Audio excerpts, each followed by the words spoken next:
Chapter 151, Siege. Everywhere was covered with thick dust, peculiar in nature on this planet. Instead of the usual grains, it came in flakes, akin to snowflakes or the ashes of burned paper.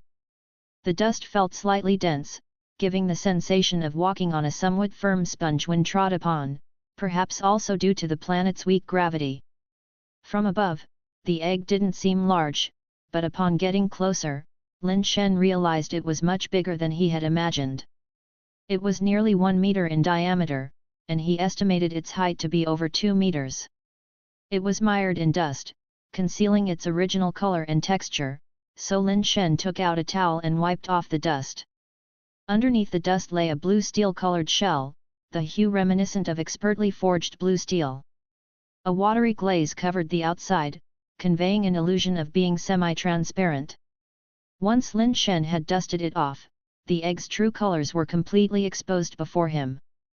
"There are no spirit patterns!" Lin Shen exclaimed in elation. The absence of spirit patterns indicated the egg likely wasn't ascension level but seemed more like a base variant creature of steel level. Without the high temperatures of the green lava in Ring Mountain, the base mutation egg probably couldn't hatch. Maybe the inside is still in a liquid state, Lin Shen thought as he pulled out the death powder. Transforming it into a spear, he thrust directly at the base mutation egg. After all this effort, he had grown somewhat hungry, so he thought getting something to eat wouldn't be so bad. Even if it had hatched, and wasn't an ascended creature, Lin Shen wasn't afraid. Ding! The death powder's spike struck the egg with a pointed end, only to emit a crisp sound, leaving no trace on the shell of the base mutation egg. "Is it that hard?" Lin Shen was somewhat surprised. Although it was a casual stab, with his current strength coupled with the sharpness of the death powder, an alloy egg should have been pierced straight through. This made Lin Shen realize that this was not a steel egg, it just appeared to be one. It was probably a crystal mutation egg. Lin Shen gripped the death powder and stabbed again, this time invoking the super base armor piercing spike and super base instantaneous speed. With the aid of these two skills, even a crystal base material should yield a hole. Ding! Another crisp sound rang out, and to Lin Shen's astonishment, this blow left no mark on the eggshell either. This is quite strange. With the skills of the death powder, even a mutated crystal base egg should have some trace left on it, yet there's nothing. Could it be an ascension egg? Worried he might have made a mistake, Lin Shen closely inspected the giant egg once more.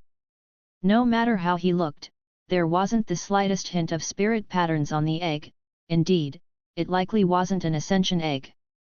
It's too strange. If it's not an ascension egg, why is it so hard? Lin Shen pondered and then summoned the Frost Swordsman. Of all his pets, the Frost Swordsman's destructive power was the strongest now. The Frost Swordsman appeared before the giant egg, gripping his great sword with both hands and delivering a direct slash at the egg. The great sword crashed down upon the giant egg with violent force, and with a clang, again no scratch appeared on the surface. This truly surprised Lin Shen. Even with a force of 41 and armed with a sharp weapon, the Frost Swordsman failed to leave a mark. Just how hard was the shell of this giant egg?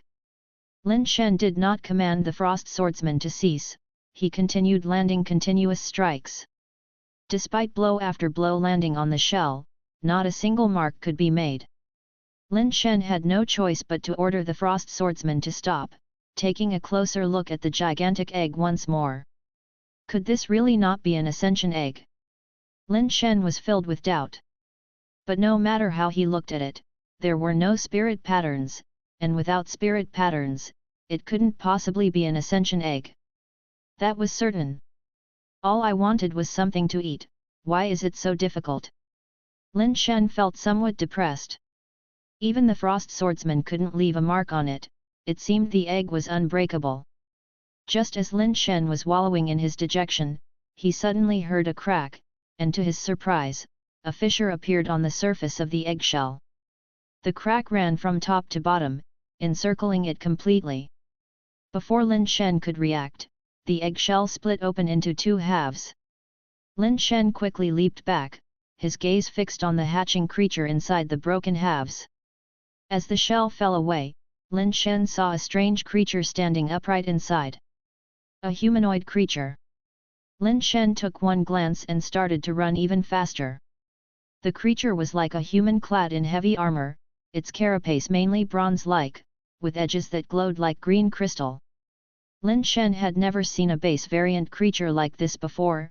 Steel was steel, crystal base was crystal base, but this creature seemed to possess the properties of both steel and crystal base. Since Ring Mountain wasn't very high and the gravity was extremely weak, it took only a few leaps for Lin Shen to reach the summit. Glancing back, he saw the base variant creature's eyes under its faceplate emitting a green glow, staring coldly at him. A jolt of fear struck Lin Shen's heart. Originally, he had thought that the creature's first act after birth would be to eat the eggshell. But there it stood, not sparing the shell a glance, its attention fixed solely on him. No way! While Lin Shen was praying, the creature suddenly bent its legs and with a powerful stomp, leaped into the air. Its leap propelled the body like a cannonball towards Lin Shen on the mountaintop. "Oh, come on, won't you eat something instead of coming after me?" Lin Shen leaped down from the summit. At the same time, he drew his pet launcher and ejected Big Red Bull. By the time he landed, he was perfectly astride Big Red Bull's back, immediately urging the steed to race away at full speed. The base variant creature, having landed atop the summit, glanced at the fleeing Big Red Bull and leaped down from the mountain, chasing at an even faster pace.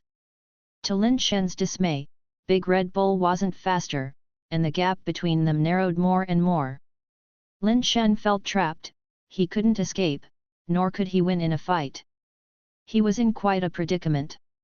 If the creature's carapace was already so hard, its strength must be even greater. How was he supposed to fight it? Lin Shen looked back and noticed a weak spot on the creature. However, the spot was located between its chest and abdomen. With the speed difference, aiming for it head-on was going to be difficult.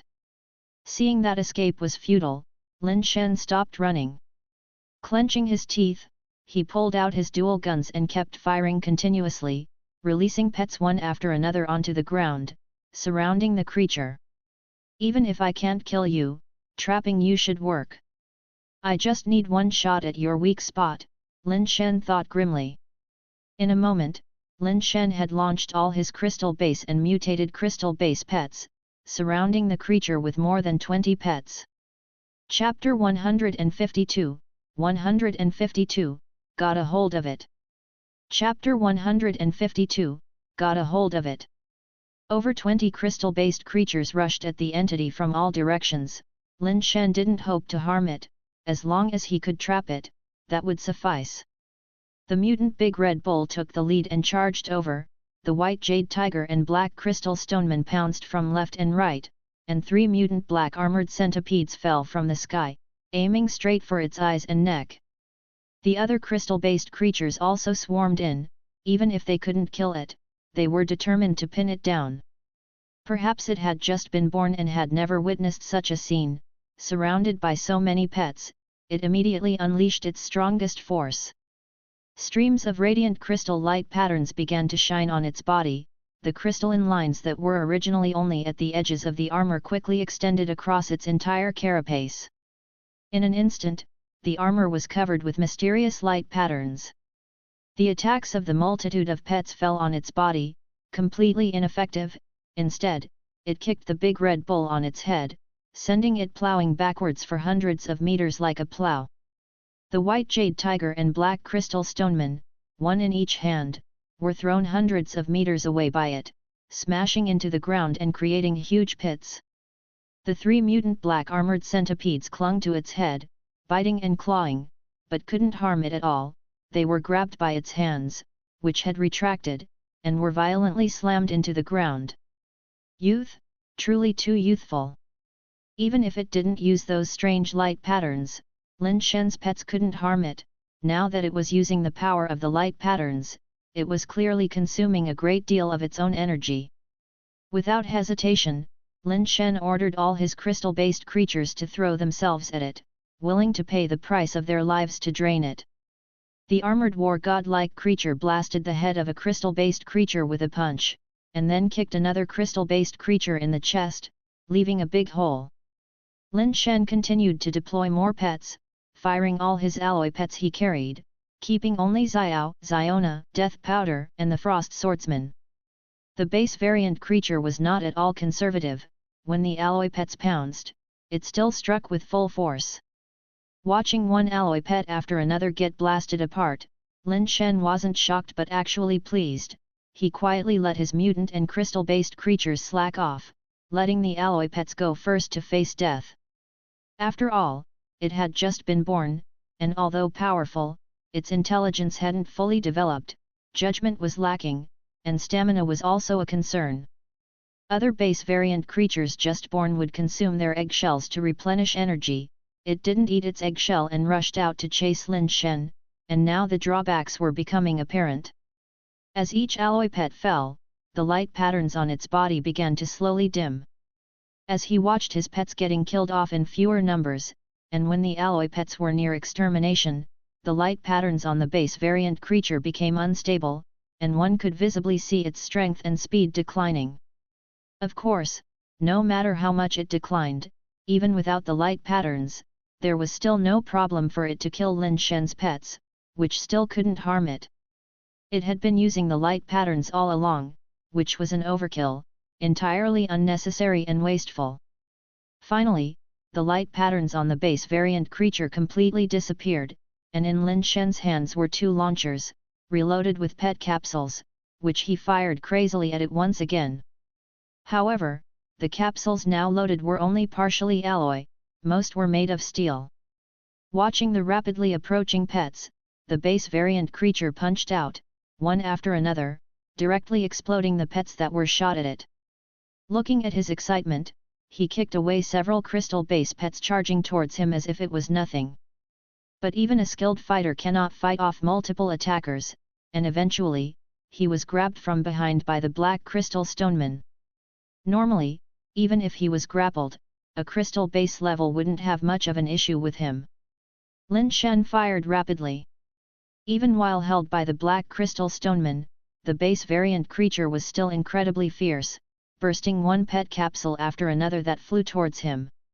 When the white jade tiger and big red bull charged at him, the constrained base variant creature leaped into the air, taking the black crystal stoneman who was clinging to his back with him, avoiding their attack mid-jump.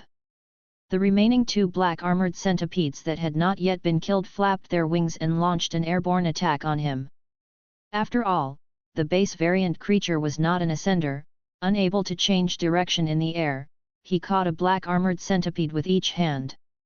As for the steel pets which Lin Shen was shooting at him head-on, the base variant creature no longer had the time to care about them.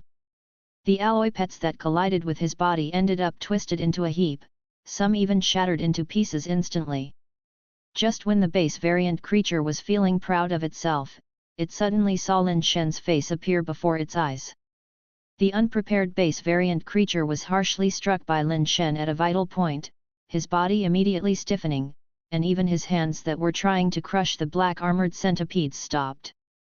Seeing the base variant creature stiff as a board, Lin Shen felt a surge of joy within him. A cup ointment sealing truly is a divine technique, even such a powerful base variant creature has been paralyzed by me.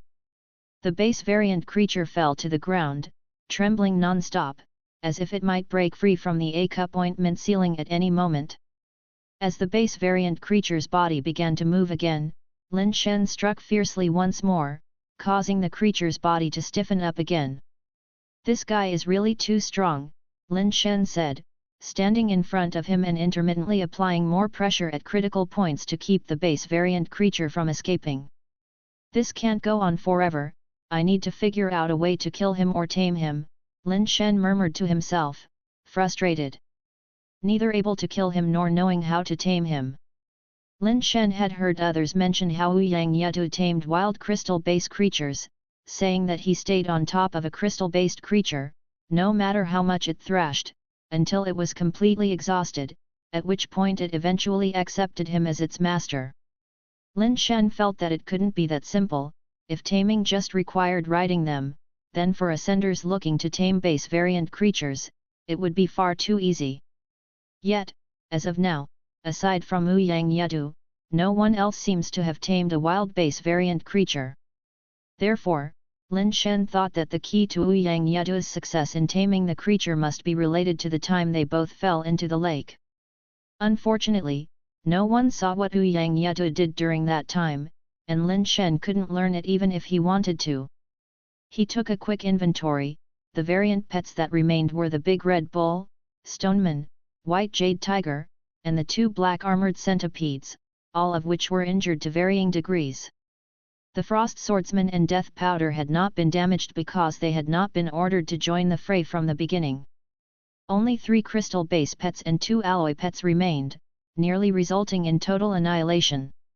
After such a high cost to just immobilize him, Lin Shen refused to retreat without accomplishing his goal. How can I tame him? Pondered Lin Shen, as he sent the slightly less injured black crystal stoneman and the mutated big red bull to Ring Mountain to bring back the eggshell of the base variant creature. Chapter 153, 153, The Name of the Pet. Chapter 153, The Name of the Pet. It wasn't long before the black crystal stoneman and big red bull dragged back the 2 halves of the eggshell. The base variant creature looked at the eggshell in front of him, and there seemed to be a slight change in its expression. However, its gaze did not soften, rather, it became even fiercer. The creature struggled with all its might, trying to break free from the A-cup ointment sealing control. As soon as it was able to move slightly, Lin Shen immediately applied another finger technique. Offer up your key, and they will be yours, Lin Shen said to it, pointing at the eggshells. The base variant creature glared viciously at Lin Shen, either not understanding what he said or showing utter disdain for his words. Won't listen, hey? Then let's just keep this up and see how long you can hold out, Lin Shen said fiercely. He didn't really have a better option, as the creature's physique was just too strong, and he had nothing on hand that could kill it. Even if he could kill it, Lin Shen wasn't really willing to do so. Killing it would only yield some materials, but if he could turn it into his own pet, that would be far more useful. With its bodily strength and destructive capability, in a fully activated light patterns state, it could even pose a threat to ascension-level beings. Lin Shen didn't expect it to be able to kill ascension-level beings, he just needed it to break the shell of an ascension egg. There were so many ascended creatures and ascension eggs on this planet, and Lin Shen planned to steal some to eat. But ascension eggs were too hard, and he had nothing that could crack them open. If he could subjugate this creature, the problem would be solved. Without a better plan for the moment, Lin Shen summoned Xiao and Xiona. Though they were also made of flesh and blood, like Fei Zhe, fatty, they could adapt to the environment of this planet. Go collect the base mutation fluid, Lin Shen commanded them to gather the base mutation fluid from the dead pets. It wasn't that Lin Shen was emotionless, but given the circumstances, if he couldn't find other food, he would have to rely on the base mutation fluid to survive. Xiao and Xiona took the water bags from Lin Shen's hands and went to collect the base mutation fluid from the dead pets, a task only they were suited for.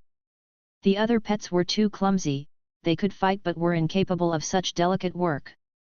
While Xiao and Xiona collected the base mutation fluid, Lin Shen was at a standoff with the base variant creature. After a while, light patterns suddenly lit up on the body of the base variant creature. Lin Shen's expression changed slightly, and he hurriedly moved to seal its acupoints. But this time, with the defense of the light patterns, the force from his fingertips couldn't penetrate at all. The creature's struggles did not cease, and its range of motion gradually increased. Not good. Lin Shen quickly withdrew his pets and moved swiftly away. Just as Lin Shen thought he was going to take a heavy loss, he suddenly saw that Xiona had not obeyed his order to revert to capsule form but instead moved towards the base variant creature, which was becoming more covered in light patterns and nearly able to move again. What's going on? She's a steel level, she doesn't want to mess with that base variant creature, does she? Just as Lin Shen was puzzled about Xiona's intentions, he saw her place a porcelain gourd on top of the base variant creature's head. This wasn't what Lin Shen expected. He had thought Xiona would hug the gourd and shout at the base variant creature, "If I call you, would you dare to answer?" With the gourd placed atop the creature's head, which had been able to make slight movements, suddenly it stopped moving altogether, though its body shook even more violently. The porcelain gourd on the head of the base variant creature seemed to have infinite weight, pressing down so hard that it could hardly move, and it had to use all its strength to fight against it. Its light patterns became brighter, yet its body was pressed lower and lower. Xiona is that fierce? Lin Shen watched, dumbfounded. Xiona held that porcelain gourd every day, which didn't seem heavy at all, but surprisingly, it turned out to be incredibly powerful. Even with the strength of the base variant creature, it was so overpowered that its body sank lower and lower, unable to break free from the suppression of the porcelain gourd despite its efforts. Lin Shen speculated in his mind that this was probably one of Xiona's skills, rather than the porcelain gourd actually being that heavy. Still, a skill at the steel level capable of suppressing such a base variant creature was shocking enough. This made Lin Shen even more suspicious of their relationship with the ancient realm king. The base variant creature trembled all over, half of its body sinking into the ground, yet it still couldn't escape the suppression.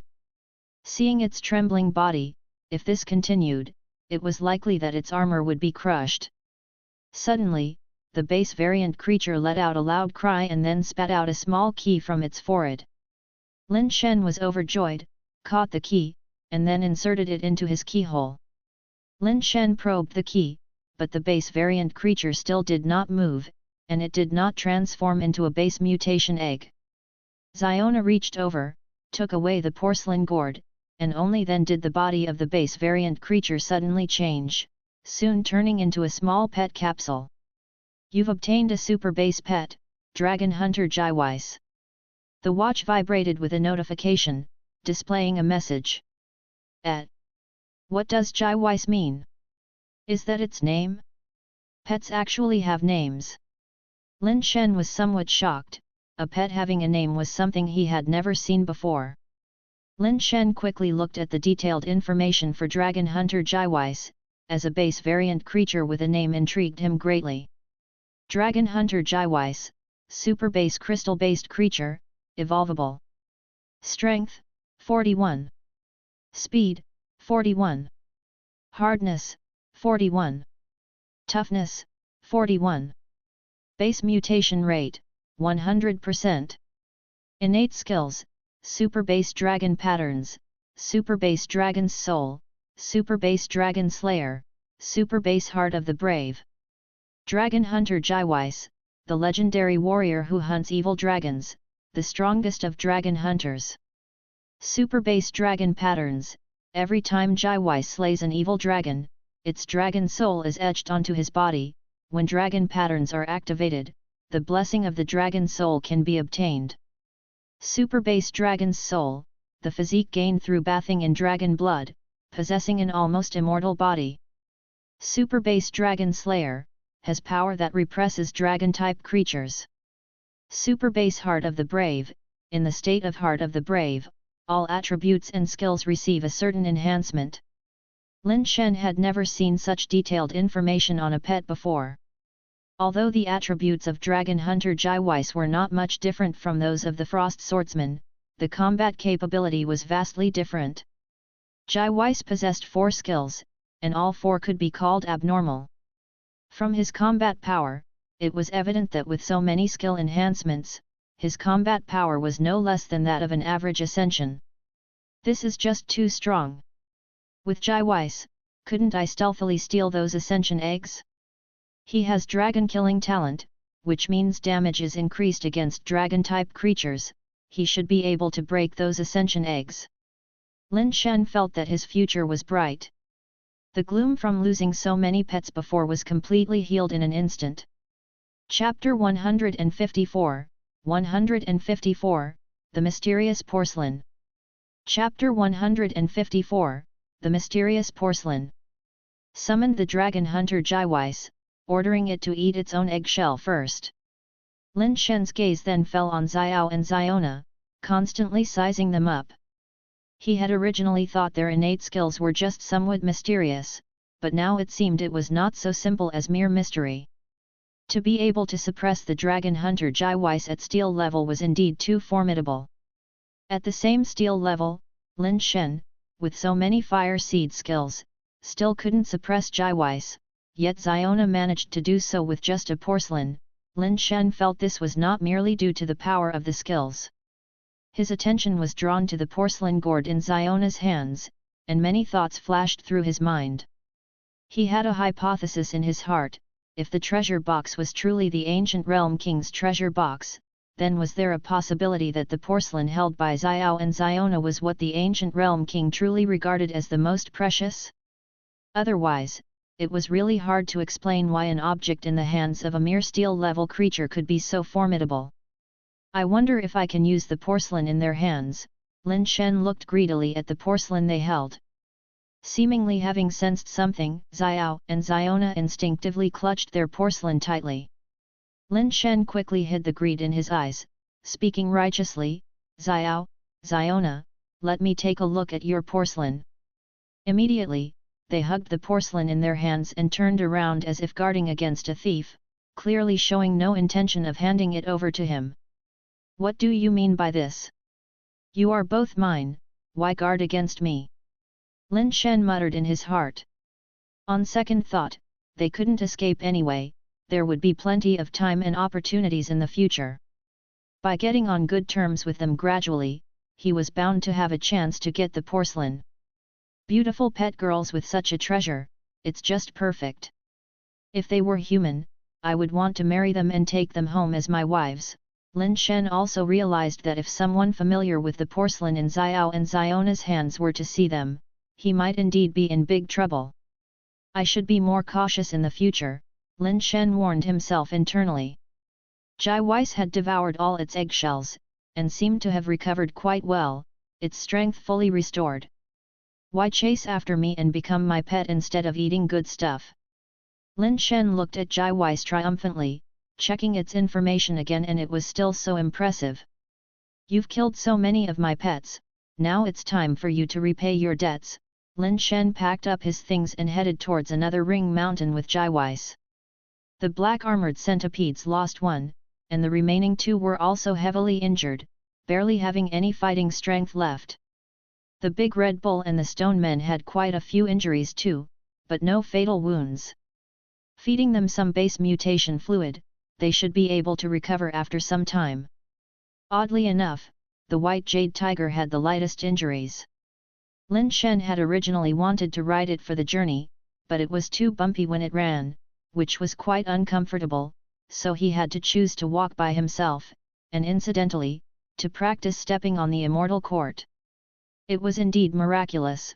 Lin Shen was cultivating 3 different evolution skills at the same time, yet they seemed to not interfere with each other at all, with no conflicts. He couldn't know whose tolerance was stronger that had caused this result. He could practice stepping on the immortal court while walking, the greed for life and fear of death elixir while sleeping. Only in extreme environments would evolution theory automatically operate. The 3 evolution skills were simply a perfect combination. Climbing atop a huge ring mountain, Lin Shen discovered that there were nests everywhere on the mountain walls inside the ring mountain, and ascended creatures resembling pterosaurs were constantly shuttling between the nests and the green magma, the number fearing to be in the thousands. Lin Shen caught sight of a distinctive blue pterosaur at a glance. Its size was significantly larger than that of a normal green crystal pterosaur, and whereas the typical pterosaurs were green, this one was blue, a clear indicator of mutant quality. What made Lin Shen even more envious was that within the nest of the blue pterosaur, there was also a blue-shelled ascension egg, obviously a mutant egg. What a pity, there are simply too many pterosaurs here, there's no chance to steal the mutant egg. Lin Shen watched for quite a while, but eventually decided to give up. He wouldn't risk his life for such a venture. After visiting several more ring mountains without finding a good opportunity or any that were free of lava, he moved on. Climbing up another ring mountain, Lin Shen took a look inside and his heart filled with joy. On a platform on the inner wall of the ring mountain, there was a stone nest with 3 green crystal eggs, the size of human heads, with light patterns resembling those of a triceratops on their shells. After scrutinizing the interior of the ring mountain, he saw no other creatures. Lin Shen took another thorough look and still didn't find any other creatures, so without further hesitation, he sent the white jade tiger down. The white jade tiger landed on the platform, looked around, and upon finding no danger, grabbed an ascension egg and leapt back up. The freak would never dream that his attempt to kill me actually turned into a huge advantage for me. Lin Shen held the ascension egg, feeling almost euphoric. This was an ascension pet, which would surely fetch a high price if sold. After several trips, White Jade Tiger managed to bring all 3 ascension eggs out. Lin Shen didn't dare to linger, taking the ascension eggs and running, quickly distancing himself from that ring mountain. Finding a deeper pit, Lin Shen sat down inside it and arranged the 3 ascension eggs before him. These ascension eggs shouldn't hatch in a short time, should they? Lin Shen considered what to do with the 3 eggs. For maximum profit, it would be best to bring all 3 ascension eggs back, as they would undoubtedly sell for a good price. Unfortunately, he was only at steel level, and even if he could tame ascension pets, they would turn into a capsule state and wouldn't activate without reaching ascension level. As he mulled this over, suddenly he heard an angry roar from afar. Lin Shen stood up and peered out of the pit, only to see a huge green crystal triceratops charging from the direction of the previous ring mountain, probably the owner of the 3 ascension eggs. The sight gave Lin Shen quite a start, but upon closer inspection, he found something unexpected. The green crystal triceratops that had emerged from the ring mountain seemed to be covered in a layer of frost, which was continuously consolidating. The speed of the green crystal triceratops wasn't as fast as Lin Shen had imagined, it seemed much slower than the one he had seen with Zheng Gaiwen earlier. Could it be that the reason why the ascended creatures don't leave the ring mountains is that the environment outside does them harm? Lin Shen felt a mix of shock and joy. Watching the green crystal triceratops charge towards him, he immediately opened fire and released Jiweiss. Once Jiweiss landed on the ground, it glanced at the green crystal triceratops barreling towards it, and its light patterns immediately lit up. With a bellow, the green crystal triceratops spat out a green crystal trident, hurling it through the air towards Jiweiss. Chapter 155, 155 Dragon Hunter. Subscribe to Chinese Novel Audiowave. Chapter 155, Dragon Hunter. Lin Shen watched Jiweiss nervously, uncertain whether his abilities could contend with ascended creatures, or how strong the Dragon Slayer's suppression of dragon-type creatures really was. After all, it was a base variant taking on an ascension, a truly great leap in levels of challenge. The green crystal trident darted through the air toward him, with the dragon patterns on Jiweiss's body glowing ever brighter. It wasn't until the trident was almost upon him that Jiweiss suddenly dodged to the side while simultaneously grabbing the shaft of the green crystal trident. With a quick upward flick, the green crystal trident carried Jiweiss skyward, weaving through the air in an attempt to shake him off. Unfortunately for the trident, Jiweiss held onto the shaft tightly, refusing to be flung away no matter how fiercely it tried to shake him. A visible layer of frost formed on the green crystal trident, proving that the environment of this planet impacted even the life bases. The green crystal triceratops let out a roar as the trident abruptly changed direction, flying towards the green crystal triceratops itself. The 3 horns of the green crystal triceratops pointed straight at Jiweiss, who was still clinging to the trident. If he didn't let go, he would crash straight into the horns and be pierced through instantly. Just as the trident reached the triceratops, Jiweiss didn't release his grip. As it seemed he was about to strike the creature, he arched his back suddenly and swung with his arms, propelling himself over the trident's shaft and landing heavily on top of it. The original trajectory of the trident should have carried it over the head of the green crystal triceratops, but Jiweiss's sudden leap caused the trident's path to veer sharply downward. Because of the incredible speed and proximity, the green crystal triceratops wasn't able to react in time, and the trident pierced through its own head. Just like that, an ascended creature is killed. How cool is that? Dragon hunter Jiweiss really has something special, Lin Shen watched with great surprise. However, he was also aware that while Jiweiss was indeed strong, his clean and neat kill of the green crystal triceratops wasn't solely because of his strength. The planet's environment exerted a strong negative influence on its native creatures. The green crystal triceratops had not performed to its full ability, hence it was easily slain by Jiweiss. Just by judging the speed of the green crystal triceratops, one could deduce that its speed was probably just over 50. Lin Shen could see it clearly, unlike when facing Zheng Gaiwen, where his eyes couldn't keep up with the speed of his life base. What exactly is going on with this planet? Why do creatures born here not adapt to their own environment, only able to survive within Ring Mountain? Lin Shen was full of doubts. Killed an Ascension-level Supersource Triceratops. Discovered a first-turn Spirit Base Supersource Trident. The watch also displayed a prompt.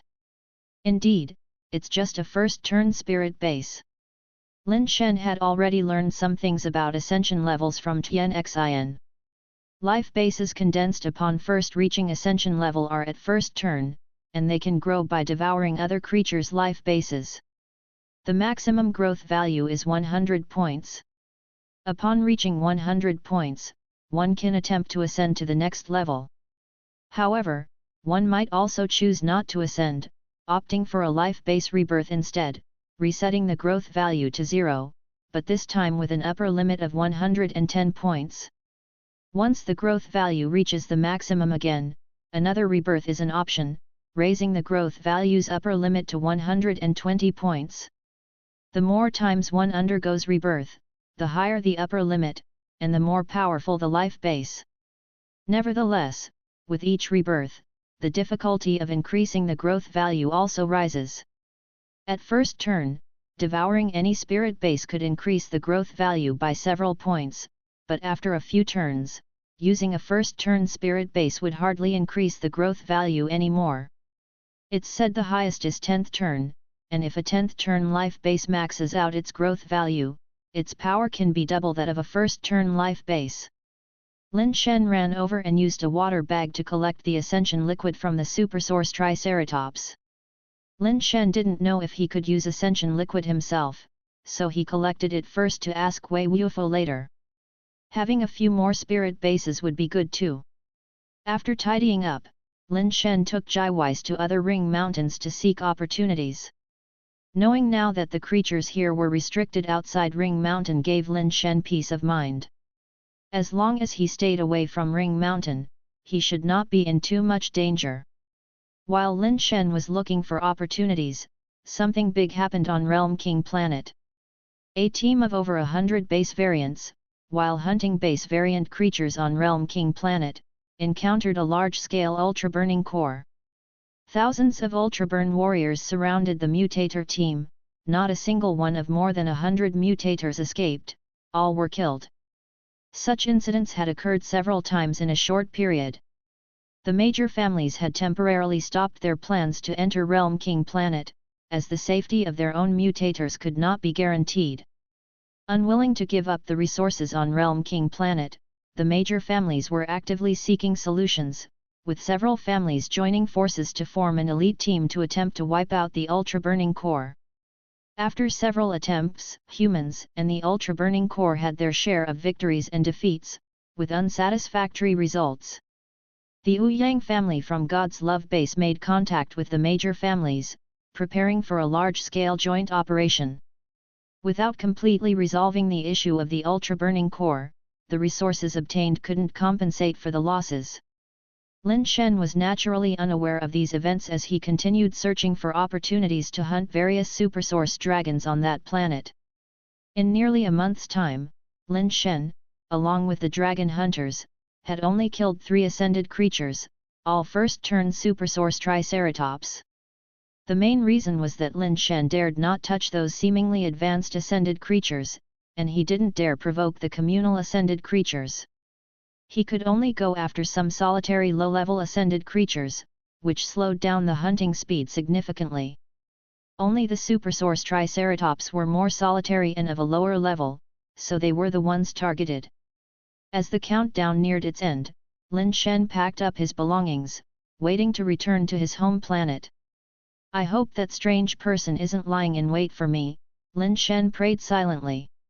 Lin Shen had also considered that the strange person probably thought he was dead, so the chances of them waiting for him were not high. However, just in case, Lin Shen still made thorough preparations. The moment the countdown ended, the scenery before Lin Shen changed, and he was back in a familiar place. Hiding behind the carcass of a supersource triceratops, Lin Shen immediately summoned his dragon hunter, Jai Weiss. His dual guns fired in rapid succession, and one pet after another swiftly appeared around him. Fortunately, there was no sign of the strange person, and Lin Shen finally breathed a sigh of relief. He's really gone, Lin Shen observed the sky. The sun hadn't set yet, so he planned to sneak back to the base quietly at night. First, he buried the bodies of the 3 ascended creatures, and after a difficult wait for the sun to set, Lin Shen quietly made his way back to Darkbird Base and went to find Uncle Lei at the shop. Mr. Lin Shen, it's so good to see you safe, Lei said, almost bursting into tears when he saw Lin Shen. These days, the people of the Lin family were nearly going mad with worry. If anything had happened to Lin Shen, Lei didn't know how he would explain it to Lin Miao. Uncle Lei, is that strange person still at our Darkbird base? Lin Shen asked. No, after you left, the strange person departed as well and has not been seen since, Lei replied.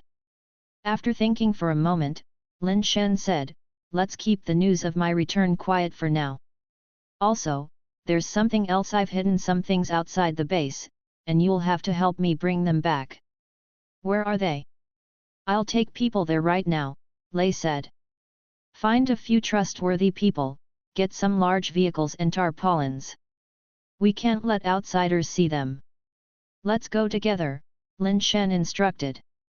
Okay, Lei agreed, somewhat puzzled, but he didn't ask further. When Lei saw the carcasses of the supersource triceratopses, he was instantly wide-eyed and asked incredulously, Lin, did you hunt these ascended creatures? Chapter 156, 156, Promotion to Alloy. Chapter 156, Promotion to Alloy. After transporting the corpse of the supersource triceratops to the warehouse, Lin Shen and Lei discussed how to deal with the bodies and then went back to his residence alone. Upon arriving home, he found Wei Wufu right in his own yard, which greatly pleased Lin Shen, as he had many questions he wanted to ask Wei Wufu. The freak. Wei Wufu, seeing Lin Shen, asked directly. Lin Shen recounted the events to Wei Wufu and also took the opportunity to ask some questions. Wei Wufu pondered for a long time before he gave his judgment. As to the origins of the freak, Wei Wufu also had no clue. He had never heard of such a person, nor did he know whether the freak was human or an alien creature. Unable to clarify the freak's origins, but when it came to some questions about the ascended creatures, Wei Wufu was very clear. To Lin Shen's disappointment, Wei Wufu said that under normal circumstances, mutators could not use ascension liquid because the energy contained within was too terrifying. Even the body of a crystal-based creature couldn't withstand the energy released by the ascension liquid instantaneously, and it would cause damage to the body. The only piece of good news was that Wei Wufu had brought back a primeval egg for Lin Shen. Wei, can you discern which one of these 2 primeval eggs is of better quality? Lin Shen took out the primeval egg given to him by Tu Xiaodao for Wei Wufu to see. Don't know, Wei Wufu said, shaking his head directly. Seeing Lin Shen's disappointment, Wei Wufu pointed to the primeval egg he had brought and said, Primeval egg, rare, try it. You say this primeval egg is rare? Lin Shen was somewhat surprised. If Wei Wufu said it was rare, then it must be special. After asking in detail for quite a while, Lin Shen finally understood why Wei Wufu said this primeval egg was rare. Half a month prior, a base mutation zone beneath Tiancheng, which was originally inconspicuous, erupted with a beast tide, and there were even many ascended creatures among them. After the Wei family repelled the beast tide, they plunged directly into the base mutation zone, found that mutation point, and brought back this primeval egg. They had thought it was an ascension primeval egg, the kind that could allow mutators to ascend. However, after testing, they found that it was still an ordinary primeval egg, not the kind that could enable mutators to ascend. This was very strange because organisms infected by ordinary primeval eggs usually have great difficulty reaching ascension level. A base mutation zone infected by this primeval egg could give rise to so many ascended creatures. It should be an ascension primeval egg, but it wasn't. Wei, what exactly is going on at Tiancheng? Hasn't the base mutation zone been cleared out after more than 200 years? Lin Shen asked with confusion. To hold it, very difficult, Wei Wufu stated.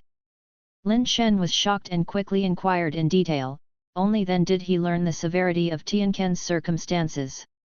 More than 200 years ago, transport pods carrying primeval eggs scattered across the world, forming many base mutation zones. At Tiancheng, it wasn't just a few transport pods that fell, but a damaged transport ship that crashed directly down, smashing into the depths near Tiancheng. By sheer coincidence, where the transport ship fell was originally a bottomless pit, and the transport ship crashed deep into the earth, exploding in an underground space tens of thousands of meters below. No one knew how many primeval eggs scattered throughout the subterranean space, and for more than 200 years, the Wei family had to repel hundreds of beast tides emerging from the cave each year. The Wei family had also charged into the underground space multiple times, intending to completely eradicate the primeval eggs therein. Regrettably, as the Wei family members grew up, so did the base variant creatures in the underground space. Although they had already cleared out hundreds of base mutation zones, the number of base variant creatures seemed to only increase without decrease, leaving them clueless about the amount of primeval eggs still present within. It could be said that if not for the Wei family, all of the base variant creatures would have surged out of the underground space, likely dooming the vast majority of human bases. Because of this, the Wei family paid a heavy price, with their original lineage of over 1,000 members now reduced to merely 13. To defend the underground space, members of the Wei family hardly ever left Tiancheng. Those among the Wei family who were beyond the ascension level had also sacrificed their chance to venture into the universe, staying in Tiancheng to suppress the underground space, never having set foot outside of Tiancheng for their entire lives, all to suppress the terrifying entities that had emerged in the underground space. The Wei family of Tiancheng was hailed as humanity's last line of defense, the strongest of spines, earned through over 200 years of blood and tears, as well as the ultimate sacrifice of life itself. 1,000 people for one city, 100 years for one defense, these 8 words were a legend forged with blood and bone. Apart from the Wei family members, there were others in Tiancheng, some of whom voluntarily aided the Wei family in guarding the underground space, while others were mutators sent by major families to support the Wei family. Of course, their support was not solely for the Wei family. What they really coveted were the base mutation resources of the underground space. After learning the details, Lin Shen understood why someone like Wei Wufu could exist, and perhaps only the Wei family could have nurtured a person like him. Our duty is undeniable. When Lin Shen first heard Wei Wufu utter these words, he had thought Wei Wufu was being overly obstinate. Now that he thought about it, without the Wei family's obstinacy, humanity would not be in the position it is today. Old Wei, do you have enough primeval eggs for your own ascension? Lin Shen asked with a sigh.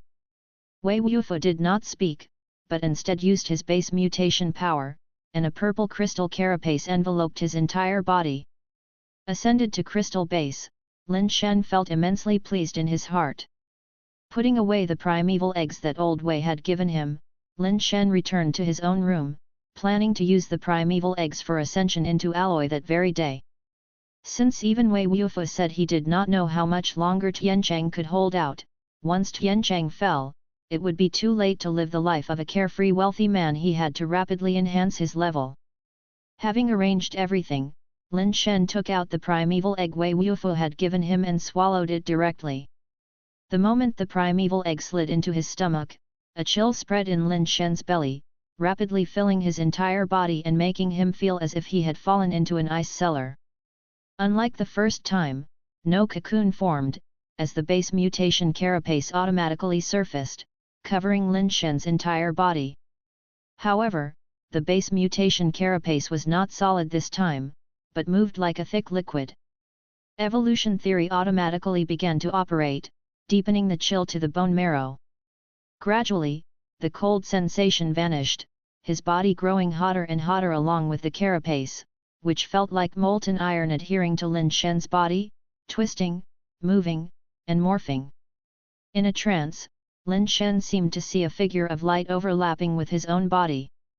The liquid moved along the contours of the figure, slowly solidifying into the same shape as the light. Chapter 157, 157 Super Base Pattern. Chapter 157, Super Base Pattern.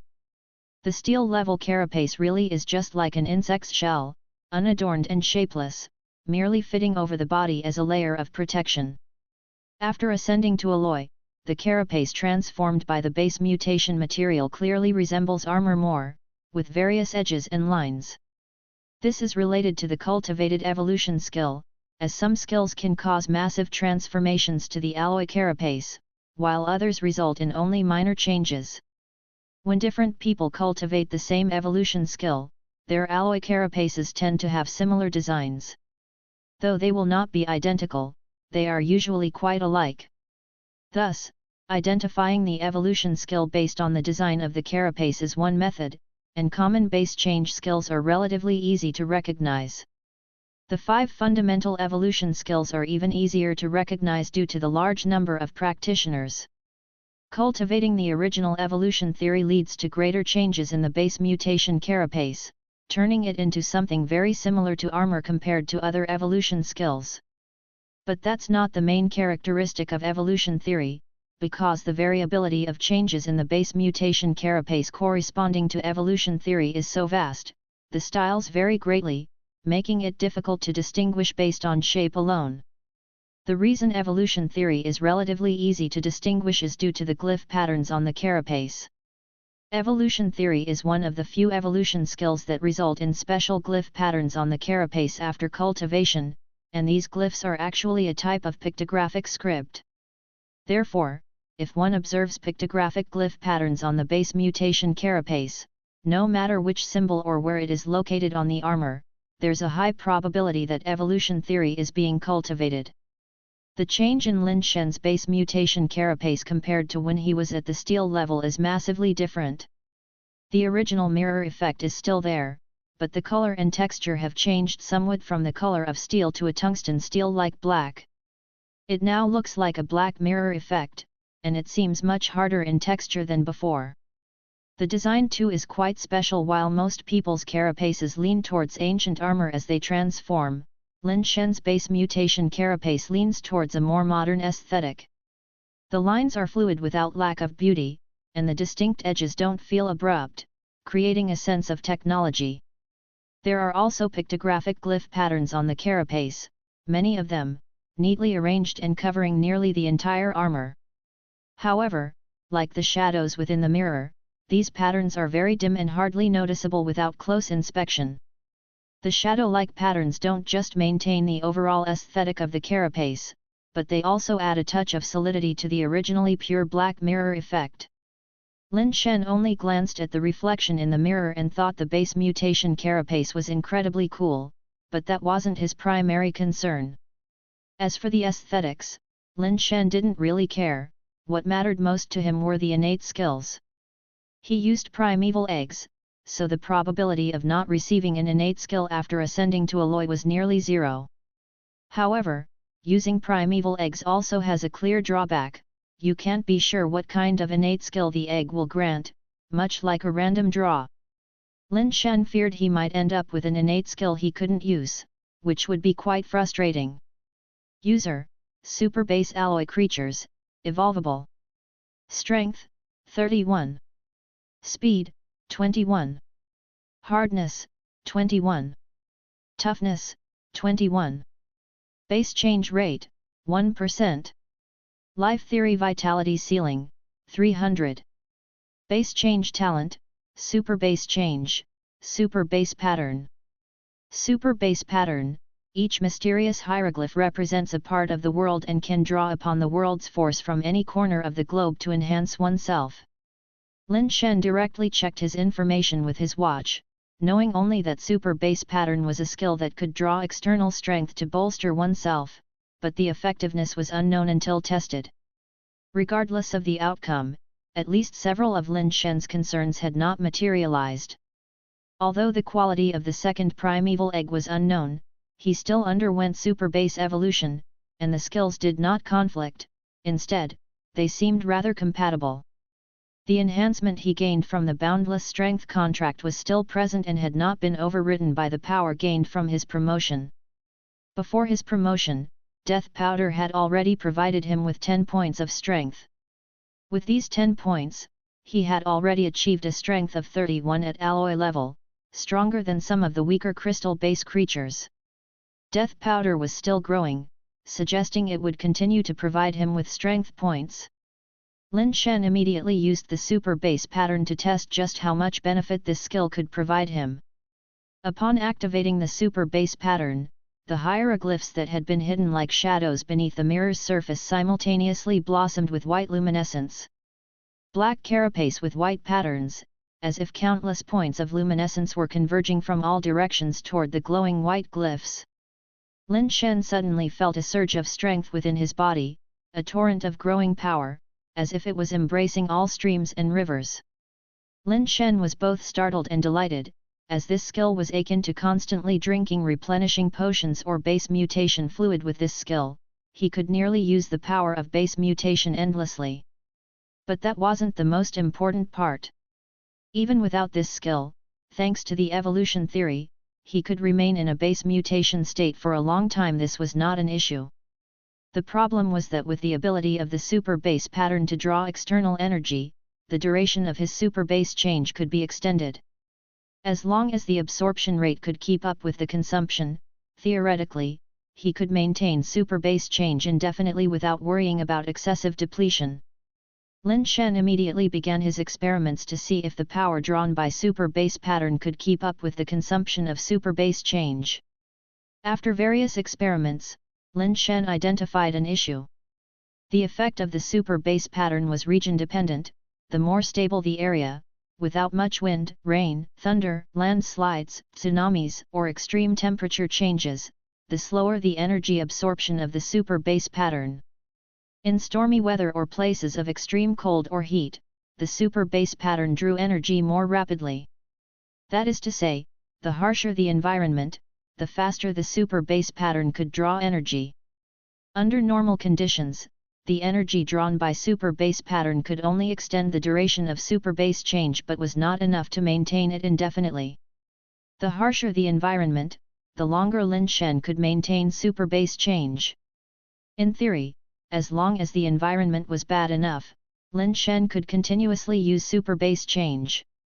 Even in ordinary environments, with the enhancement of super base pattern, using super base change for half an hour was no problem. Moreover, after using super base change, the body's overly depleted state recovered faster than before, without the prolonged weakness. Using super base pattern alone provided Lin Shen with a massive boost to both stamina and endurance, with a primary focus on durability. With energy accumulated to a certain degree, it could also have a certain impact on the surrounding area. Super base pattern could be considered an all-around buff. The only frustrating part was that this enhancement was only effective while super base pattern was active, acting as a temporary buff. Chapter 158, 158 Wei Wufu's Need. Chapter 158, Wei Wufu's Need. How is it? Wei Wufu, who rarely took the initiative to show concern for Lin Shen, looked at him and asked proactively upon meeting him the next day. The effect is very good, and there are no conflicts with the skill. Lin Shen had directly used the base mutation carapace, then activated the super base pattern. Not bad, Wei Wufu replied with a slight nod after hearing Lin Shen's explanation. Just not bad. Lin Shen felt slightly frustrated. It was very hard to gain a sense of achievement from Wei Wufu. Strong, alloy, too weak, Wei Wufu added. Wei, you're being a bit too heartless with your words. Weren't you all about alloys before? You've only ascended to crystal base a few days ago, and now you're already dismissing alloys as weak. Lin Shen nearly choked on Wei Wufu's words. Ignoring him, Wei Wufu pointed to the sky outside and said, "There, we go." What's the rush for us to go to Realm King Planet? Lin Shen asked, puzzled. Wei Wufu patiently explained to Lin Shen, who then understood why Wei Wufu wanted to go to Realm King Planet. Originally, Lin Shen had thought Wei Wufu was interested in the Realm King Tower, especially since in Tiancheng they were in great need of items like the pet accelerator launcher. The Wei family couldn't leave Tiancheng, so unlike other families, they couldn't establish their own forces on alien worlds and had a hard time acquiring alien technology. Most of their goods were obtained by trading base mutation resources with other families. Those families always charged a high price, so the Wei family was very much in need of these items. At that time, Lin Shen felt that those families truly deserved to die. Did they not understand that if the Wei family fell, no one would be able to defend the underground spaces and the whole world would perish? However, a comment from Wei Wufu made Lin Shen fall silent. Essentially, if the home world ended, they would still have their alien world families, and the impact wouldn't be significant for them. Later, Lin Shen realized that he was right. For those who had already established family forces on alien worlds, the home world was nothing more than a resource-poor planet with many restrictions like a piece of tasteless chicken rib, regrettable to discard but of no flavor worth savoring. For them, the mother planet now served merely as a training camp for newcomers, a place to train their youth. Indeed, young people born within the families that had power on alien worlds hardly ever returned to the home world. Wei Wufu's intention to visit Realm King Planet wasn't purely for the pet launcher from the Realm King Tower. He mainly wanted to acquire a large number of Ultraburn helmets and Ultraburn battlesuits. Wei Wufu didn't want these items for himself but for those who voluntarily went to Tiancheng to stay and help the Wei family defend the city.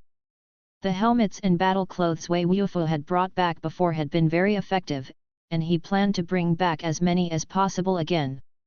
The Ultraburn warriors on Realm King Planet have already started banding together, deploying in groups of thousands at minimum each time.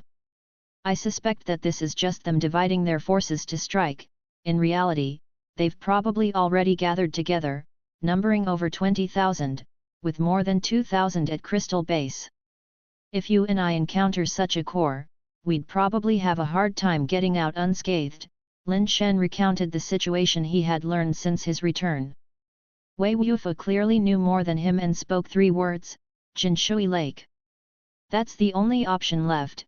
Lin Shen nodded, thought for a moment, then added, I have an Ascension level corpse and a first turn spirit base here, could you use them on your side? No need. Wei Wufu clearly lacked interest in these materials. What Tiancheng needed were more technological products.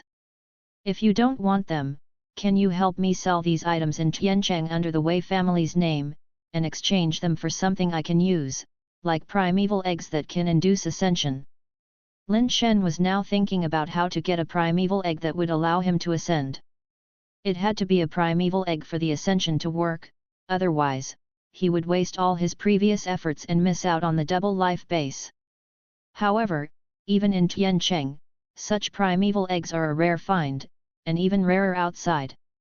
All the primeval eggs in the world combined are still far less than a fraction of those in Tiancheng, it's just that no one can record the exact number of primeval eggs there. To obtain an ascension primeval egg, one must find a way in Tiancheng. Tian, it's not dark yet, Wei Wufu said indifferently. Lin Shen knew it was impossible, shrugged his shoulders, and said nothing more. After thinking for a moment, Lin Shen said, I can go with you, but I can't reveal my identity. That strange man thinks I'm already dead. If he learns that I'm still alive, he might come to trouble me again. Right now, I'm no match for him, but after my ascension, I won't be afraid if he comes looking for trouble. Not yet. Disguise. Wei Wufu didn't know how Lin Shen planned to disguise himself, since no matter how one disguises oneself, there would inevitably be some trace left behind during a fight. No need for a disguise, Lin Shen immediately used his base mutation carapace. I'll just go like this, no one will recognize me. Time. Wei Wufu wanted to say that if the time was too long, Lin Shen might not be able to maintain his base mutation state. For me, it's not long, Lin Shen's response left Wei Wufu momentarily stunned. There was a 3-day time limit to reach Realm King Planet, which meant Lin Shen had to maintain his base mutation state for 3 days. Wei Wufu knew he couldn't maintain his base mutation state that long continuously, a recovery period would definitely be needed in between. Lin Shen said he had no problem, and Wei Wufu believed him. This endurance surprised even Wei Wufu a little. Lin Shen went to pack his things, putting his own items into his backpack first.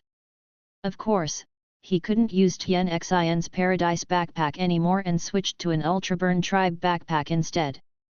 The Angel revolver was placed in the backpack as well, just in case it was needed later. Using another one that belonged to a Vice Corps commander, it was only slightly slower, not a major impact. Big Red Bull could be used, but not the Frost Swordsman or Death Powder. Most of his other pets couldn't be used either. In fact, Lin Shen hadn't planned on using these pets because he had the Dragon Hunter Jiwais, which was the main force for his journey this time. Although most of the base variant creatures on Realm King Planet are not dragon-type creatures, even if the dragon-killing talent is not effective, with Jiwais's other talents, it is almost invincible among base variant creatures. After packing, Lin Shen and Wei Wufu headed to Jinshui Lake together. Upon arriving at Jinshui Lake, the two found that something was amiss. Wei Wufu took Lin Shen to the Sea Corn base camp to join the base mutators from there. Once at the Sea Corn base camp, they discovered that only a few people were left behind to watch the camp, with most absent. Upon inquiry, Wei Wufu found out that representatives from various bases were holding a meeting to discuss a joint operation. The two hurried to the meeting, a turn of events that was advantageous to them. Traveling with a large group into the fray meant they wouldn't have to worry about being besieged by the ultra-burning core. When they reached the meeting place, thanks to Wei Wufu's connection to the Wei family, they easily entered the venue. Then they discovered that inside the meeting room, a heated argument was in full swing. Chapter 159, 159, Isn't it worth going all out for my sake? Chapter 159, Isn't it worth going all out for my sake? All the major bases were red-faced and arguing over who should be the overall commander of this joint operation. There were dozens of bases and nearly 100 families involved in this operation, with just the families from the super base numbering more than a dozen. Adding some smaller families and lone wolves, the number of mutators participating in this operation was nearly 10,000. Such a large number of people definitely needed unified command, but who would be the commander? The small families and lone wolves didn't mind, they were happy to follow the main force, but the people from the big families thought differently and were vying for the position of overall commander. Lin Shen saw many familiar faces, Ouyang Yadu, Bai Shenfei, Mo Shenqi, Zhou Qinglong, Zhou Qingmeng, and others were all there. Su Tianj was also present, but considering the strength of his family, let alone taking a place on the main stage, even a spot in the lower stands was at the very back. The sharp-eyed Su Tianj spotted Wei Wufu and hurried over. "Brother Wei, when did you get back?" As he spoke, Su Tianj looked over Lin Shen beside Wei Wufu but failed to recognize him. The carapace he wore now made him look too different from before, making it hard to identify him as the same person. "Just now, what's the situation?" Wei Wufu asked. "It's those people from the big families who all want to be the overall commander of the operation. Right now, the three most popular candidates are Zhou Qinglong from the Sword Alliance, Bai Shenfei from Sea Corn Base, and Huang Xiaohu from Armed Base," Su Tianj whispered the situation to them briefly. Why isn't Wu Yang Yedu among them? Lin Shen found it strange that with Wu Yang Yedu's strength and fame, he wasn't mentioned. Lin Shen deliberately used a voice-changing technique when he spoke, similar to how he had impersonated his fourth brother, which prevented Su Tianj from recognizing his voice. God's love base is supporting Sea Corn base, they are in cahoots. Their candidate is Bai Shenfei, Su Tianj explained. The three most popular candidates all have several large families backing them, which is why they are the frontrunners. What's your name, friend?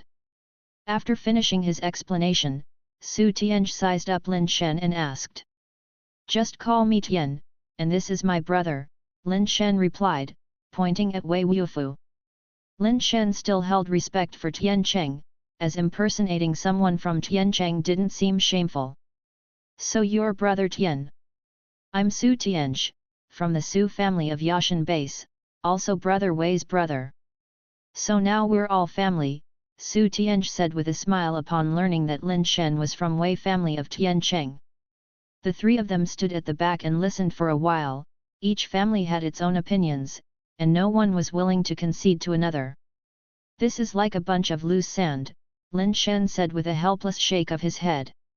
At this rate, even if a commander was forcefully chosen, it would be hard to command unity after reaching the Realm King planet. Infighting is what humans are best at, this is just a small scene, Su Tianj laughed. After half a day of meetings, they still failed to elect a commander. They prepared to vote the next day, and whoever got the most votes would become the commander. When the meeting dispersed, Wei Wufu took Lin Shen to meet Sun Jian, the person in charge from Sea Corn base, since he had the agenda. Brother Wei, come back to camp with me. The day after tomorrow is when the Realm King cultivation device will be activated, and by then you can enter with Goddess Consort and the others. Sun Jian welcomed Wei Wufu very warmly. The Wei family was well known for their fighting prowess and was popular wherever they went. Wei Wufu and Lin Shen had intended to do just that, so naturally, they didn't refuse. Why didn't Lin Shen come? Bai Shenfei, who was following beside Sun Jian, looked at Wei Wufu and then at Lin Shen next to him, frowning as she asked. He's occupied, Wei Wufu replied. Bai Shenfei didn't ask any further, but Mo Zhenqi was very curious and looked Lin Shen over, saying, does the Wei family of Tiancheng also cultivate evolution theory? Naturally, they do, Lin Shen responded casually. The reason Mo Zhenqi asked this was because everyone from the great families knew that the Wei family members all practiced the Phoenix Purple Qiju. The Phoenix Purple Qiju originated from the powerful Cosmic Phoenix clan and is one of the 9 great secrets of the clan not passed on to outsiders. The first generation of the Wei family who walked the earth obtained it by chance during their adventures in the universe. Since then, the Wei family members have all practiced the Phoenix Purple Qiju. Each generation of the Wei family only has one person who walks the earth, and this generation's earth walker was Wei Wufu. The affairs of Tiancheng with the outside world all depended on the earth walker until Wei Wufu reached the peak of ascension level.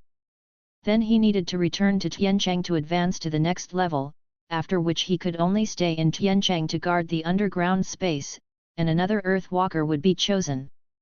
The fact that Wei Wufu was chosen as the Earth Walker showed that the Wei family really had no one else.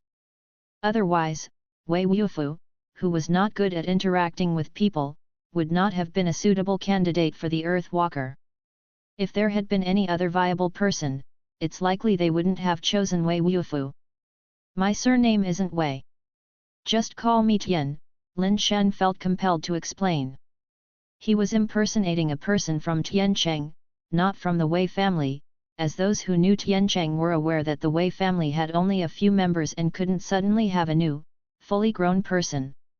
I see, Mo Zhenqi thought Lin Shen was one of those who voluntarily went to Tiancheng to help the Wei family guard the underground space, so it was normal for Lin Shen to practice any base mutation skill. After saying goodbye to Su Tianj, the two of them followed the people from Sea Corn base to their camp. After dinner, Lin Shen strolled alone by the lake. In reality, he was practicing stepping on the immortal court, but to others, it looked like he was just wandering. As he walked for a while, he suddenly saw Bai Shenfei approaching from this side. Lin Shen, seeing Bai Shenfei dressed in a mosaic, felt very annoyed, thinking that the fire seed was probably out of his reach now. Why not try again? When they faced each other by the lake, Bai Shenfei suddenly stared at Lin Shen and said, "Miss Bai, what are you talking about?" Lin Shen was slightly startled, aware that Bai Shenfei suspected his identity, but still played dumb. "Your disguise may fool others, but not me," Bai Shenfei said coldly. "Why not give talent theory another try? By choosing evolution theory, you are limiting your future to a visible end, with no other possibilities." Bai Shenfei had gone so far that Lin Shen couldn't pretend anymore and could only sigh, "Some things can't be forced. My talent has determined that I can't cultivate talent theory. What use is there in persisting? As long as you work hard, there still could be a possibility. Talent theory looks at talent, but it also requires strong will and determination. Perhaps if you can't start cultivating it, it's just that your will and determination are not firm enough," Bai Shenfei continued. "It's just one evolution skill, and I don't think it's necessary to work so hard for it." Lin Shen frowned slightly, not knowing why Bai Shenfei was so fixated on him practicing talent theory. "Is it not worth working hard for me?" Bai Shenfei suddenly said that, leaving Lin Shen stunned for a moment. Chapter 160, 160 Yi Jing Gren. Chapter 160, Yi Jing Gren. Lin Shen was stunned. In his eyes, Bai Shenfei's words were nothing short of a blatant confession. No wonder Bai Shenfei has always insisted that I cultivate gift theory. Knowing full well that I haven't mastered gift theory, she still told others that I am her candidate. The case is finally cracked, she's been secretly in love with me all along. No wonder, oh, my irresistible charm. Girl, I'm sorry I let you down and failed to appreciate your affection. You should have told me sooner. Had I known this, I would have tried much harder." Lin Shen couldn't help feeling a bit smug inside. What Lin Shen didn't know was that Bai Shenfei said those words because she thought he had slept with her. Of course, Lin Shen had indeed slept with her, but not in the way she had imagined. "I really want to try harder, but I just can't do it. It's not something that hard work alone can achieve." Lin Shen felt he couldn't hurt a woman who harbored a secret crush on him, so he took all the responsibility upon himself. After hearing this, Bai Shenfei fell silent for a while. She knew that gift theory wasn't something that could be mastered simply by working hard, there was only so much possibility. But now she was conflicted. She had never thought about what kind of person she wanted to marry. Before she mistakenly thought something had happened with Lin Shen, her only goal was to find someone who could master gift theory. It was a choice made by heaven, and she didn't need to think about it. Who she was with wasn't important, what mattered was breaking through with gift theory. However, after that incident, Bai Shenfei's mentality underwent a subtle change.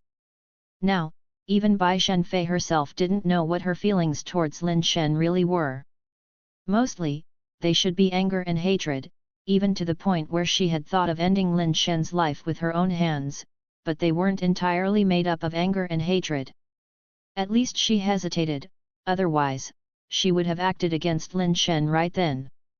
Before that, she didn't dislike Lin Shen. Over time, Bai Shenfei had thought that if Lin Shen managed to cultivate gift theory, she could console herself that everything that had happened was arranged by heaven.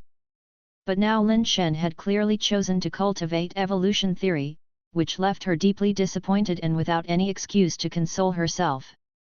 "If you can't do it, why did you treat me that way?"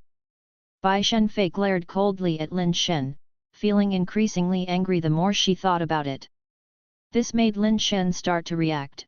He had previously suspected that Bai Shenfei might have misunderstood that he had done something, but he later thought it highly unlikely. Now, hearing Bai Shenfei say this, he realized she indeed might have misunderstood. "Bai Shenfei, it's not what you think. Nothing happened that day, I was just tired and fell asleep next to you. Lin Shen tried to express himself as tactfully as possible. He couldn't just say, I didn't sleep with you, you're thinking too much. After listening to Lin Shen, Bai Shenfei was firstly taken aback, then felt as if a huge stone had lifted from her heart, a sense of relief washing over her. You're not lying to me. Bai Shenfei still couldn't fully believe it and sought confirmation again. Big sister, I really didn't touch you.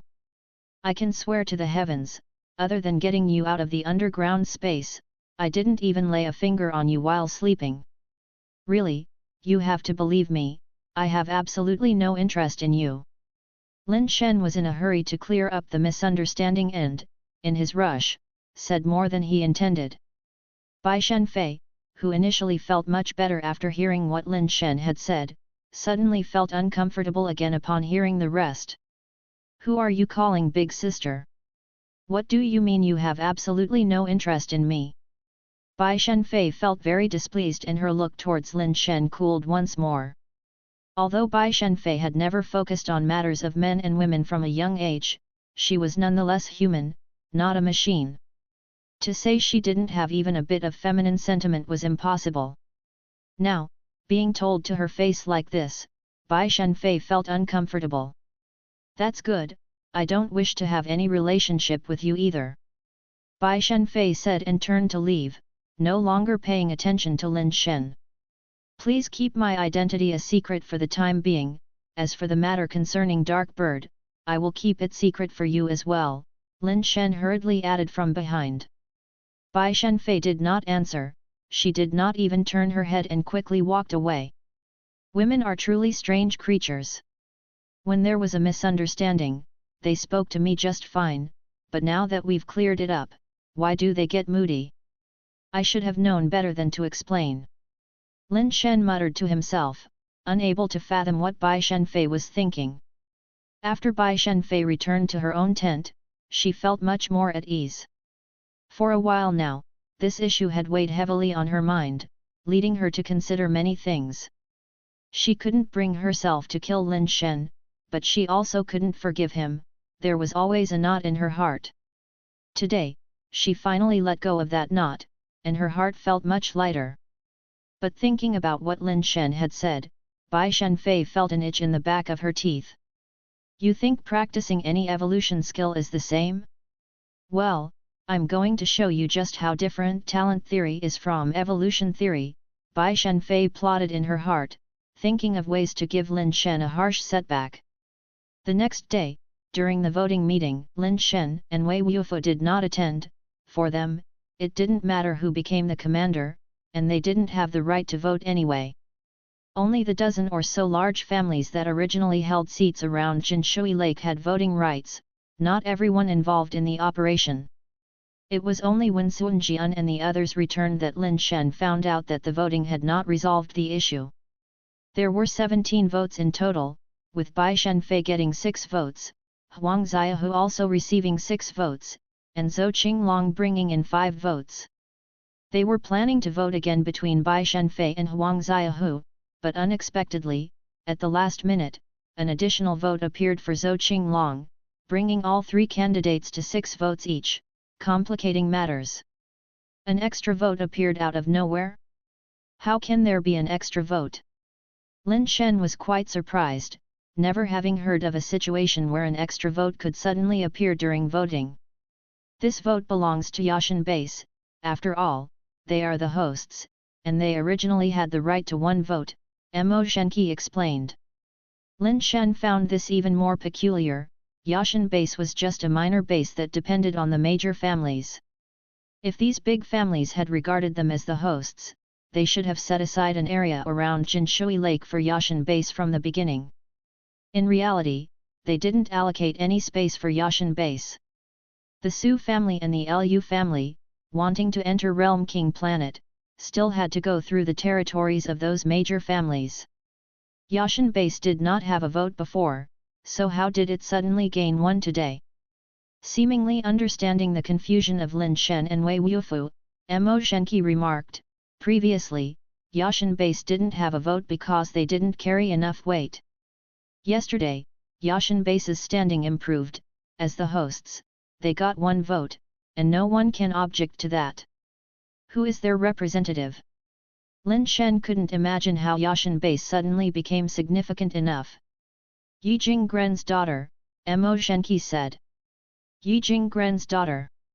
Lin Shen was astounded upon hearing this, as the name Yi Jinggren was indeed astonishing. Chapter 161, 161 The Giant Golden Crab. Chapter 161, The Giant Golden Crab. People on the mother planet who haven't heard the name Yi Jinggren should be few and far between. Yi Jinggren is not affiliated with any super base, nor does he belong to a family clan, yet no clan dares to underestimate him, as an individual. 40 years ago, a tide of sea beasts ascended onto the East Sea's shores in uncountable numbers, with many bases from overseas and the continent joining forces to suppress the beast tide.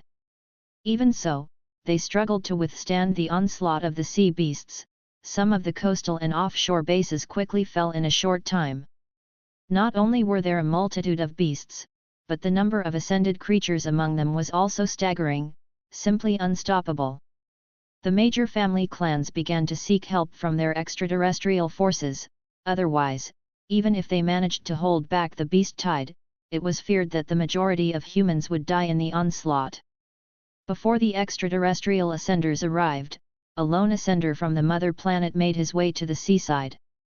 One man, armed with a whip, hung countless ascended creatures in the tide-like beast wave, scattering the souls of numerous base variant creatures, and single-handedly turned the entire situation around. This man was Yi Jinggren, earning the nickname Heaven Shocking Whip. Although that nickname was somewhat rude and hence not often used later, most people preferred his real name. Although Yi Jinggren didn't have much influence and his whereabouts were unpredictable, the mere mention of those 3 characters garnered respect from everyone under heaven. How could Yi Jinggren's daughter represent Yashin Base? Isn't Yashin Base owned by the Su family and the Lu family? Wait, is Yi Jinggren's surname Yi? Lin Shen suddenly asked what seemed like a rather foolish question. Of course Yi Jinggren's surname is Yi. Mo Zhenqi looked at Lin Shen, thinking him a bit of an idiot. Lin Shen's mind was clearly not the problem, he was well aware that Yi Jinggren's surname was Yi. Inside Yashin Base, he also knew of someone else with the surname Yi. Madame Yet. No way. Madame Yet is Yi Jinggren's daughter. Lin Shen was shocked in his heart. The following words from Mo Zhenqi also confirmed Lin Shen's guess. Yi Jinggren's daughter now resides in Yashin Base, and while her name is unknown, her husband's surname should be Yet. She currently refers to herself as Madame Yet. Lin Shen's expression became increasingly peculiar, knowing now that Madame Ye was Yi Jinggren's daughter and that Ye Yuzhen was Yi Jinggren's granddaughter. He wondered why he had bothered to flee when Zheng Gaiwen came to trouble him in the past. Even if Zheng Gaiwen had courage strapped to every inch of his body, he wouldn't dare to act brashly in front of Yi Jinggren's daughter. This is utterly ridiculous. The more Lin Shen thought about it, the more he felt he was out of his mind back then. Why flee at all? He should have asked Ye Yuzhen who her grandfather was and clung tightly to those coattails on the spot. But at the time, Lin Shen had no knowledge of this, so he couldn't be blamed. And the outcome? Wei Wufu asked. The result was that all 3 candidates had 6 votes each. There was no clear winner. In the end, it was decided to split into 3 groups and enter the Realm King planet, with goddess consort Zhou Qinglong and Huang Xiaohu each leading a team. Mo Zhenqi answered.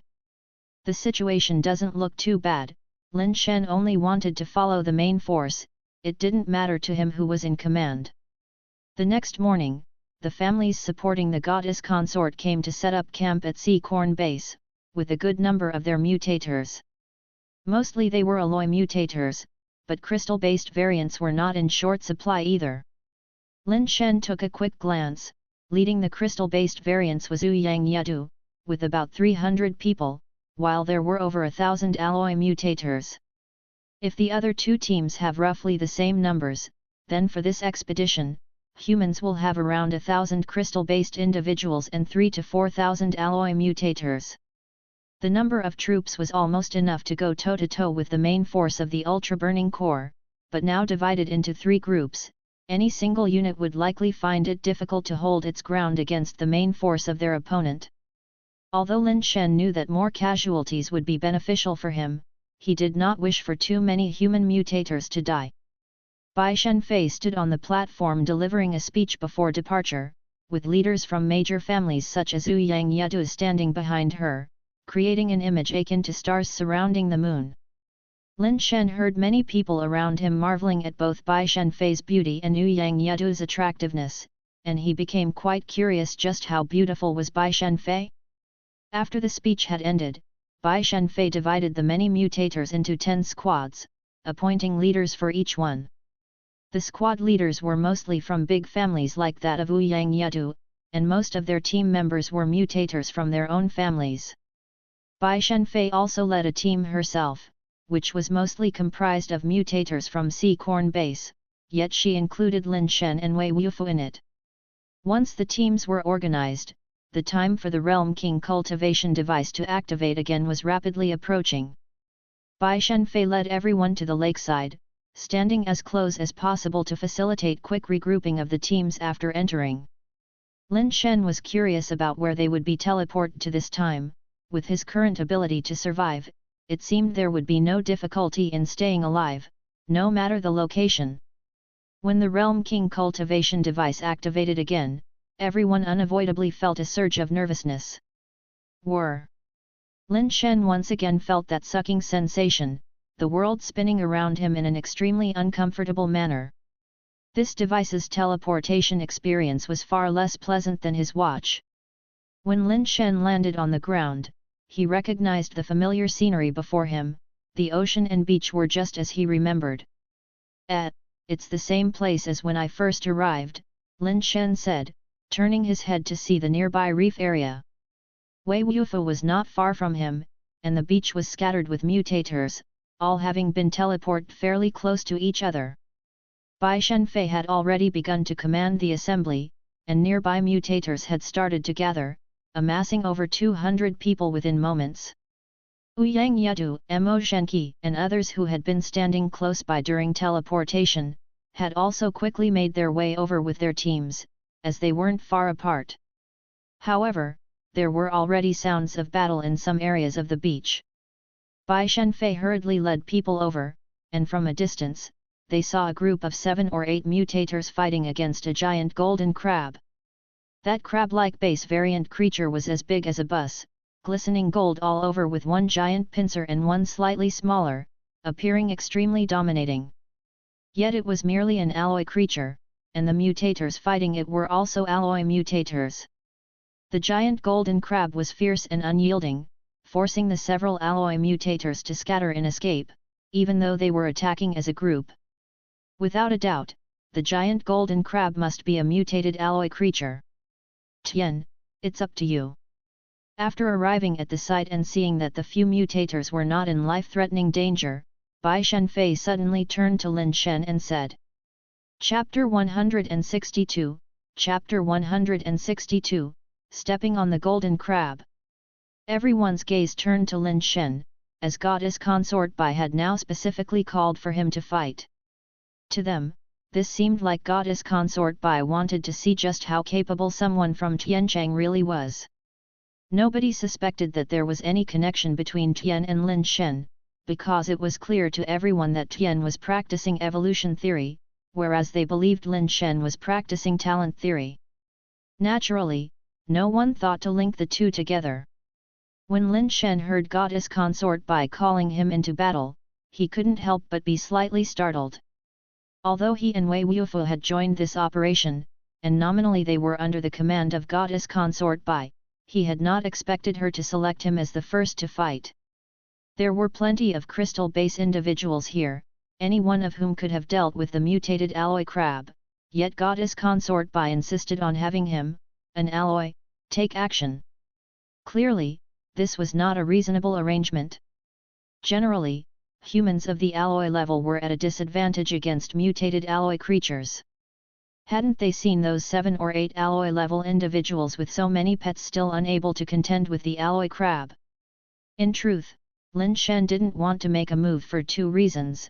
First, there was no need, and second, even if he killed the mutated alloy crab, the spoils of war would have to be distributed by the team. Killing the mutated alloy crab might result in a larger share, but exclusive possession was impossible. However, since goddess consort Bai, the commander, had spoken, it wouldn't be right for him to damage her dignity. As Lin Shen walked towards the mutated alloy crab, he thought to himself, now that I've taken on the identity of someone from Tiancheng, I can't let down Tianken's name, otherwise I would be doing a disservice to Wei. With that thought, Lin Shen decided to quickly and cleanly dispatch the mutated alloy crab. To him, an alloy mutated creature was nothing much. The only problem was that Lin Shen's combat skills were really not that great. He only knew one stabbing move, and he didn't carry weapons like spears. Death powder was inconvenient to use, so with what skill could he kill the mutated alloy crab? If the fight looked too ugly, even if he killed the mutated alloy crab, people would think that someone from Tiancheng was just so-so. Lin Shen knew Wei Wufu wouldn't care about these matters, but he couldn't act that way. The crowd only saw Lin Shen slowly walking step by step toward the mutated alloy crab, calm and composed, with the bearing of an expert. They couldn't imagine that Lin Shen's slow pace was purely to buy time while he considered what means to use to kill the mutated alloy crab. Lin Shen now truly understood what it meant to regret not learning enough when it was necessary. Having not followed Wei Wufu to properly learn skills before, he now didn't even know how to put on a formidable front or show off. I'm not skilled in fancy techniques, so I should keep it simple and avoid hassle, thought Lin Shen. After consideration, he decided to use stepping on the immortal court. Apart from his stabbing move, stepping on the immortal court was the only other usable skill he had. He practiced stepping on the immortal court far more frequently than his stabbing move since it could be exercised even while walking normally. Once he had made up his mind, Lin Shen no longer hesitated, and he was almost within the mutated alloy crab's combat range. Lin Shen timed his move perfectly. His pace suddenly quickened with just one step, and within a few strides, his speed had increased to an extremely fast level. Then he leaped up, passing beside the swinging pincers of the mutated alloy crab, and landed a heavy stomp between the eyes of the mutated alloy crab, where a prominent weak spot was located. To ensure he didn't embarrass Tiancheng, Lin Shen made thorough preparations. Lin Shen had reserved some maneuvers for any contingency, not expecting to easily get past the mutated alloy crab's pincers, rendering the maneuvers unnecessary. When Lin Shen's foot landed between the eyes of the mutated alloy crab, even he was startled by his own action. His stomp crushed the hard golden carapace of the giant crab, piercing it as one leg sunk directly in. Lin Shen had not expected this. He thought his stomp would at most daze the golden crab, not puncture through it. Fortunately, his reactions were quick enough. His other foot planted on the shell, he pushed off powerfully, yanking his trapped leg out and launched himself towards the ground. Everything happened too swiftly. To others, it looked as if Lin Shen had approached the giant golden crab, leapt up, smashed its carapace, and then landed effortlessly. Behind Lin Shen, the massive body of the golden crab crashed to the ground, convulsed a couple of times, and then went still. Tiancheng, truly worthy of its reputation. A little-known alloy mutator from Tiancheng can crush a mutated alloy creature with a casual stomp. Their ability is truly unlike ordinary people. Many harbored such thoughts. They just felt that Lin Shen was formidable, but didn't find anything unreasonable because he was from Tiancheng, where some irregularities were normal. But to Bai Shenfei, this was very abnormal. She knew that Lin Shen wasn't from Tiancheng. He was cultivating the common evolution theory, and without using weapons or pets, how could he crush the carapace of the golden crab with one stomp? Lin Shen was at the alloy level, his attributes could not be much stronger than the golden crab's, and might even be inferior since the crab was a mutated being with innately strong attributes, particularly the toughness of its carapace, which was obviously top-notch. Lin Shen crushing its hardest carapace with pure strength defied explanation, it was rare to see such dominance among peers. Could it be his innate skill? Bai Shenfei hadn't seen Lin Shen use an innate skill, but apart from this, she couldn't imagine how he achieved it. What she didn't know was that Lin Shen's strength attribute far surpassed that of his peers. He didn't need to use an innate skill to dominate them. This stomp bolstered Lin Shen's confidence in his own strength and the effectiveness of stepping on the immortal court, especially the latter, more useful than he had thought. What lacked was only combat experience. When Lin Shen returned, the nearby mutators complimented him warmly, and Lin Shen responded just as amiably. Bai Shenfei said nothing, and Ouyang Yadu merely smiled at him without a word. Confidence. When he returned to Wei Wufu's side, Wei Wufu spoke just 2 words. Lin Shen nodded. He knew Wei Wufu was commenting on his lack of confidence. But since it was his first time using it against an enemy and he was unaware of its depth, how could he be so confident? Regardless, Lin Shen's stomp managed to preserve Tianquan's prestige and didn't embarrass Wei Wufu. Little did he know that Wei Wufu was deep in thought. After observing Lin Shen using stepping on the immortal court, he felt Lin Shen's movement technique had great potential, which had to be stimulated through real combat. Wei Wufu had already begun planning how to awaken Lin Shen's potential upon their return. Chapter 163, Chapter 163, The Ultra-Burning Core Attacks. Bai Shenfei's team was quite fortunate. Despite being teleported to the more dangerous coastal area, they didn't lose too many people. Only 2 unlucky alloy mutators fell into the sea, and before they could climb onto the beach, they were dragged into the depths of the ocean by some unknown creatures. The other mutators who encountered base variant creatures near the beach didn't lose their lives, as the nearby crystal base powerhouses arrived in time to support them. After spending more than 2 hours, everyone had assembled, and under Bai Shenfei's command, they headed towards the valley pass that led to the plains. Their purpose was not to hunt base variant creatures, but to clear out the ultra-burning core. The plains region was where the ultra-burning core often wandered, and there they should be able to find traces of the ultra-burning core. Bai Shenfei dispatched mutators with flying pets to scout ahead for traces of the ultra-burning core.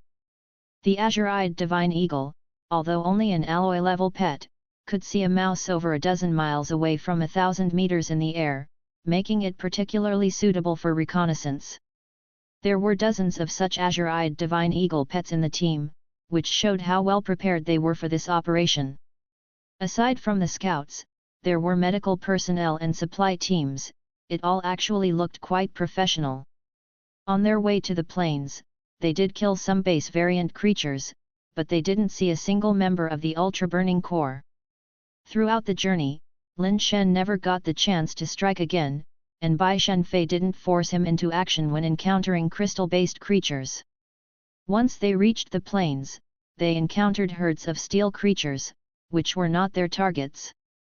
Unless encountering a mutation, no one was willing to waste energy killing them unless these steel creatures came charging at them seeking their own demise. After more than 10 hours had passed, they still hadn't found any trace of the ultra-burning core, not even a single ultra-burn warrior. They didn't know if the other 2 teams had found traces of the ultra-burning core, but the spectators outside could see clearly, they hadn't found any traces either. This was obviously not normal. Realm King Planet was large, but the regions where the 3 teams were teleported to were areas where the ultra-burning core had frequently appeared before. Now, not a single ultra-burn warrior could be seen, and this was indeed strange.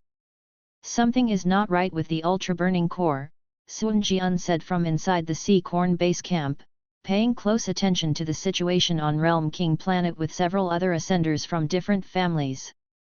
Ouyang Zhuamiao looked rather somber. There are 2 possibilities now. One is that the ultra-burning core has encountered some trouble, the other is that they have already assembled. Even if they encountered some trouble, it's impossible that so many ultra-burning core would have problems at the same time. The second possibility is more likely, Sun Jian said. Based on our calculations, the total number of the ultra-burning core could be between 20 to 25,000. If they have assembled, none of our teams have the capacity to face them alone. If the three teams could unite, we might stand a chance in battle. Ouyang Zhuamiao spoke with a heavy tone. Everyone knew that it was too late to discuss this now. All they could do was hope that Bai Shenfei and her team would detect the abnormality soon enough to respond correctly. The safest method would be to immediately find an area to hide, to avoid being discovered by the ultra-burning core, or to quickly make contact with the other two teams and merge forces. They had a god's eye view and knew where the three teams were located. The distance wasn't close, but it wasn't too far either. Running at full speed for about 10 hours should enable them to meet up. However, the three teams on Realm King Planet had no idea where the other teams were, making a meet-up almost an impossible task. So, Sun Jian and Ouyang could only hope that Bai Shenfei and her team would notice the anomalies and take the team into hiding.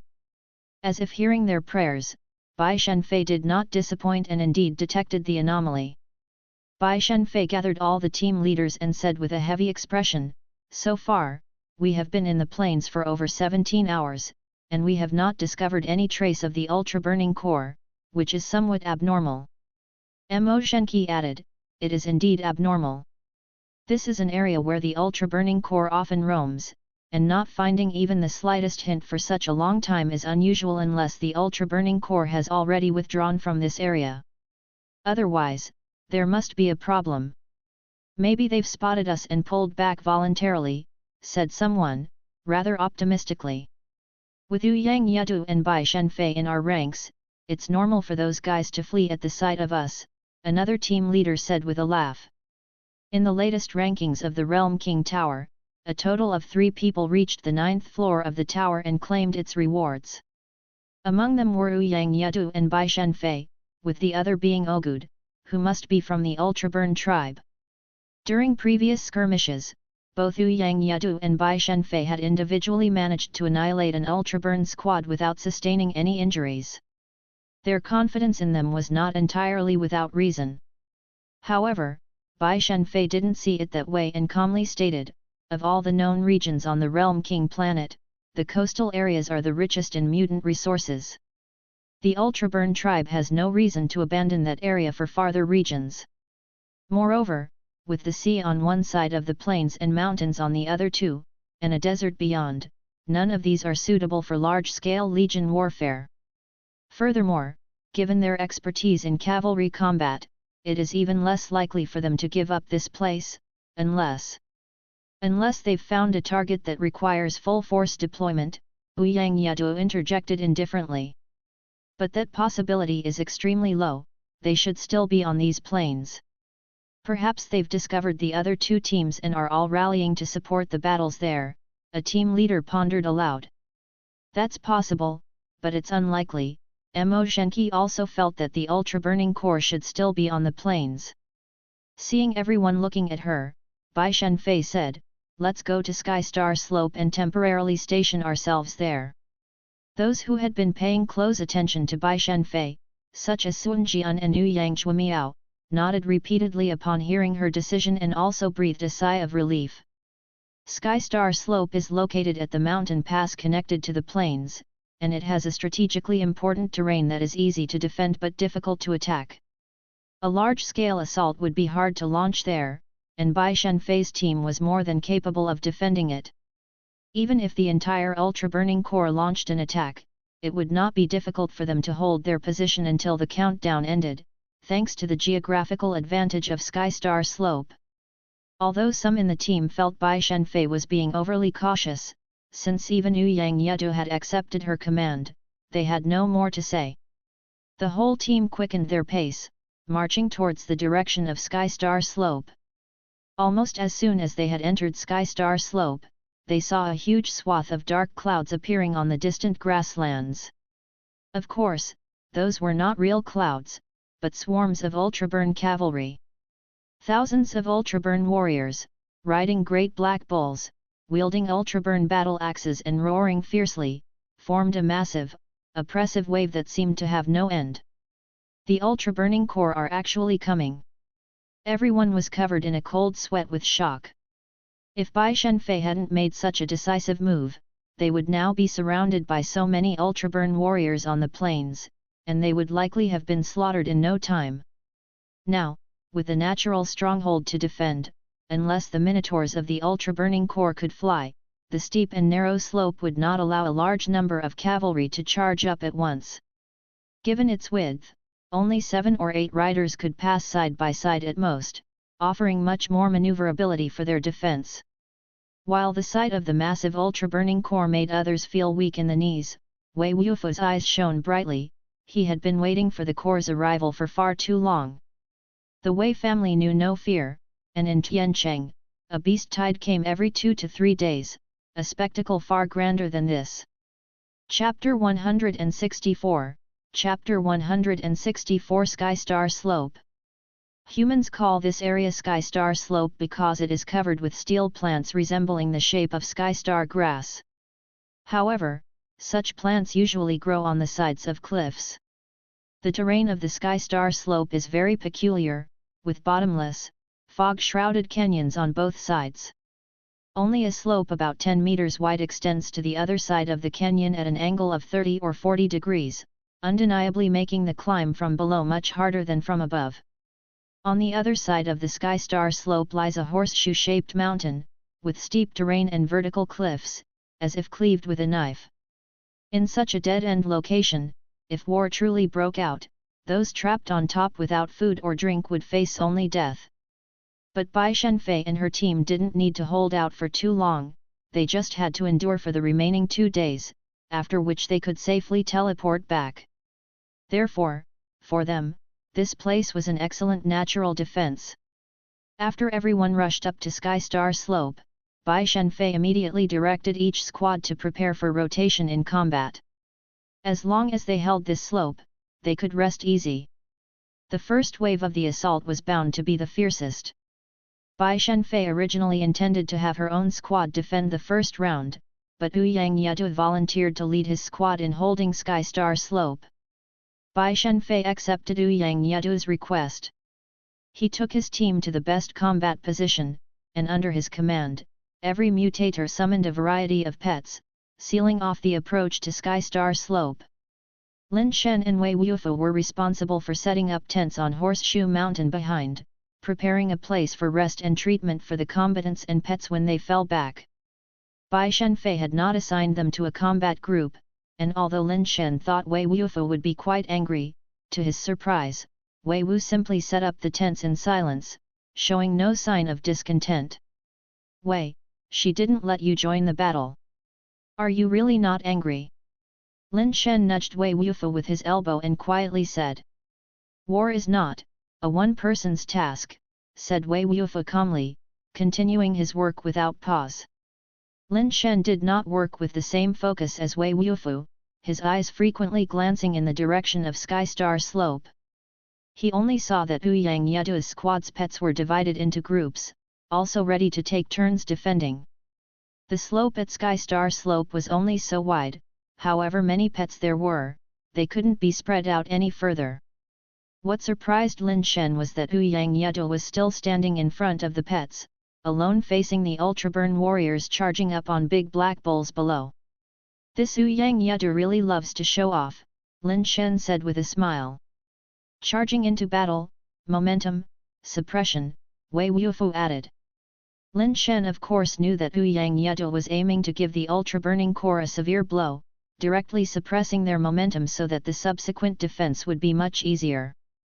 But the ultra-burning core's first charge would definitely not consist of ordinary ultra-burn warriors.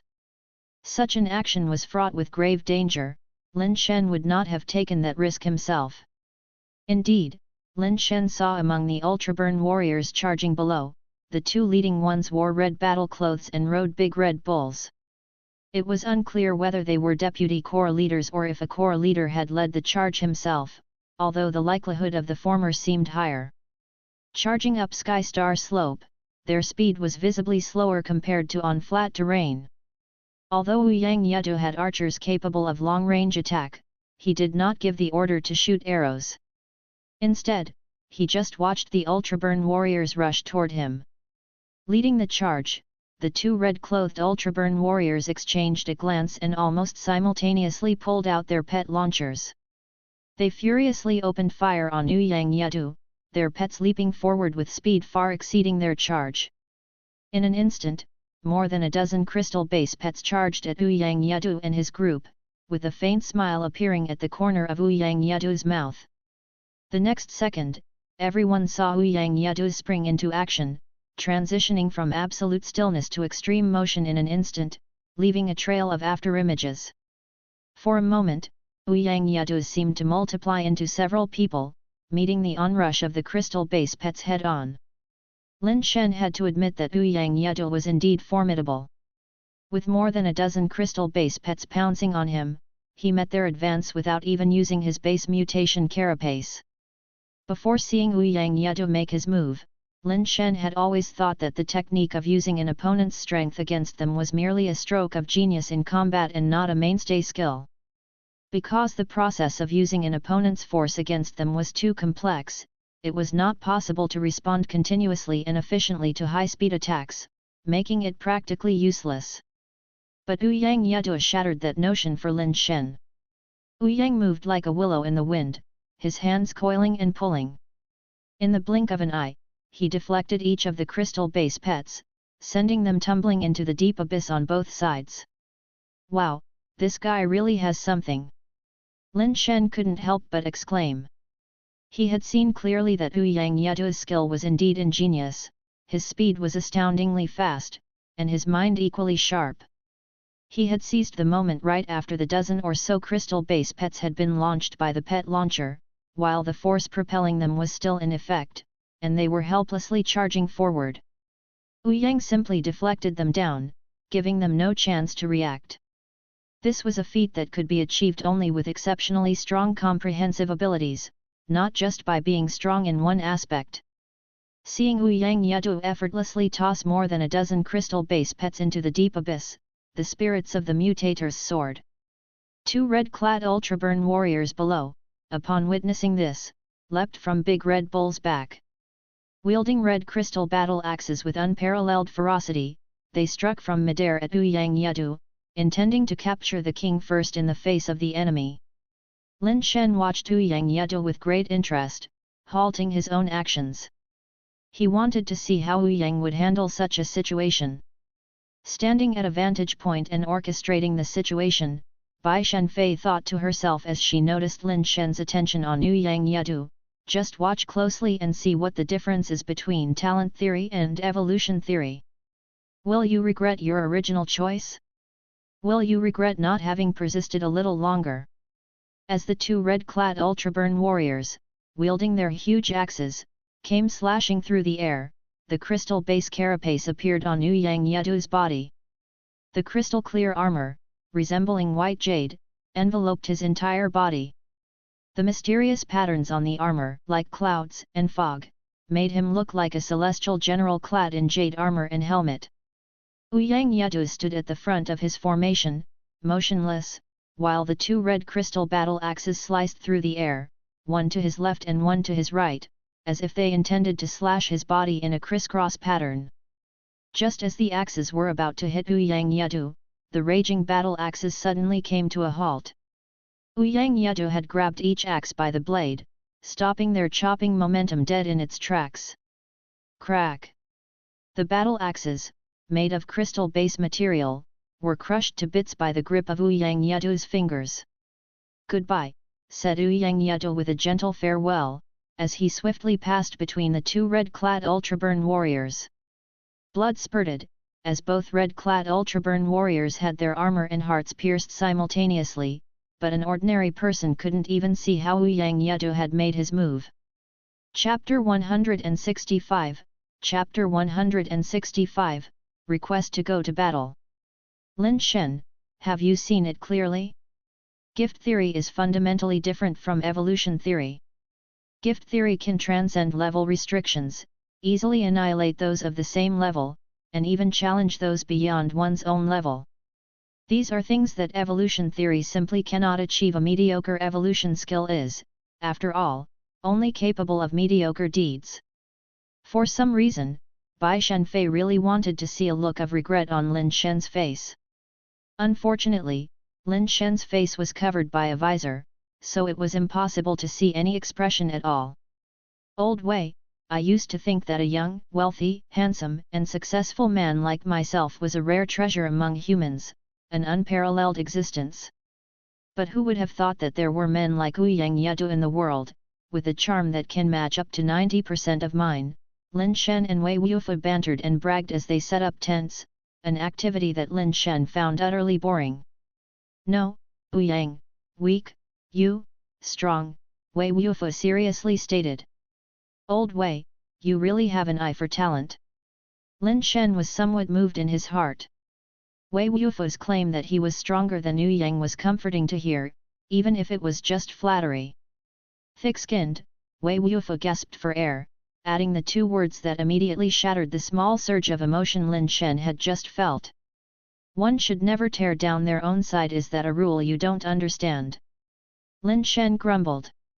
Struck head-on by Ouyang Yedu, the morale of the ultra-burning corps indeed plummeted to an extreme. But the next second, as the charge horn sounded, the ultra-burn warriors still charged forward with abandon, fiercely fighting with their pets against the mutators' pets. In an instant, Sky Star Slope became a conveyor belt to a meat grinder. Wave after wave of ultra-burn warriors and their pets surged forward, their roars and screams interweaving to form what could only be described as an abattoir's exclusive background music, a concerto presided over by the Grim Reaper himself. Bones snapped, blades sang a long dirge, and blood gushed out in a melody that seemed like the devil's sotto voce chant. It was Lin Shen's first time witnessing such a brutal battle. It wasn't just Lin Shen. Mutators with experience in combat on alien worlds also felt their scalps tingle at this sight. Pets were sent forward in wave after wave, dying in droves, and soon there was no more Sky Star grass on Sky Star Slope. Instead, there was blood and base mutation fluid spurting everywhere, coloring the entire slope with a riot of hues. Ouyang Yedu had already backed off, the base mutation carapace receding from his body. He stood behind, commanding the mutators in his team to summon their pets to fight. Putting everything else aside, his stamina certainly isn't a match for me, Lin Shen commented with a smile. He is already very strong, Wei Wufu remarked. The horror of the first wave of attack. Ouyang Yedu's team managed to hold on for the first hour, sacrificing many pets but with almost no casualties among the personnel. As soon as the time was up, a second team charged to take over from Ouyang Yedu's team, continuing to withstand the relentless assault of the ultra-burning corps. The offensive of the ultra-burning corps didn't stop for a moment, they were also racing against the clock, attempting to slaughter every last one before the humans' 3-day countdown expired. Every so often, the information sacrificial offering +1 would pop into Lin Shen's mind. For every ultra-burn warrior that died, his sacrificial halo would grow by +1, accumulating more power. The ultra-burn warriors, as if oblivious to the concept of death, charged up Sky Star Slope again and again, only to be repelled each time. After more than a dozen hours of support, and with many pets wounded or killed, some gaps could only be filled by mutators. At this point, casualties began to occur on their side as well. The ferocity of the battle made all the spectators' hearts pound with trepidation. Some had already started to worry whether Bai Shenfei and the others could last until the end of the countdown under such suicidal charges. Something's off. I've encountered ultra-burn warriors before, and the so-called ultra-burning corps were just cannon fodder. It's impossible for each one of them to be this fearless in the face of death. What is driving them to execute such suicidal charges again and again? Lin Shen wondered. The drum beats, Wei Wufu, hearing Lin Shen's muttered words, pinpointed the key. Only then did Lin Shen realize that the drumming he heard from below, which he had assumed to be the common war drums used to boost morale and intimidate the enemy, were indeed what they were. Upon hearing Wei Wufu's words, Lin Shen realized there might be more to the drum sounds than met the ear. Is there a way to take out the drummer among the ultra-burn warriors? Lin Shen thought out loud. If one can fly, perhaps, Wei Wufu replied. Since Lin Shen couldn't fly, he had no choice but to remain silent. Let's go, we're going up, Wei Wufu rose and headed in the direction of Bai Shenfei. Lin Shen had no choice but to follow. He too knew that their situation wasn't looking good. Nearly 20 hours had passed, countless ultra-burn warriors had fallen, yet the ultra-burning core showed no signs of stopping their charge. They were determined to annihilate them. The situation for the mutators wasn't as relaxed anymore, with too many pets killed and an increasing number of the mutators getting injured. Even top-tier mutators like Wu Yang Yadu, Mo Shenqi, and Bai Shenfei had entered the fray multiple times, supported many aggressive charges, and fought hard to keep their ground from being lost. However, in the midst of high-intensity combat, their strength was depleting too quickly. Initially, their base mutation carapaces could last 2 or 3 hours, but now they needed to retreat for rest and replenishment of potions and base mutation fluid after about an hour. However, potions and base mutation fluid couldn't fully restore them, and when they used their base mutation powers in combat next time, their duration would be even shorter. "We would like to request to join the battle," Wei Wufu said to Bai Shenfei. "Join the team and fight." Bai Shenfei initially didn't want Lin Shen and Wei Wufu to fight, but considering the grim situation, 2 more people in rotation would mean the other mutators could rest a bit longer, increasing their chances of surviving until the countdown ended. Lin Shen took a deep breath and joined Bai Shenfei's team. They would be the next one to rotate in defense. Lin Shen reached for a battle axe lying on the ground. Such weaponry was piled everywhere, and served little purpose at that point. The one Lin Shen picked was a red crystal battle axe, a high-grade commodity used by the deputy corps leader, which Lin Shen had also acquired previously and given to Wei Wufu to take to Tiancheng. No one would use an unfamiliar weapon in such a life-or-death situation. One had to fight with the weapon they knew best, so nobody bothered to pick up the discarded axes, leaving them piled to the side. Lin Shen's only move was a thrust, but in this type of battle, a single thrust wasn't very effective. It would require a group of the long spear team thrusting together to have a significant impact, and a single person's effect was limited. So for Lin Shen, it didn't matter what weapon he used. It was all about brute force directly applied. The battle axe was also a good choice, at least it was a crystal base weapon. "Wei, teach me a couple of practical axe techniques," Lin Shen said to Wei Wufu, standing next to him. "Chop, that's it," Wei Wufu said indifferently. In the midst of talking, it was time for the rotation. The team above withdrew, and it was Lin Shen's team's turn to stand in their place. Wei Wufu, with the golden crystal trident slung on his back, didn't take it down. Like Lin Shen, he grabbed a red crystal battle axe and strode towards the battlefield, his entire body enveloped in armor as purple as crystal. His robust stature was comparable to that of an ultra-burn warrior, and with a massive red crystal battle axe in hand, for a moment, it was hard to distinguish whether he was a human mutator or an ultra-burn warrior. Lin Shen followed close behind. Although his stature wasn't as imposing as Wei Wufu's, he was still quite dashing. However, the double-bladed battle axe in his hand was too large, making it look somewhat disproportionate in his grasp.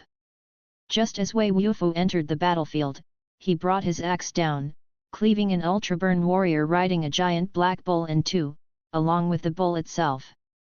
The terrifying force momentarily stalled the offensive of the ultra-burning core. Subscribe to Chinese Novel Audiowave.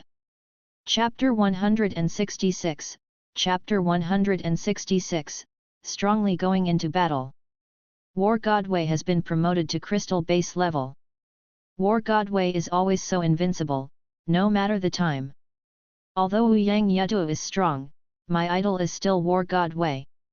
His aura is not something a pretty boy can compare with, it's just so satisfying to watch. With Wei Wufu in hand, the world is mine.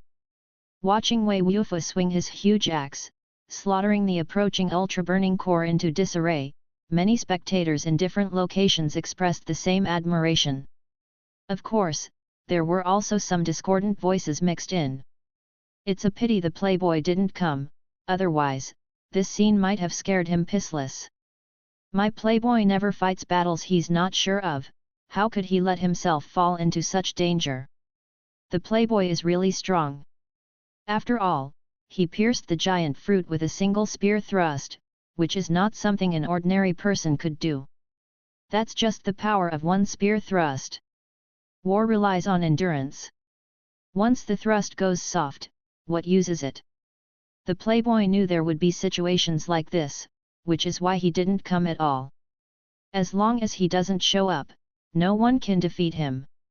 Luckily, Lin Shen couldn't hear their discussions outside, otherwise, even if it didn't infuriate him enough to vomit blood, it would still depress him for quite a while, considering how hard he was working. Lin Shen wasn't idling either. He held the red crystal battle axe in both hands, chopping at the pets and ultraburn warriors charging at him, not far from Wei Wufu. Although not much technique was involved, his strength was sufficiently powerful. The average alloy level could not withstand a single chop, making any tricks on the battlefield utterly worthless and flashy for no good reason. Just like Wei Wufu said, chop away, strength is the absolute rule. Lin Shen mainly dealt with alloy level enemies. The crystal base level foes were taken care of by Wei Wufu at his side. With the addition of these two, the team felt much less pressure while defending, not needing the support of Goddess Consort Bai and Ouyang Yadu and others. People from the Wei family of Tiancheng are indeed quite interesting, Ouyang Yadu said, watching the battlefield beside Goddess Consort Bai. Wei Wufu is indeed strong, and Phoenix Purple Chi Ju is sufficiently domineering, another team's captain, Li Tiangang, added. Wei Wufu is indeed strong, but I'm interested in another one, his name is Tian, right? Said Ouyang Yadu, causing the other captains to pause. All of them were top-tier crystal base, paying much attention to Wei Wufu and not really looking at the alloy level much. With Ouyang Yadu mentioning it, they turned to look at Lin Shen. After observing him for a while, their expressions turned puzzled. From their perspective, there seemed to be nothing about Lin Shen's performance that warranted Ouyang Yadu's interest. His axing method was too crude. If it wasn't for Wei Wufu protecting him, he would have already made a blunder and been overrun by the Ultraburn warriors. Goddess Consort Bai also looked towards Ouyang Yadu, seemingly waiting for his explanation, wanting to know why he was interested in Lin Shen. Goddess Consort Bai could tell that Lin Shen probably couldn't use an axe well. Apart from his strength being stronger than the average alloy creatures, she couldn't figure out what else about Lin Shen could attract Ouyang Yadu's attention. Ouyang Yadu said with a smile, "Haven't you noticed? He's very different from the average alloy level." "Different in what way?" "Really, I haven't noticed," Li Tiangang said after looking for a while longer, still unable to discern any difference. "Do you know how much the red crystal battle axe weighs?" Ouyang Yadu asked in response. No one knew the answer, and Ouyang Yadu continued, "How heavy the red crystal battle axe is specifically, I don't know, but its weight is definitely not light. Even for ultraburn warriors of the alloy level, only the edges of their axes are inlaid with some red crystal material, instead of using the red crystal battle axe outright. This shows that the red crystal battle axe is not a weapon that alloy level fighters can handle easily, at least not for extended periods. Maybe it's simply because the red crystal material is too precious, and there's no way to equip every common ultraburn warrior with one, right?" Li Tiangang said. "That's possible, but I saw a deputy legion commander get slain before, and when the red crystal battle axe fell on Sky Star Slope, the ultraburn warriors who rushed up afterwards didn't pick up and swing the red crystal battle axe lying on the ground," Ouyang Yadu said. Li Tiangang was slightly taken aback. "That means, this Tian is really something. A mere alloy base mutator, swinging the red crystal battle axe so vigorously over and over for so long, he really must have some strength." Ouyang Yadu smiled and took over the conversation. "The key is, he doesn't even know how to use an axe properly, his way of exerting force is not quite right, nor is he good at using clever strength, which means his consumption is even greater. In my opinion, his strength and stamina far exceed that of a normal alloy level, and even a mutated alloy creature wouldn't have such strength and stamina. So, you're saying he has some kind of innate skill that enhances both strength and stamina? Li Tiangang pondered. The interesting part is here, if he had used an innate skill, there would inevitably be some peculiar changes to his body, but so far, I haven't seen any abnormal changes on him, Ouyang Yadu said, his gaze never leaving Lin Shen. That's impossible, without using an innate skill, an alloy level couldn't possibly have that kind of strength, Li Tiangang said very firmly. Impossible. Ouyang Yadu was non-committal. After the discussion among a few people, the audience watching the fight also began to notice Lin Shen. Indeed, as Ouyang Yadu said, not a single ultraburn warrior at the alloy level could withstand a chop from Lin Shen without either retreating or attempting to counterattack and force Lin Shen to stay his hand. An occasional alloy, who didn't know any better, would clash axes with Lin Shen, only to be continuously driven back, crashing into other ultraburn warriors behind him. Some unfortunate ones were directly cleaved down into the abyss. Lin Shen might not have been as conspicuous as Wei Wufu, but his strength was indeed domineering. Ouyang Yadu has a sharp eye, only now do I realize how strong this Tian is, practically one-shotting those of the same level. After all, he is from Tiancheng, what's there to be surprised about? If he's not good with the battle axe, why did he choose it? Why can't he use a weapon he's proficient with? He practices evolution theory, right? Is evolution theory that powerful? This brother Tian, who practices evolution theory, is too strong. I'm considering switching to evolution theory again. I can say for sure that evolution theory is definitely not that fierce because my entire family practices it. Reaching the alloy level through evolution theory, one's strength couldn't possibly be that immense. He must have chosen a powerful base mutation egg and gained some base change talent that enhances strength. It's such a dilemma. Who should I choose as a husband, Ouyang Yadu or War God Wei? This Tian seems pretty good too, a potential dark horse. A young girl on a certain attic mused dreamily.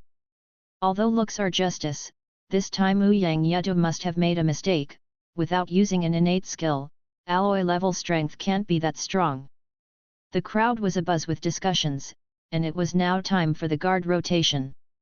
As the next team charged forth, Lin Shen intended to retreat and rest, but Wei Wufu stood at the front with no intention of withdrawing. Request, to fight. Wei Wufu's voice was steadfast as iron. If it had been at the beginning, Wei Wufu's request to fight would make people think he was just trying to show off. But now that everyone had begun to tire, the wounded were increasing, and the pets were nearly all dead, who wouldn't want to rest a bit longer? Wei Wufu's request to continue fighting at this time, with the incoming team's support, would only make them grateful. Chapter 167, Chapter 167 The only Wufu in the world. Wei Wufu stood at the very front for one round after another, his red crystal double-edged battle axe was so heavily used it had chipped, and the handle broke. He snatched a battle axe from the hands of an ultraburn warrior who rushed at him and continued to hack wildly with the backhand. Dominating. Unparalleled in dominance. Just by standing at the front of the formation, Wei Wufu exuded an aura of a man who could hold his ground against 10,000. Simply because of Wei Wufu's presence, the offensive from the other side seemed much less sharp.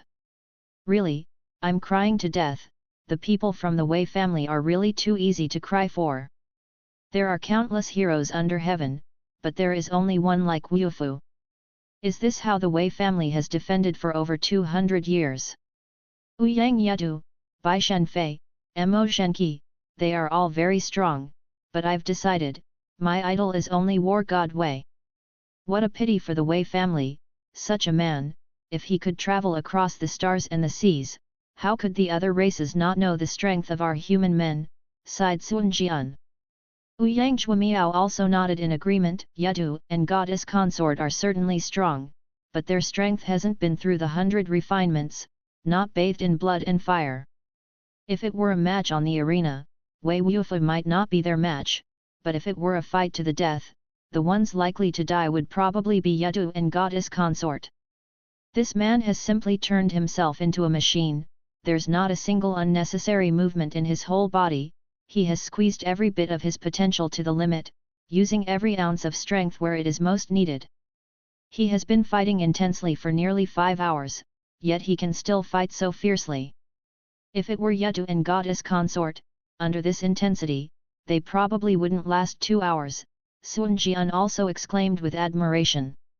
On the battlefield, Mo Zhenqi and the others looked at Wei Wufu, who seemed like a war god had descended, with complex expressions.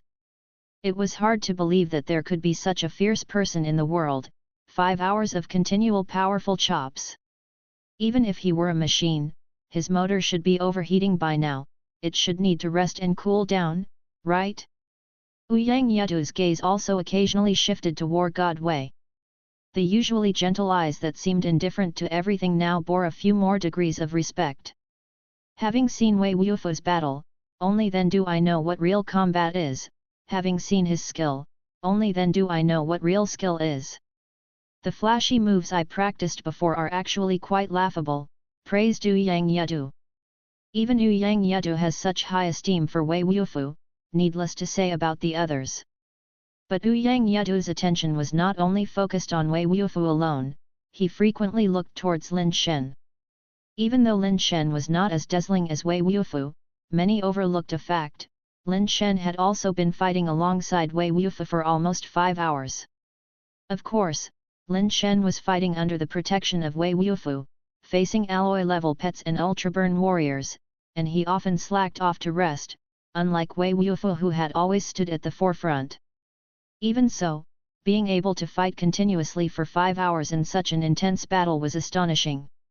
Some mutators would find it hard to maintain base mutation for 5 hours while standing still, let alone fight in such a manner.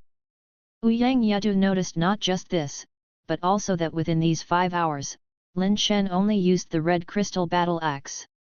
That was a weapon meant for those at crystal base level and was a bit too heavy for someone at alloy level, which would have increased Lin Shen's exhaustion. Yet until now, Ouyang Yadu had still not seen Lin Shen show any signs of fatigue. However, after Wei Wufu's battle axe broke, Lin Shen had given his own red crystal battle axe to Wei Wufu and casually picked up an alloy-embellished crystal battle axe to use. That Tian, quite interesting, it's just his combat talent is slightly lacking. After fighting so long, his axemanship is still not quite up to par, Ouyang Yadu said with a smile as he stood up and walked towards the battlefield. Brother Wei, you've had your fun, right? My hands are itching terribly, let me have some fun too, said Ouyang Yadu as he approached from behind Wei Wufu. Wei Wufu retreated without a word, though he still had the strength to continue fighting, his energy was indeed nearly depleted, and Ouyang Yadu arrived just in time. Brother Wei, may I borrow your battle axe? After Ouyang Yadu stepped forward, he punched a crystal base level ultraburn warrior back and called out to Wei Wufu. Take it. Wei Wufu tossed the red crystal battle axe to Ouyang Yadu without hesitation. Thank you. Ouyang Yadu caught the red crystal battle axe and also took the spot where Wei Wufu had just been standing. People were surprised to find that Ouyang Yadu's fighting style had changed, completely different from his previous methods. That looks like War God Wei's axe technique. It didn't take long for everyone to notice that the axe technique Ouyang Yadu was using was exactly the same as Wei Wufu's. Even the aura and fighting skills were identical. Merely from watching Wei Wufu fight for so long, Ouyang Yadu had managed to learn Wei Wufu's axe technique. Who says Mr. Tian is fair? I've been watching for half the day and still haven't understood it, yet Ouyang Yadu can already use it. And you talk to me about equality at birth. Someone muttered with a bitter smile. Li Tiangang exclaimed in admiration, Ouyang Yadu's talent is truly extraordinary.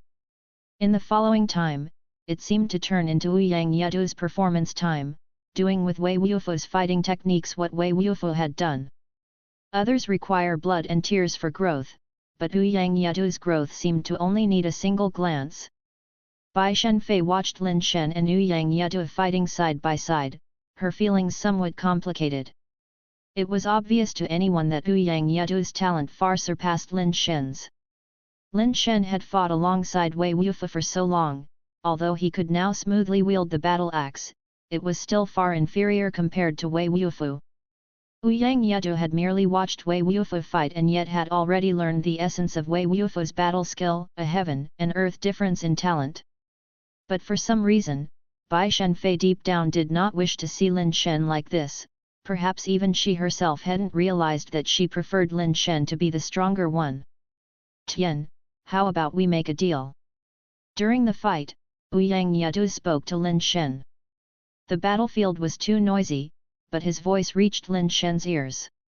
However, those a bit farther away couldn't hear it, and the spectators could not make out the words clearly, since the battlefield was indeed too loud.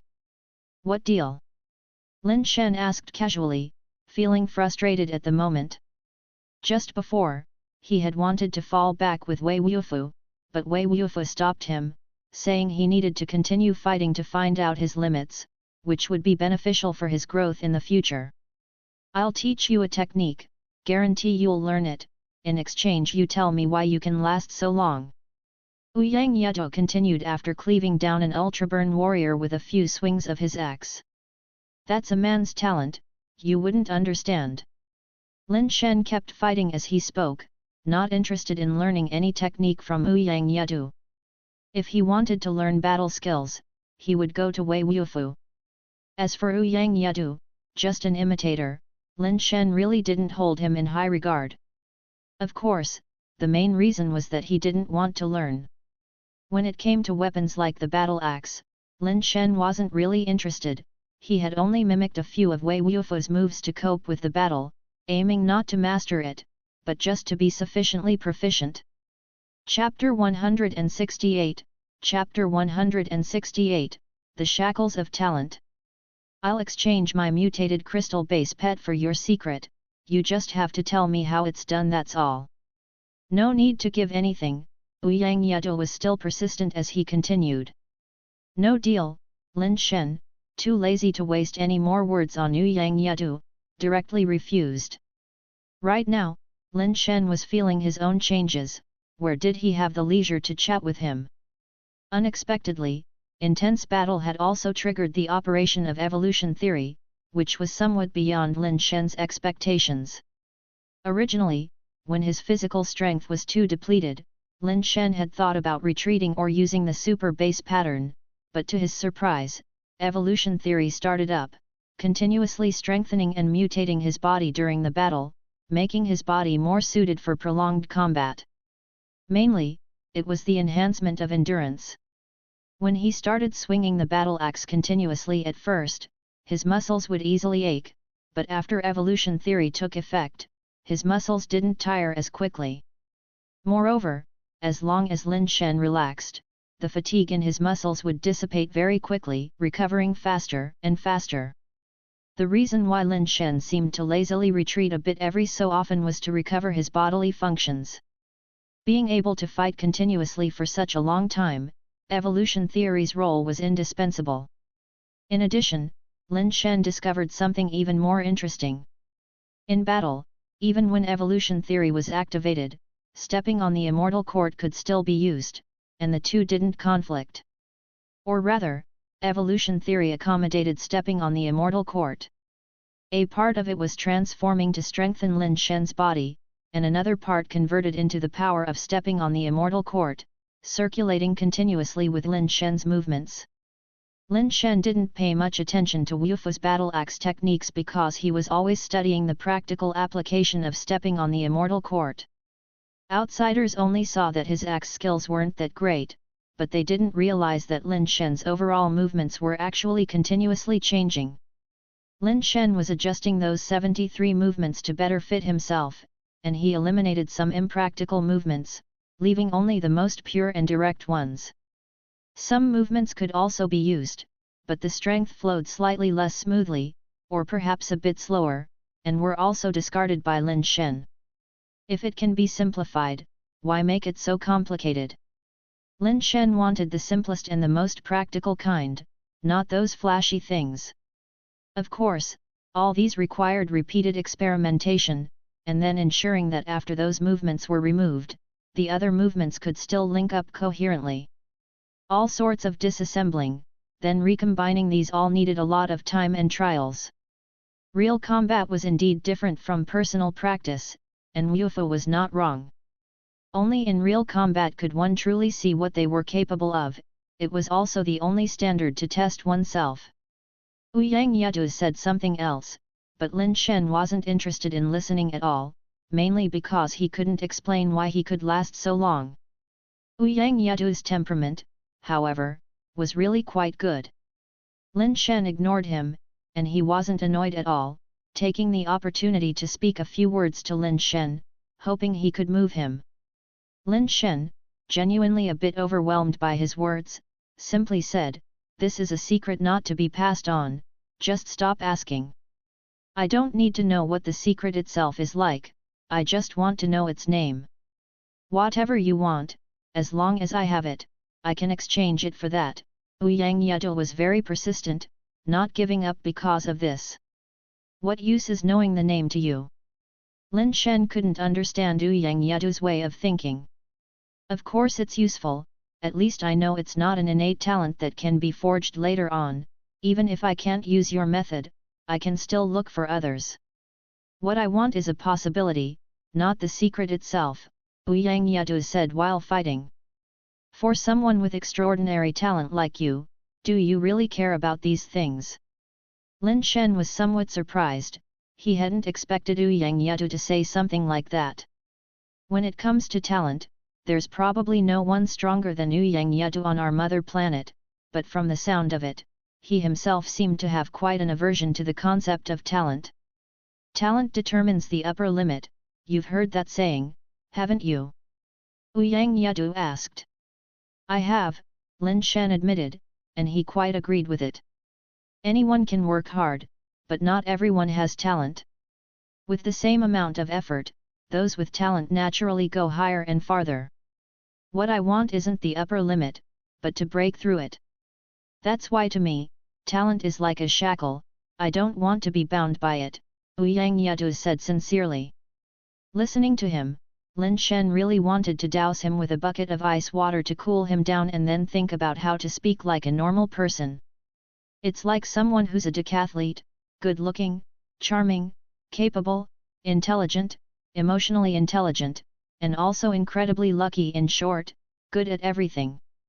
And then, when someone praises him by saying how good he is, he responds deeply with, "No, I'm not good enough, I can't bear children in my stomach." All Lin Shen wanted to say was, "Isn't it normal for a man not to have that function? You're already good at everything, do you also have to take over women's roles? Don't you have any shame?" As for Ouyang Yadu, Lin Shen was truly speechless. If he had the same talent as Ouyang Yadu, he would never waste his time on such matters, nor would he bother learning talent theory. He would just choose an easy high-level evolution skill and advance effortlessly, becoming an ancient ancestor revered by all, living comfortably with everything provided for him. Why go through all the trouble of learning talent theory? Talent theory might be unbeatable at the same level, but if you're at a higher level, you can still easily deal with them, can't you? As Lin Shen thought more about it, he realized he actually hadn't trained in talent theory, and his situation wasn't easy either. Evolution theory wasn't easy to practice, for that matter. Thinking this way, he felt that he and Ouyang Yadu were indeed brothers in adversity, except Ouyang Yadu was a masochist by choice, and he was an accidental victim of circumstances. Both had their own difficulties. "All right, I'll tell you, this was acquired later on. However, this method is not suitable for you. You should think of something else," Lin Shen said. "That's all I needed to hear. Tell me what you want, as long as I have it," Ouyang Yadu responded cheerfully. Seeing his boundless generosity, as if his father were the cosmic emperor and the whole universe belonged to his family, Lin Shen replied irritably, "Would you give me Bai Shenfei as well?" Ouyang Yadu laughed, "If you want Bai Shenfei, then go and fight for her yourself, she isn't mine to give." Aren't you two a match made in heaven? You don't care about that. Lin Shen was taken aback. She and I just need each other's talent theory, and it may not even be necessary. I myself might be able to break through talent theory, and she's not irreplaceable, Ouyang Yadu explained. You're thinking of castrating yourself. Lin Shen's eyes widened in disbelief as he looked at Ouyang Yadu. Chapter 169, Chapter 169, Crooked Ways. Lin Shen had heard Bai Shenfei say that recent research by the Bai family showed that even without dual cultivation, men could still master talent theory, but it required self-castration. When Ouyang Yadu said that, Lin Shen was shocked, thinking to himself, Ouyang Yadu, such a fine young man, couldn't possibly be considering self-castration to cultivate his skills, could he? In his astonishment, Lin Shen's form became disordered, and he nearly let an ultraburn warrior seize the opportunity to wound him. Fortunately, his reflexes were quick enough, and he stabilized the situation, pushing the ultraburn warrior back. Ouyang Yadu, too, trembled at Lin Shen's mention of self-castration. Although his psychological quality was better than Lin Shen's, he was still somewhat rattled for a moment. It was only because his strength was strong enough that he forcefully suppressed the disruption and didn't show any flaws. Ordinary people couldn't detect any problems, but Sun Jian and Ouyang Zhumiao were somewhat amazed, not expecting that Ouyang Yadu could also make a mistake, which was quite rare. Who the hell is thinking about self-castrating? What I mean is, if others can't break through, I can. Just because others can't, it doesn't mean I can't, Ouyang Yadu said, his tone still somewhat angry, and even the gentle him burst out with a swear word. I see, then you just keep at it, Lin Shen said aloud, but inside he thought, Tu Xiaodao thought the same, but in the end, he still didn't master talent theory either. Lin Shen himself never thought about going against the heavens and changing his fate, he preferred to go with the flow, as going against the current was too exhausting. Getting his answer from Lin Shen, Ouyang Yadu didn't say anything more and concentrated on battling, repelling the ultra-burning core's charges again and again. Ouyang Yadu truly was a genius. He had learned not only Wei Wufu's battle axe skills but also his precise control techniques for strength. Ouyang Yadu had already rotated a few times before. Last time, he had only lasted a bit over an hour before his crystal base carapace could no longer be maintained. This time, however, he endured for a full 2 hours and still seemed to have plenty of energy left. There's a problem with your axe technique, let me teach you the correct way to use an axe, Ouyang Yadu said while fighting. Not interested, Lin Shen said, his mind not in the mood to ponder axe skills. The survival abilities of stepping on the immortal court were much stronger than an axe. Well, you must want something, right? I can't just take your answer for nothing, Ouyang Yadu thought for a moment and then said, how about this, I'll teach you a skill I created myself. Alright, go ahead, Lin Shen wanted to stop the back and forth, so if Ouyang Yadu wanted to teach, let him. Once he finished teaching, he would shut up and stop talking incessantly. The skill I created is called Crooked Path Heresy. First, memorize the mental mantra, and then I'll demonstrate the technique. Ouyang Yadu's voice, like a fine thread, entered Lin Shen's ears. Even amidst such chaos, the voice was startlingly clear to Lin Shen. Yet, other bystanders seemed not to hear anything at all, and the spectators didn't catch any sound either.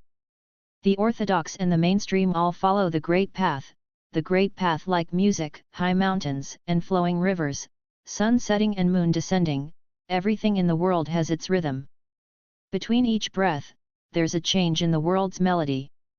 Those who observe the changes of heaven and earth, comprehend their rhythms, merge with their own body, every gesture and action conform secretly with the rationale of nature. Ouyang Yadu continued as he fought. I'm not highly educated, can you put it more simply and understandably? Lin Shen sighed, Ouyang Yadu's chanting-like language made his head spin. To put it simply, fighting has a rhythm, and most people fight to that rhythm. The Crooked Path Heresy skill I created is specifically designed to disrupt one's rhythm, making the opponent extremely uncomfortable. It's like singing. When others sing on the beat, you can sing completely off the beat, messing up the other person's rhythm and leading them astray. Ouyang Yadu explained in simple and easy to understand terms. You can play like that? I like this. Lin Shen said, genuinely interested after hearing what Ouyang Yadu had to say. Then listen up and memorize the entire mantra, after which I'll teach you how to disrupt timing. Ouyang Yadu began to teach Lin Shen the mantra, over and over. Unfortunately, Lin Shen didn't possess an extraordinary memory or the ability to multitask. He had to ask Ouyang Yadu to repeat the mantra several times while fighting before he finally managed to memorize it. Ouyang Yadu showed no signs of impatience, repeating it over and over until Lin Shen had completely memorized it. Even while multitasking, he remained ferociously unstoppable, forcing the Ultraburn warrior to continually retreat. Now that you've memorized the mantra, I'll demonstrate how to disrupt timing.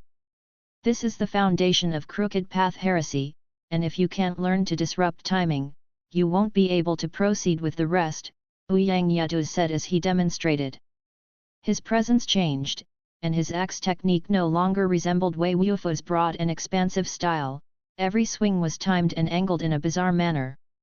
Not just the Ultraburn warrior he was fighting but even those watching the battle felt incredibly awkward.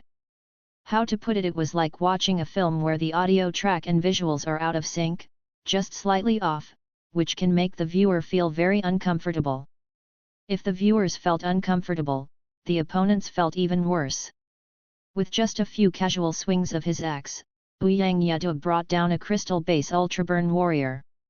Interesting, I really like this thing. As Lin Shen watched, he found the Crooked Path Heresy skill increasingly intriguing. He truly couldn't summon any interest in the normal, dry stuff, but with something as intriguing as this skill, Lin Shen was exceptionally focused. Ouyang Yadu explained as he demonstrated, telling Lin Shen how to disrupt timing effectively and sharing some of his own insights and experiences. After listening for a while, Lin Shen felt more and more excited, until he couldn't resist trying it out for himself. The Ultraburn warrior who was clashing battle axes with Lin Shen suddenly found that, just as he had retracted his axe and hadn't yet gathered the power to strike again, Lin Shen's axe chopped down. Caught off guard, he became flustered and Lin Shen swiftly beheaded him with a few bewildering swings. Ouyang Yadu watched in mild surprise. Having seen that Lin Shen was a slow learner when it came to axe skills, and that his memory wasn't very good, Ouyang Yadu thought it would take Lin Shen quite some time to learn the Crooked Path Heresy. To his amazement, it hadn't taken Lin Shen very long to actually use the techniques of Crooked Path Heresy. Although it was only the most basic, entry-level technique, and used rather roughly, it was indeed correct, and the effect was quite significant. Fascinating, you are really a fascinating person. Ouyang Yadu couldn't help but smile.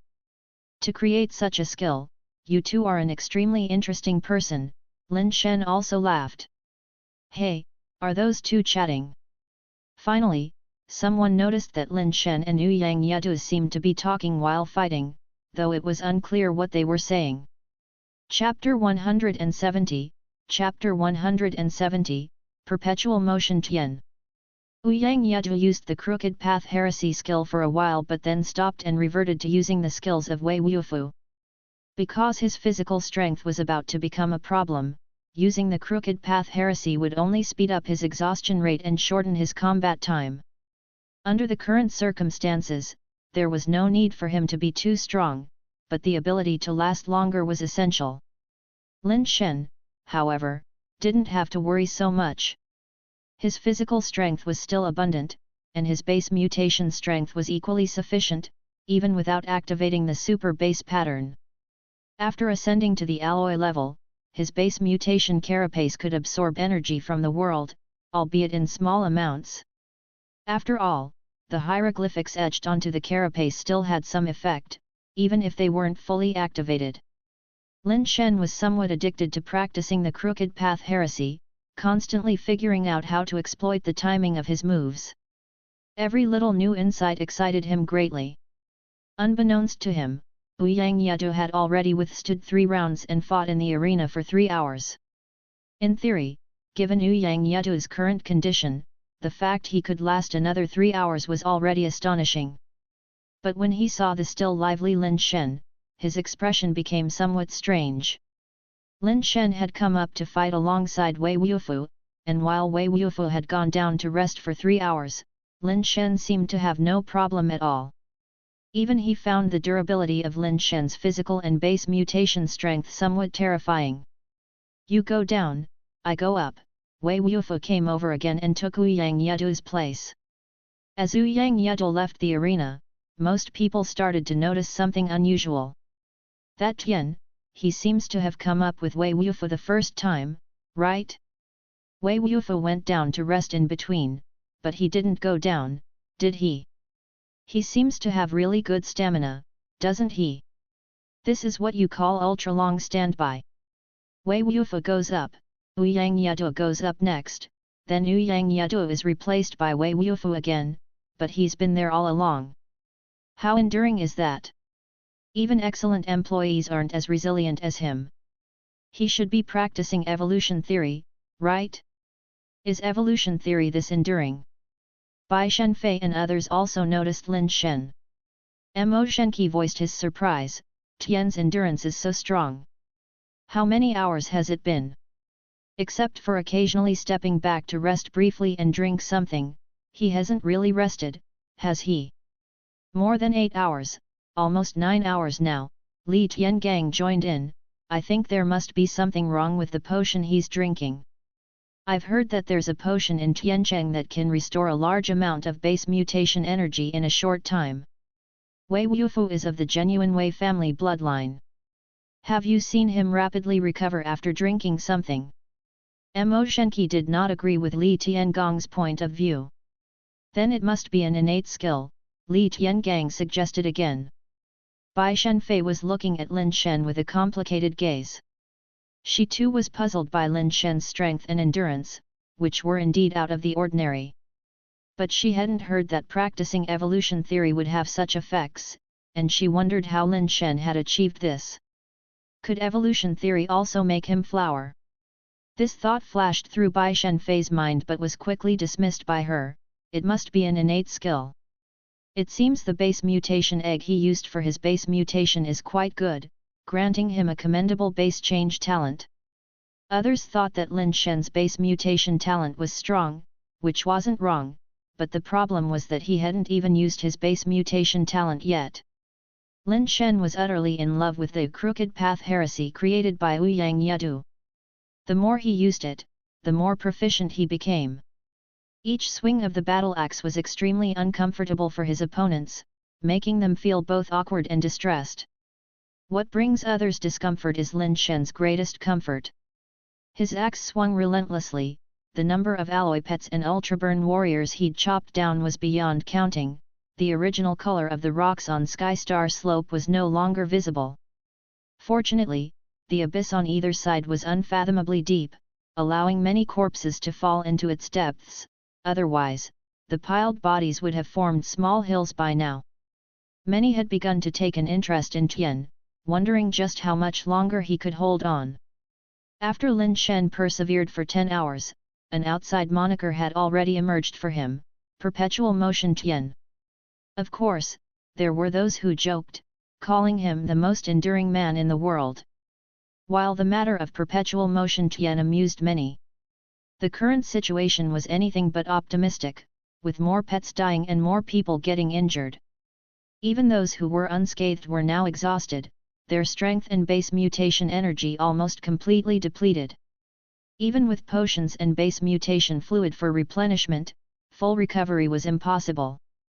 Not just ordinary mutators, but powerhouses like Bai Shenfei and Ouyang Yatu were also extremely exhausted from continuous support in combat, with no way to fully restore their spent strength and base mutation power. Already, more than a dozen of our own had died, and the death toll was still rising. We'd almost been overrun by the ultra-burning core several times. If not for the timely support of powerhouses like Bai Shenfei and Ouyang Yatu, perhaps we would have already been overrun by the ultra-burning core. Time ticked away, each moment an agony. Just another 14 hours to hold out, no matter what. Mo Shenki, supporting a breached section once more, faced a crystal base level ultra-burn warrior. His swordplay was unpredictable, but due to his immense exhaustion, his movements had slowed significantly. After a grueling exchange of scores of blows, he finally slew the ultra-burn warrior. Everyone was tired, and as the number of wounded increased and those killed grew, fewer were available to rotate into battle. Some lightly wounded mutators, after receiving treatment, had no choice but to take their turns fighting once more. After another grueling 5 hours, an unusual disturbance came from below Sky Star Slope. Bai Shenfei and the others quickly grabbed binoculars to see, and at the sight, their faces turned pale. Below Sky Star Slope, 16 great Red Bull Knights appeared, each in red battle helmets and armors, wielding red crystal battle axes as crystal base warriors. Behind them, a numerous array of crystal base level ultraburn warriors followed. Though they might not match the abilities of the 16 great Red Bull Knights, the sheer number was enough to drive one to despair. Look at the very back. Ouyang Yatu didn't use binoculars, instead squinting and observing before speaking. Bai Shenfei, Mo Shenqi and the others quickly used their telescopes to examine the rear of the ultra-burning core, spotting a phalanx of ultra-burn cavalry that was quite peculiar. Their big black bull mounts were different from the ordinary ones. These bulls had huge dragon wings. This array also numbered over 100, and judging by their equipment, each was likely at the crystal base level. Furthermore, with the capability of flight provided by their mounts, they posed a massive threat to the human mutators already overextended with fatigue.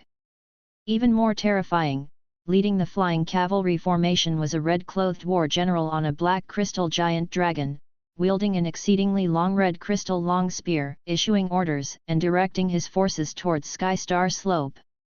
They're preparing for a final fierce onslaught. Mo Shenqi swallowed hard, his expression stiffening.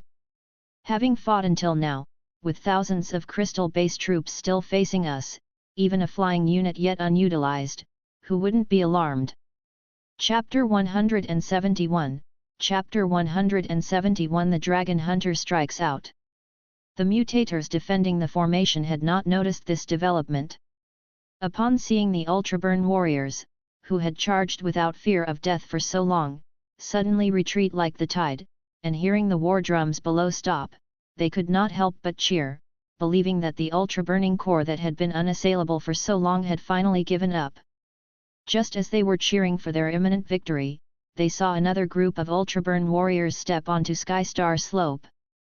Unlike before, this time the first 2 rows of ultraburn warriors were dressed in red with red helmets, and the big red bulls they rode were particularly striking.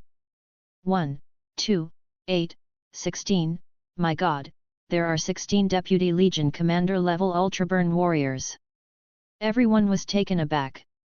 But seeing the 16 Deputy Legion Commanders was not as simple as being taken aback.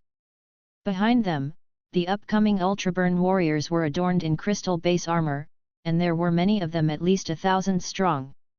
My god, after fighting for so long, the ultra-burning core still has so many at the crystal base level. The ultra-burning core is gearing up for their final fierce assault, we must hold on. All crystal base level charges, one after another without a break, who can withstand this? On Sky Star Slope, all the cheers of the mutators got stuck in their throats. They were indeed exhausted. Although they had rested in turns, it was difficult to fully recover their overextended strength in a short time. Especially since many of their pets had perished, they had to form a wall with their own bodies to stop one charge after another, leading to enormous exhaustion. All alloy level retreat to the top of the mountain, crystal base level who are still able to fight, regroup. Bai Shenfei continually issued orders. If most mutators still had the confidence to hold on until the countdown ended, the moment the flight squadron appeared in the sky, all mutators looked ashen. Although the flight squadron was not large, with just over 100 riders, the mutators were confident in holding out because they had Sky Star Slope as a natural barrier. As long as they blocked this one path, no matter how many the ultra-burning core had, they could not break through. But now, with over 100 crystal base ultra-burn warriors being airdropped to disrupt their formation from within, it would be even harder to hold the line. If the ultra-burning core's massive army charged up, no one would survive. All alloy mutators scatter and try to stay isolated. Ouyang Yudu, you lead a crystal base squad responsible for blocking the charge below.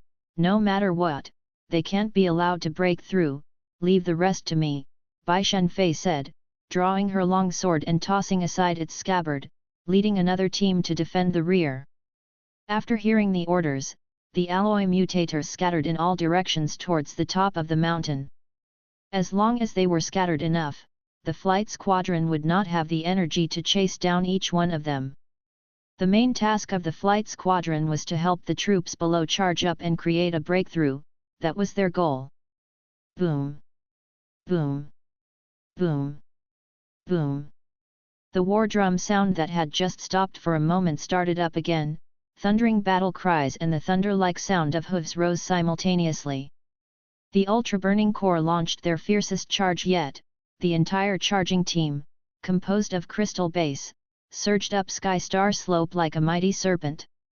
One after another, sky-flying giant bulls took flight, and under the command of the ultra-burn warriors, they swooped towards Horseshoe Mountain like a group of evil dragons.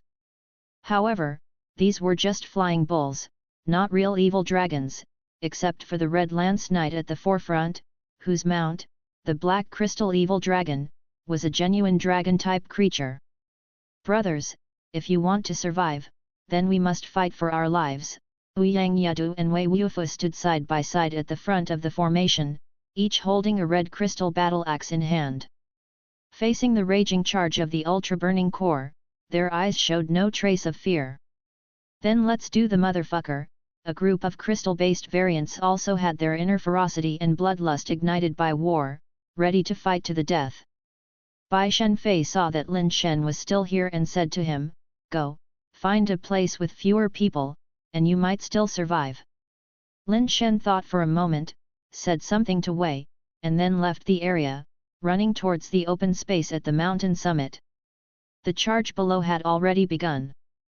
The first wave of 8 ultra-burn warriors in red hadn't even reached the position when they pulled out their pet launchers and launched wave after wave of pets up the mountain, with crystal-based pets landing on the mountain one after another. Ouyang Yudu and Wei Wufu didn't have time to care about those crystal-based pets. Their battle axes in hand, they faced the furious charge of the 8 red-clad ultra-burn warriors. 2 against 8, the pair held the pass. In the sky, a formation of sky-flying giant bulls soared across, the pet launchers in their hands continuously firing into the crowd of mutators, with pet after pet charging into the throng. Kill! Bai Shenfei commanded and, like an arrow shooting to the sky, leapt up tens of feet and with a single sword stroke, sent the head of a low-flying bull knight soaring off. The other crystal-based variants also charged towards the pets descending from the sky, with the sounds of killing and explosions shaking the heavens and the earth. Lin Shen had already reached the empty summit and watched as other alloy-level mutators scattered in all directions, hoping to find a slim chance of survival in this brutal war. But the mountain was surrounded by walls as if cut by a knife, and only the summit's platform could support people. Indeed, the summit's platform was not small, big enough to fit several soccer fields. Yet no matter how large, there was only so much space, with no place to hide, leaving everyone exposed to the flying squads. If these alloy-level mutators survived, it would depend not on how hard they ran but whether the flying squads chose to hunt them down. When a few flying bull knights flew in from the sky, not charging at the crystal base forces at the pass but instead towards the scattered alloy mutators, those being pursued felt a wave of despair. Damn it, I'm going all out. I don't believe it, with so many of us, we can't even kill one crystal-based, taking one down with us would be something. Someone, enraged, stopped running and drew his sword, ready to fight to the death. Actually, they couldn't outrun them, the flying bulls were much faster. In the moment that the flying bull knights schemed at low altitude, suddenly a figure leaped up, The base variants, prepared to fight to the death, saw a uniquely shaped humanoid base variant creature charging at the Flying Bull Knights. This humanoid base variant creature wore green steel armor with light patterns, looking like a holy warrior, a guardian deity. As he propelled himself into the air, the light patterns on his body became increasingly intense, like dragon patterns winding around him. An ultraburn warrior, who had already reached the humanoid base variant creature, brandished a red crystal long spear in his hand, stabbing towards the dragon hunter, Jai Weiss. Jai Weiss actually caught the incoming spear with his hand and decisively flipped the ultraburn warrior off, tossing him out beyond the mountain walls. Stepping on the back of the riderless sky-flying giant bull, Jai Weiss leaped again into the air. With the confiscated red crystal long spear in hand, he hurled it back and instantly skewered another ultraburn warrior mounted on a flying bull. He himself lunged towards another flying bull knight. Nearby crown bull knights dove towards him, their long spears targeting Jai Weiss. Jai Weiss, unable to change direction mid-air, swung his hands, adorned with electrifying dragon-shaped light patterns, at the red crystal long spears, shattering each of them with his bare hands. By the time he landed on the back of a flying bull, he grasped the short blade that the ultraburn warrior stabbed with one hand and twisted his neck with the other. The riderless flying bull plunged towards the summit. Jai Weiss, standing on its back, grabbed the bull's horn and forcibly redirected the flying bull upward. "Whoa, whose pet is that? Strong, really strong." Seeing Jai Weiss's powerful assault, someone exclaimed in surprise. Chapter 172, Chapter 172 Picking up Bargains. The Flying Bull Knights who pounced on the alloy-level mutator were slaughtered by Jai Weiss in but a moment, leaving only one fleeing towards the high heavens. Jai Weiss grasped a long spear and hurled it into the sky, piercing through the fleeing Flying Bull Knight and his steed alike, sending them plummeting down from the skies.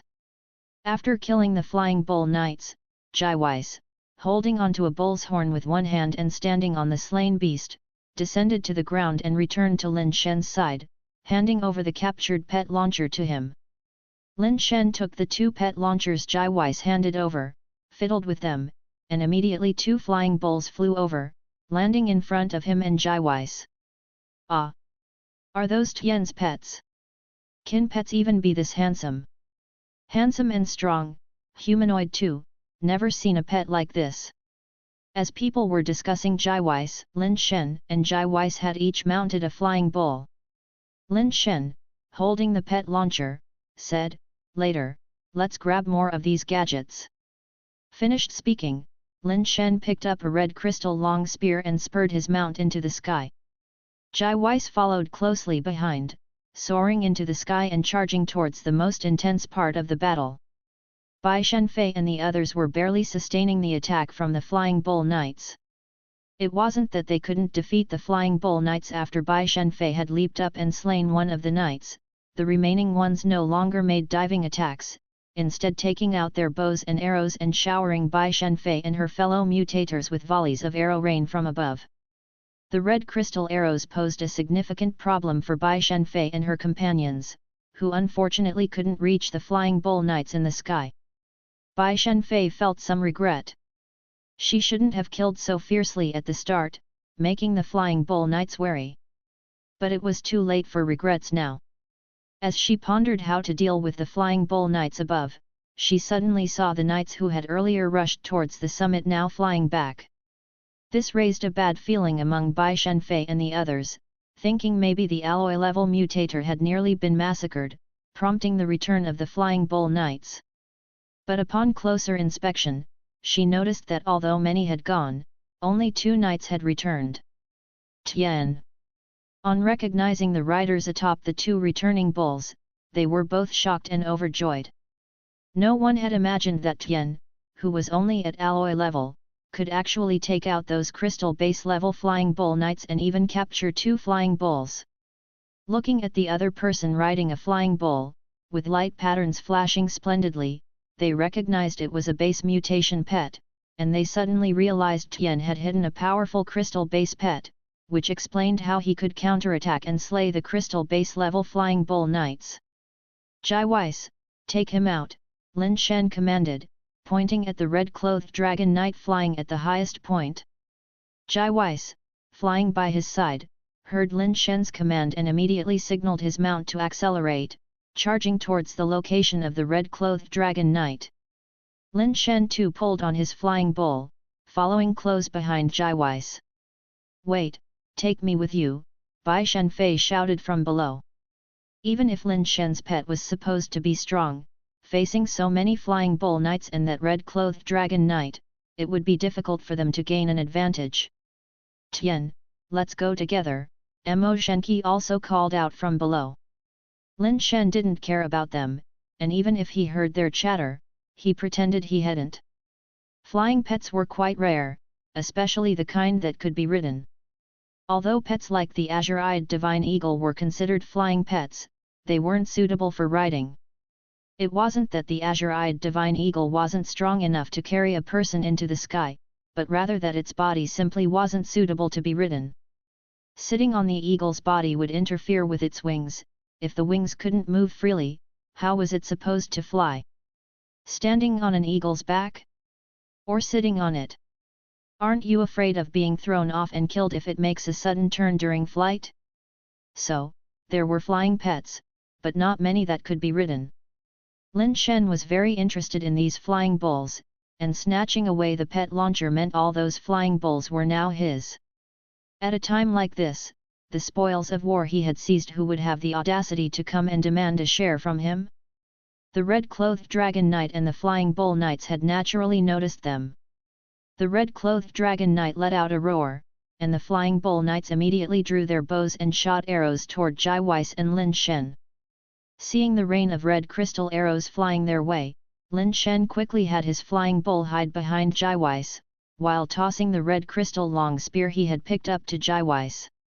It was his first time riding a flying pet, and the fact he hadn't fallen off was already an accomplishment. How could he maneuver the flying bull to dodge an arrow storm?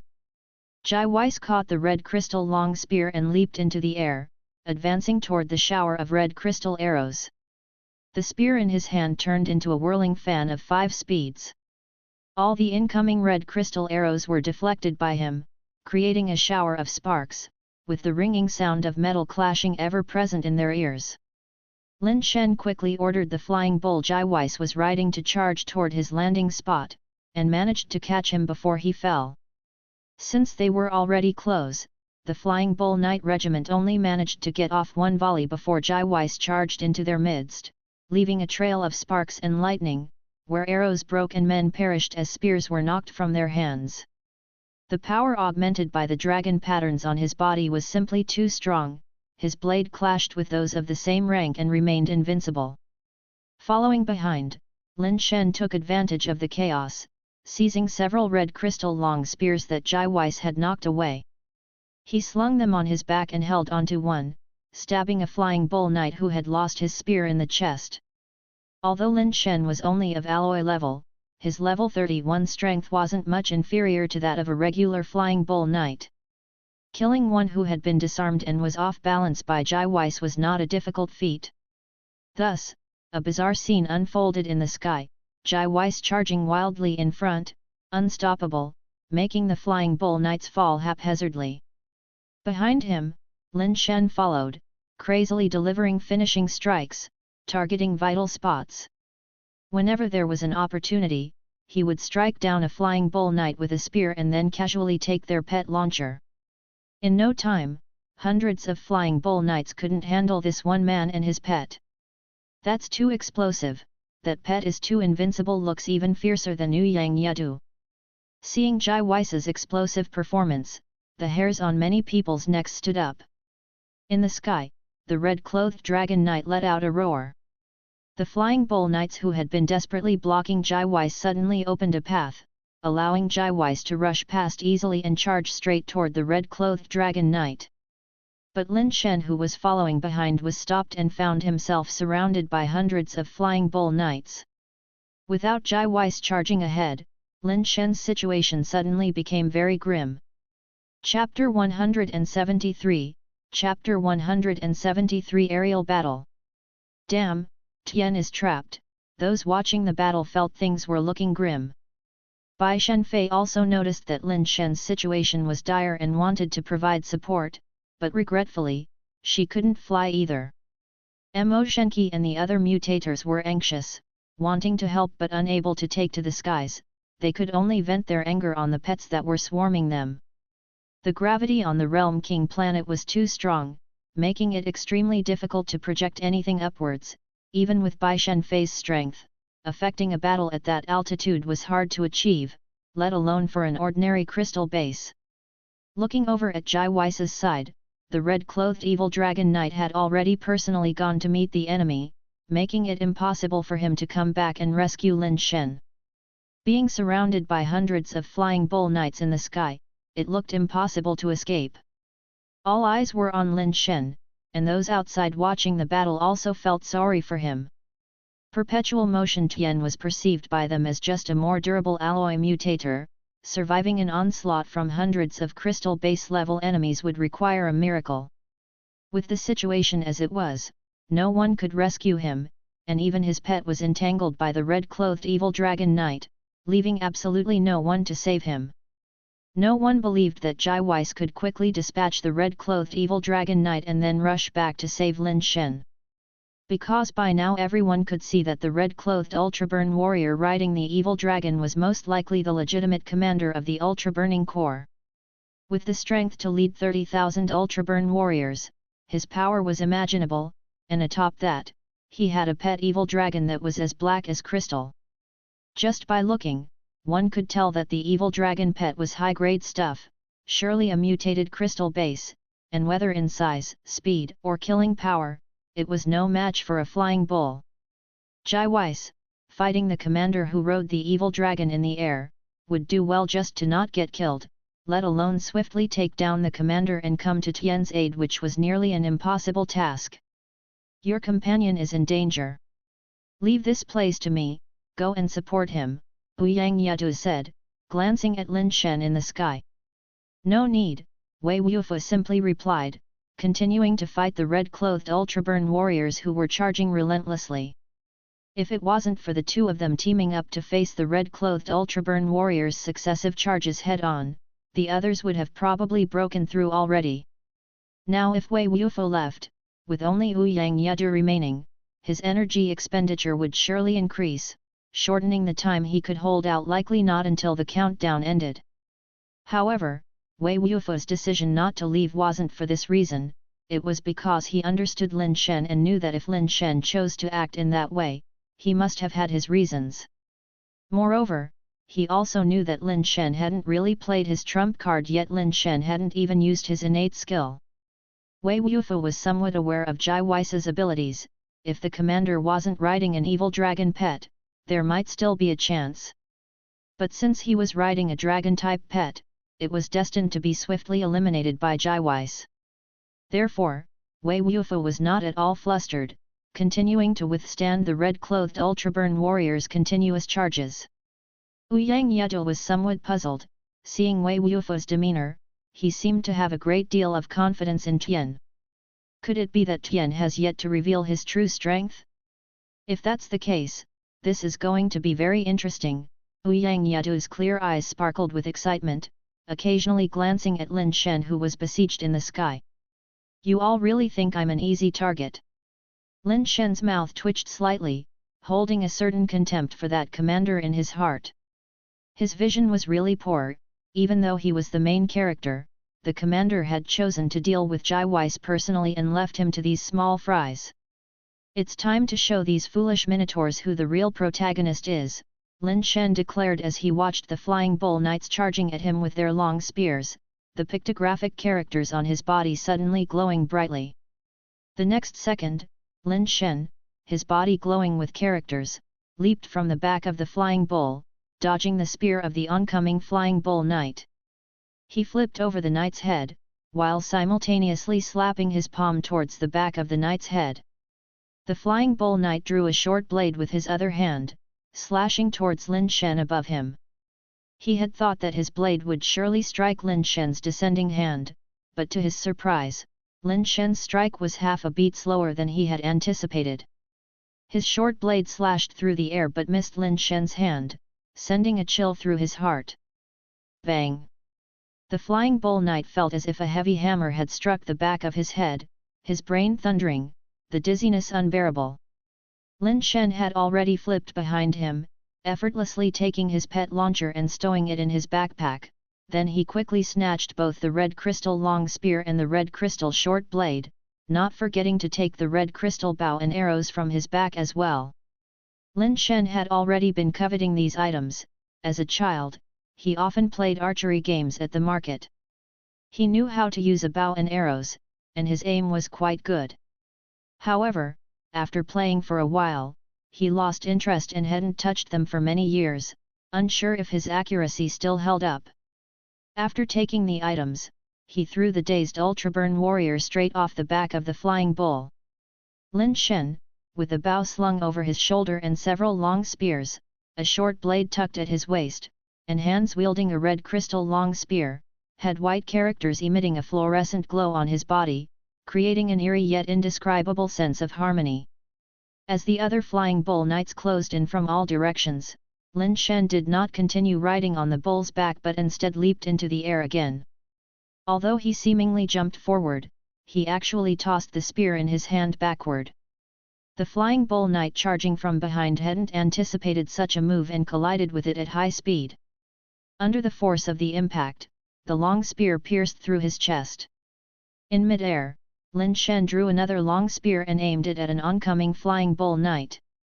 The flying bull knight thought the opportunity had come and didn't fear a mere alloy mutator, lifting his long spear and charging at Lin Shen.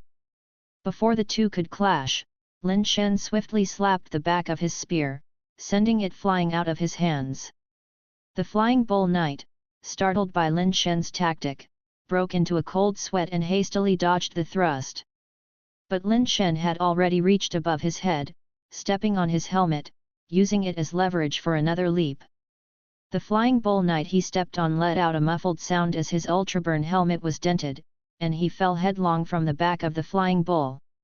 Lin Shen gracefully leapt through the air, and somehow, the 100-odd flying bull knights could not touch him.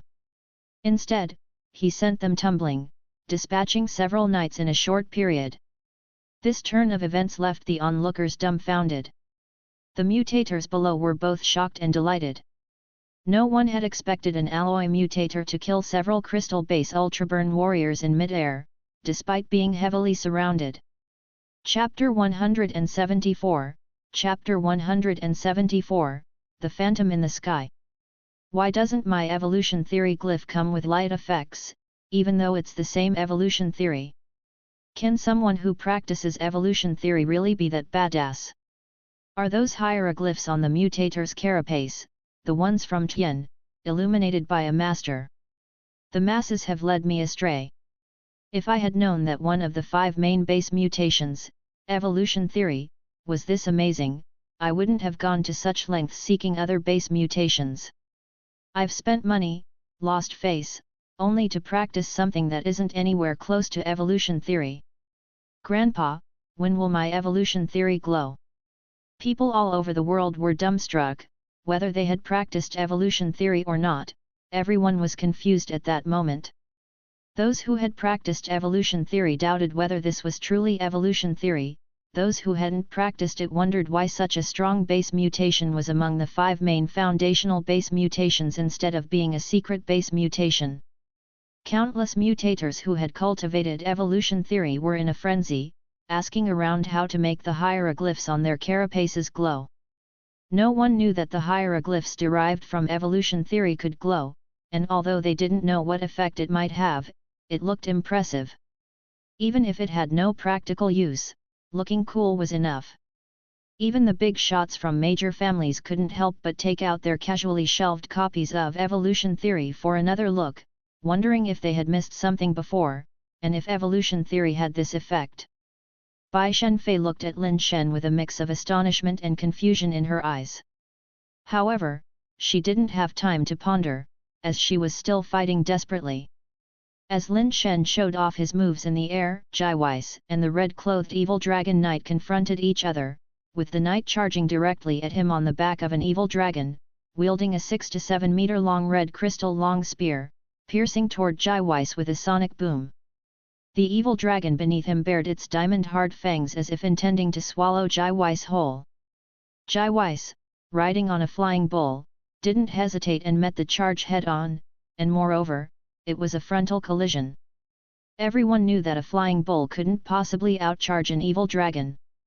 Head-on like this, it was like a small car colliding with a heavy-duty truck. It would be pulverized. Just as they were about to collide, the dragon patterns on Jaiweiss's body flashed violently, and a hard-to-describe aura surged from him. The next second, everyone witnessed an unbelievable scene. The evil dragon, which had been charging menacingly at Jaiweiss, suddenly looked like a mouse encountering a cat, its face filled with terror. It desperately flapped its wings in reverse, trying to stop its forward charge, its body trembling uncontrollably. This unexpected maneuver caused great trouble for the red-clothed regiment commander, who was initially charging forward but was thrown off rhythm completely when the evil dragon attempted to retreat. By then, the flying bull had already reached the front of the evil dragon, flapping its wings to fly over the evil dragon's head. Jaiweiss, meanwhile, leapt onto the evil dragon's back, confronting the red-clothed regiment commander face to face on the beast's back. "Are you really a base variant creature?" The red-clothed regiment commander looked at Jaiweiss with a peculiar gaze. He'd never seen a base variant creature like this before. But Jaiweiss remained silent, steadily walking toward the red-clothed regiment commander. The red-clothed regiment commander seemed to realize that it made no sense to talk to a base variant pet, but Jaiweiss didn't seem like a base variant creature at all. He looked more like a humanoid life form, which prompted the commander to speak subconsciously. "For a pet to die at the hands of Ogud, you should feel honored," the red-clothed regiment commander declared as he hung his spear on the evil dragon and even removed his helmet, revealing the head of a minotaur. This regiment commander was even taller and more muscular than the average ultraburn warrior, standing close to 3 meters, with thick, large horns and a tuft of red hair atop his head. Seeing Jaiweiss soon approaching, Ogud gave a ferocious roar, his body enveloping in dense black carapace like a meteorite. Almost simultaneously, Jaiweiss and Ogud swung their fists at each other. Punches rending the air pressure collided amidst mist-shaped vapor and sonic booms, creating a terrifying burst of shockwaves. Man and beast fought atop the evil dragon, throwing frenzied punches. The sounds of explosive air bursts opened continuously in the sky like thunderclaps. The trembling evil dragon circled in the sky, the battle still raging with madness. Such a fight left onlookers dumbfounded, holding their breaths, eyes glued to the action, afraid to miss any detail. Unfortunately, the average mutator could only see so much. They couldn't discern the strikes of Jaiweiss and Ogud, seeing only the rings of mist bursting one after another. Above and below, the two fearsome beings fought so fiercely that it was hard to tell the victor from the vanquished. Both relying on brute strength, both fearless in the face of death, both unchallenged in their aggressive onslaught. The two relentless fighters darkened the skies and earth, only burdening the evil dragon below, who dared not defy Ogud's commands but was also terrified of Jaiweiss, veering left and right, never stable. Long unable to overcome the other, Ogud let out another roar. His carapace, already akin to heavy armor, swelled and grew layer upon layer of armor like shells, making him look like a heavily armored humanoid mech. Sharp horns even appeared on his fists. Boom! A punch flew out, with increased speed and strength, the horned fist piercing through Jaiweiss' shoulder. Yet Jaiweiss seemed utterly indifferent to the pain, his hand bladed like a knife, with a dragon-patterned shadow, slicing off a corner of Ogud's armor. Man and beast refused to back down, standing face to face as if fixed to the back of the evil dragon, fists flying in rapid exchange. Fragments of carapace and blood splattered, the fight between the two suddenly turning exceptionally gruesome. "Not good, Tian is in danger." Those who were still focused on Lin Shen shouted in alarm. High in the sky, Lin Shen found himself without any flying bull knights nearby. As if by agreement, they all kept their distance from where he was. They also intercepted the 2 flying bulls that Lin Shen had controlled, leaving him nowhere to leverage himself. From his current height, even a whole steel column wouldn't withstand the fall, let alone Lin Shen, with his flesh and blood body inside the carapace. But with nowhere to leverage himself, Lin Shen seemed doomed unless he was an ascender with the power of flight. Biting her lip, Bai Shenfei blasted away the crystal base pet in front of her and leaped toward where Lin Shen was expected to fall, hoping she could catch him and dissipate the force on his body. However, even Bai Shenfei didn't have full confidence at this moment, as her strength had been severely depleted, likely less than half of her peak condition. Bai Shenfei had only rushed forward a few steps when her pace slowed down, and she eventually stopped altogether, witnessing an astonishing scene. Lin Shen, plummeting through the air, suddenly pointed the tip of his left foot against the back of his right and, defying the laws of physics, shot upward again, charging toward the Flying Bull Knight Regiment. In the sky, Lin Shen flickered like a ghost, his red crystal long spear lancing out from unthinkable angles. In moments, several Flying Bull Knights screamed as they were speared and toppled from the air. Combining the techniques of stepping on the immortal court with Stairway to Heaven, plus the stabbing methods taught by Wei Wufu and the Crooked Path heresy skill learned from Ouyang Yedu, and using the endless energy provided by the super base pattern's absorption of the world's force, Lin Shen transformed into a spectre in the sky, moving continuously among the Flying Bull Knights, lunging again and again. In an instant, he wreaked havoc in the ranks, causing over 100 knights to fall into disarray. Chapter 175, Chapter 175 Strange Person. This scene left everyone in awe, as no one had seen such a battle in the sky even after ascension. Lin Shen now resembled a flying demon, throwing the Flying Bull Knight Regiment into chaos. Although the death toll wasn't high, the deterrent power was overwhelming. Crystal Base Ultraburn warriors had to ride flying bulls to battle in the sky, but Lin Shen darted about, his movement techniques as elusive as a ghost and his lance thrusts as unpredictable as a devil's machinations. Lin Shen wasn't afraid of being seen using Stairway to Heaven, his only concern was the half-human, half-iron monster, and the only ones who had seen him use it were Su Tianj and Tu Xiaodao. Su Tianj wouldn't speak of it, and Tu Xiaodao, being overseas, was even less likely to pass the information to the monster. That's why Lin Shen could act so recklessly. As for stepping on the immortal court, that wasn't a worry either. Lin Shen had altered it beyond recognition, such that even its creator would struggle to identify it. Goddess Consort Bai, staring blankly at Lin Shen in the sky, who seemed like a god descending from heaven, muttered in disbelief, "Can practicing evolution theory make one so strong? Interesting. This is truly too interesting." Ouyang Yedu, upon witnessing the scene, had eyes that were originally clear now filled with a fervent glow. Ouyang Yedu, whose strength had already been severely depleted, somehow erupted with a terrifying force and dashed down Sky Star Slope.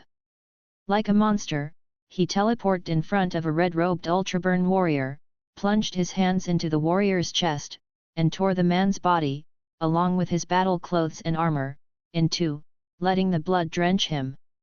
This is fantastic. Truly fantastic. Bathed in blood, Ouyang Yedu's body shook, and a smile he couldn't suppress grew on his face, his mutterings growing louder until they turned into unchecked, wild laughter. This is truly fantastic. Ouyang Yedu, frenzied like a monster, charged into the ultra-burning core.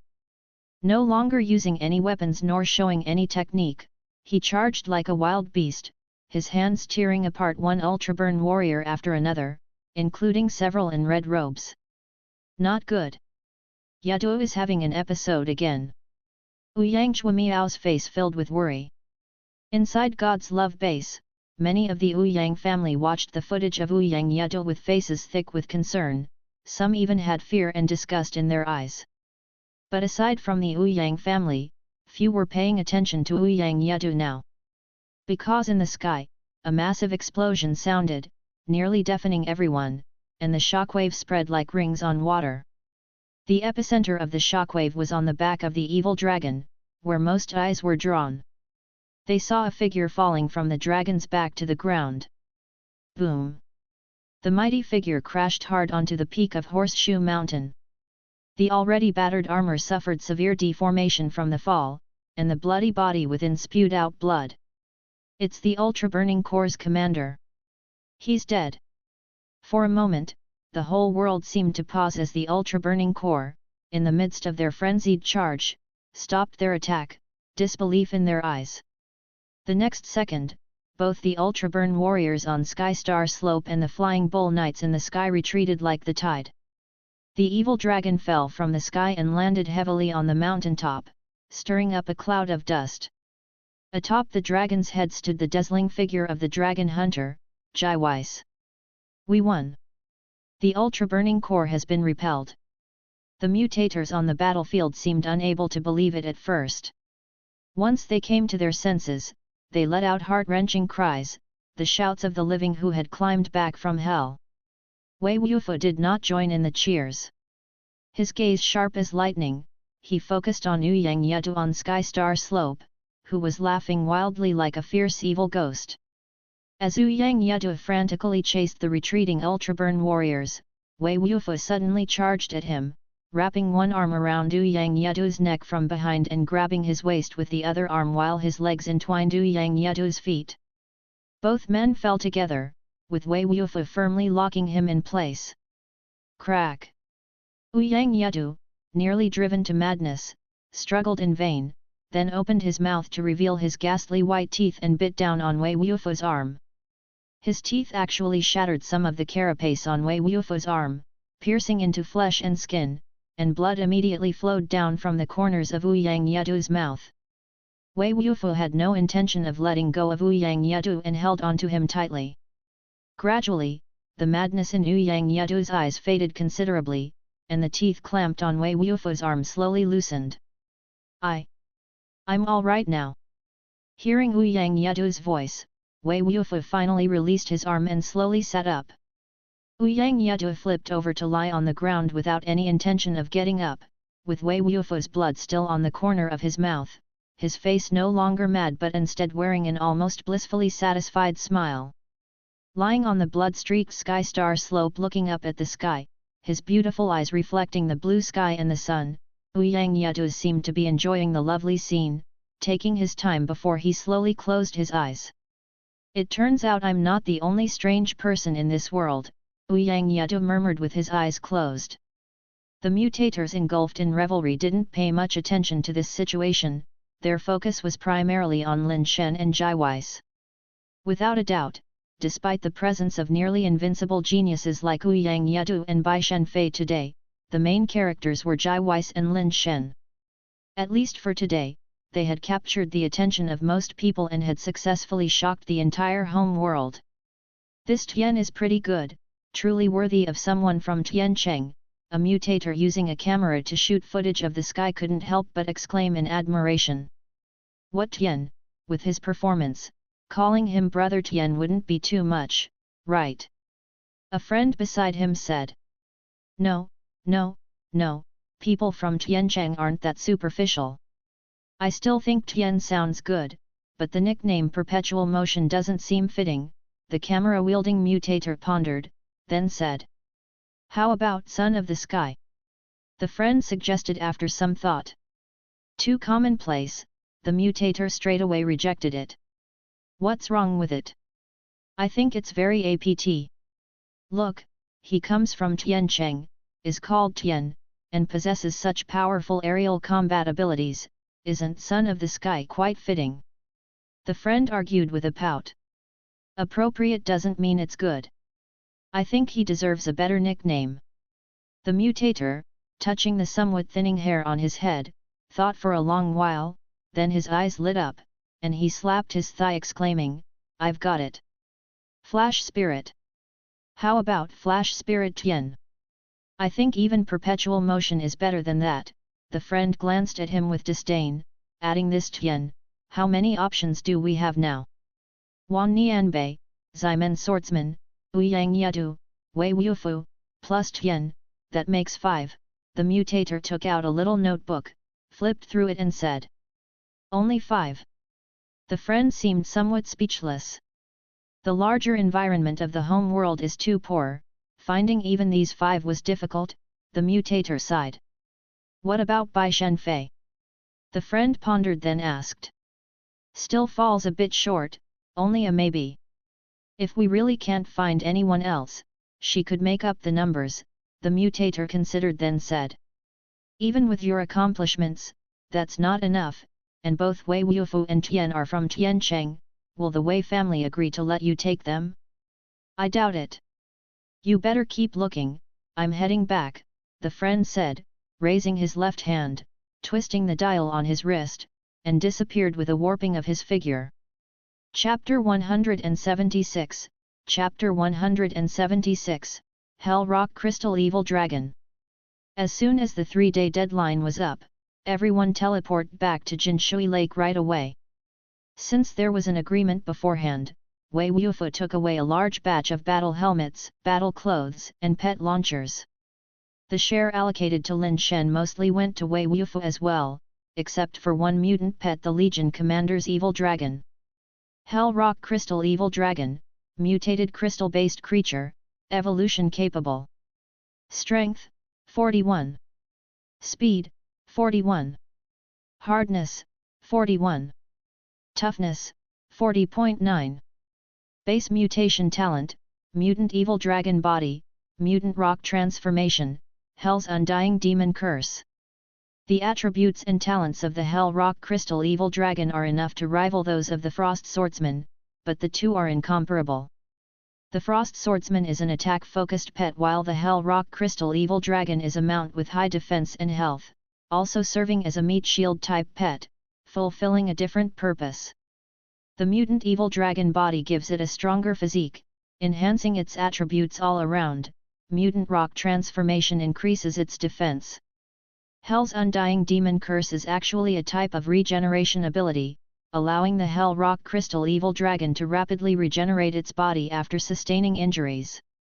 As a mount and meat shield, the Hell Rock Crystal Evil Dragon is almost perfect at the level of base mutation, and its attack power is not weak either. If not for the dragon-killing talent of Jai Weiss casting a deterrence on it, it would indeed be troublesome.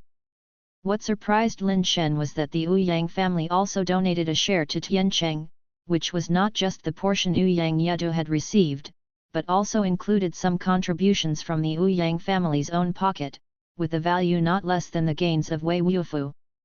I'll come to Tiancheng to find you, Ouyang Yedu left these words before leaving. Why is he going to Tiancheng to find you? Lin Shen asked Wei Wufu curiously in a low voice. Don't know, Wei Wufu replied with just 3 words. Wei Wufu directly escorted the goods back to Tiancheng. Lin Shen parted ways with him midway, and when he was preparing to sneak back to Darkbird Base, he realized someone was following him. Could it be that the freak has found me?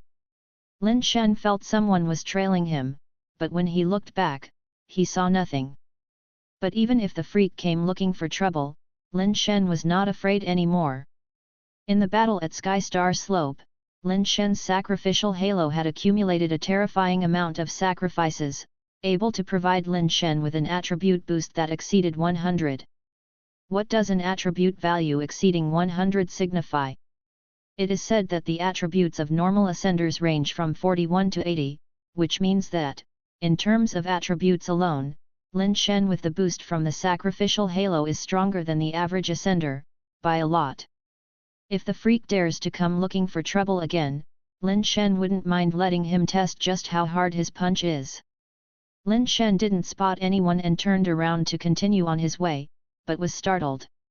In front of him stood a person who hadn't been there before, but it wasn't a freak, it was just a bald middle-aged man, wearing work pants and a vest, with an ancient SLR camera hanging around his neck and an even older video camera on his shoulder. Who are you? Lin Shen stared blankly at the bald man in front of him. Though he seemed quite ordinary, even a bit overweight, Lin Shen didn't think he was truly ordinary. At least, an average middle-aged overweight bald man definitely couldn't appear silently within 2 to 3 meters in front of him. Hello, Tian, my name is Zhu Jianqiang, and this is my business card. The man took out a business card and handed it to Lin Shen in a friendly manner. People still have business cards these days. Lin Shen took the business card with suspicion and glanced at it, only to see Nightmare Group's Mother Planet Branch Star Scout Zhu Jianqiang written on it. Star Scout? I'm not interested in being a star, Lin Shen said, getting ready to leave. No, you've got it wrong, this Star Scout is not that kind of Star Scout. What we do is search various planets for promising young people and then invite them to join our Nightmare Group. I think highly of you, so I want to invite you to join, Zhu Jianqiang said with an emphasis and an expression that suggested it was an immensely proud affair to become a member of the group. Nightmare Group? What Nightmare Group? Lin Shen had figured it out by now, this man must be a member of some alien family, coming to the mother planet to scout for promising young warriors. However, he hadn't heard of any Nightmare Group, nor had Tian Xin mentioned such a group. In fact, Tian Xin hadn't mentioned much about humans in the universe. For a race that didn't rank highly like the humans, it was good enough that Tian Xin knew they existed at all, let alone expecting him to know what forces they have.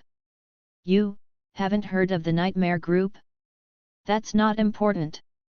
You just need to know that the Nightmare Group is the most powerful human force on alien worlds at present, full of countless strong beings inside the group, not just humans. There are also many strong individuals from alien species under its flag. Zhu Jianqiang spoke as if the Nightmare Group was a super-large interstellar conglomerate. Thank you for your appreciation, but I have no plans to leave the mother planet. Lin Shen felt this guy wasn't very reliable and wanted to leave quickly. Tian, do you know what it means to join the Nightmare Group? As long as you can pass the test, you won't need to worry about the various resources you need for your cultivation. Someone will bring the best resources, evolution skills, battle techniques, pets, and women to your doorstep. Food, clothing, and housing will all be top-notch, something you definitely can't enjoy on the mother planet. Cute girls from the celestial race, charming older sisters from the witch clan, holy female cultivators from the starshine clan, they'll all accompany you to soak in hot springs, serve you wine. As long as your talent is good enough and your strength strong enough, you can take as you wish, and have anything you desire. Zhu Jianqiang's description was flashy and over the top. The more Lin Shen listened, the less reliable it sounded, and he couldn't help feeling that this spiel was eerily familiar. Upon closer thought, weren't these the same grandiose promises his elder sister often used when making pie-in-the-sky offers to her staff? Of course, his sister could indeed deliver what she promised, but it came with a condition: you had to create more value for her, otherwise, you shouldn't think of taking anything from her. How about this: if you have something important, go find Wei Wufu in Tiancheng. Whether or not I can join the Nightmare Group is not up to me to decide, Wei Wufu has to agree. I have other matters to attend to, so I won't chat with you any longer, goodbye. Lin Shen summoned the Hell Rock Crystal Evil Dragon, mounted it, and flew off into the sky. Don't go. Let's talk some more. Zhu Jianqiang called out, but unable to keep Tian from leaving, he could only watch dejectedly. What am I going to do about my quota now? Zhu Jianqiang caressed his nearly bald head, sighing with worry. Lin Shen rode the Hell Rock Crystal Evil Dragon into a mountain range, found a secluded spot to land, stowed away his pet, and crawled into a cave. In the cave, Lin Shen activated the teleport function of his watch and arrived in the grassy slope area. Seeing no one around, he finally reverted to his true appearance, changed his clothes and guise, wandered around the slope for a day, killed some mutant poisonous insects, and then returned to the cave. After making certain once again that no one was nearby, Lin Shen confidently took a detour back to Darkbird Base. Subscribe to Chinese Novel Audiowave. Chapter 177, Chapter 177, The Bizarre Forest. Lin Shen had been in a foul mood lately. Previously, he would hunt venomous bugs in the grassy slopes at night and then occasionally go out during the day to relax. He could dine wherever he wished and play wherever he wanted. But now, fearing that the strange figure would find out that he was still alive, he had to stay cooped up at home day and night, going nowhere except for hunting poisonous bugs on the grassy slopes. However, consuming the base mutation fluid from those poisonous bugs was no longer improving his mutation rate, and that was the most irritating thing for him. After all, he was already at the alloy level, and the effects of the mutant steel venomous bugs were minimal. He must find a new place to hunt higher-grade mutant creatures. Where to go? Lin Shen fiddled with his wristwatch, sinking into deep thought. There were 2 coordinates stored in the watch, one for the grassy slopes and the other for that Ring Mountain planet. When he returned from the Ring Mountain planet, the watch hadn't prompted him to record the coordinates, so he knew that the other coordinate stored was indeed that planet's. The strange figure had tampered with something to transport him to that particular coordinate. It wasn't a random displacement to that planet. The problem now was that the planet seemed to be populated by ascended creatures, and Lin Shen found little benefit in killing them at the moment. Difficult to kill, and he couldn't even use the ascension liquid he obtained from them. Wei Wufu said the energy contained in the ascension liquid was too intense, and using it at the base mutation level could cause harm to the body, so it was unusable. Lin Shen had also considered that with his own evolution theory, he might be able to digest the ascension liquid, but he didn't dare take the risk of trying it. If the energy explosion that Wei Wufu mentioned was literal, and the ascension liquid detonated inside his body, who could withstand that? Lin Shen felt it was best to be cautious, yet after dealing with the strange figure's trouble, he still wanted to visit that planet. The strength provided by the sacrificial halo should be enough for him to kill a high-level ascended creature.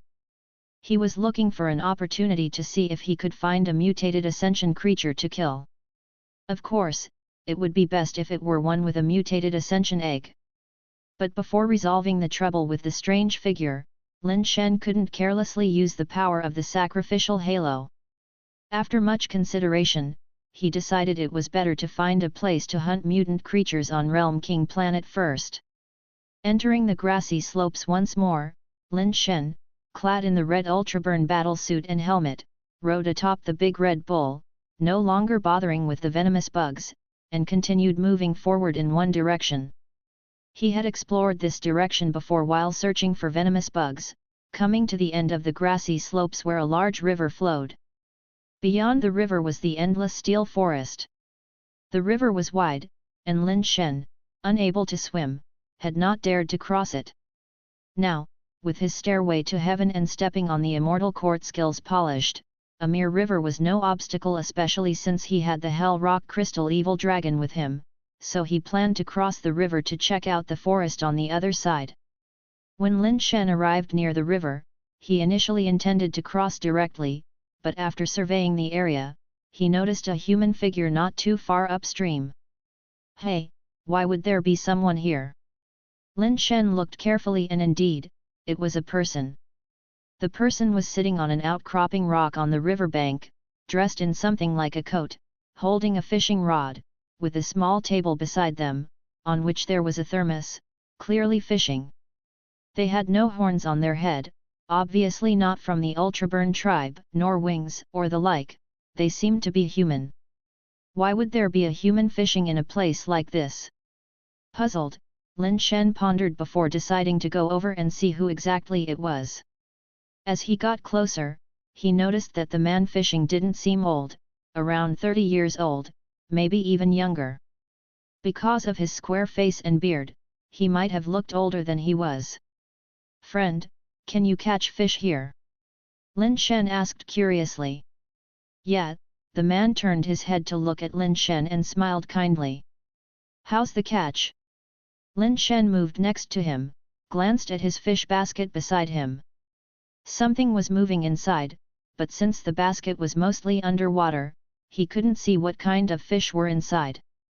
"Not bad," the man said as he reached for the teapot and a new cup next to him, poured Lin Shen a cup of tea, and offered it, saying, "What's your name, friend? Are you here to fish as well?" "I don't fish. I want to go look in the forest across the way." Lin Shen took the tea and took a small sip, but didn't give his name. He wasn't afraid that the man had poisoned the tea, as during this time he didn't know how much poison or base mutation fluid he had consumed. Now his body was practically impervious to poison, it was the least of his fears. Hearing Lin Shen say this, the man looked at him with a hint of surprise. You want to go into the forest across the way? Yes. Is there a problem with the forest on the other side? Lin Shen keenly sensed that there was more to the man's words. There are ghosts in that forest, the man said seriously. Ghosts? Lin Shen was slightly taken aback. He hadn't expected the man to come out with such a statement. What era were they living in? Who still believed in ghosts and gods? Even if there was an anomaly, it should be due to base variant creatures. Yes, ghosts. If you go into those woods, you'll encounter many weird things, and it's like hitting a ghost wall. No matter what, you can't find your way out, the man said as if he were talking about something serious. However, Lin Shen couldn't help but feel like he was listening to a tall tale. It was just a forest, if he couldn't walk out, couldn't he just fly out? As for hitting a ghost wall, he didn't believe it anyway. Originally, Lin Shen wanted to inquire about this man's background, but seeing his superstitious demeanor, he dismissed the thought. After finishing his tea and putting down the cup, he thanked the man and decided to leave for the forest.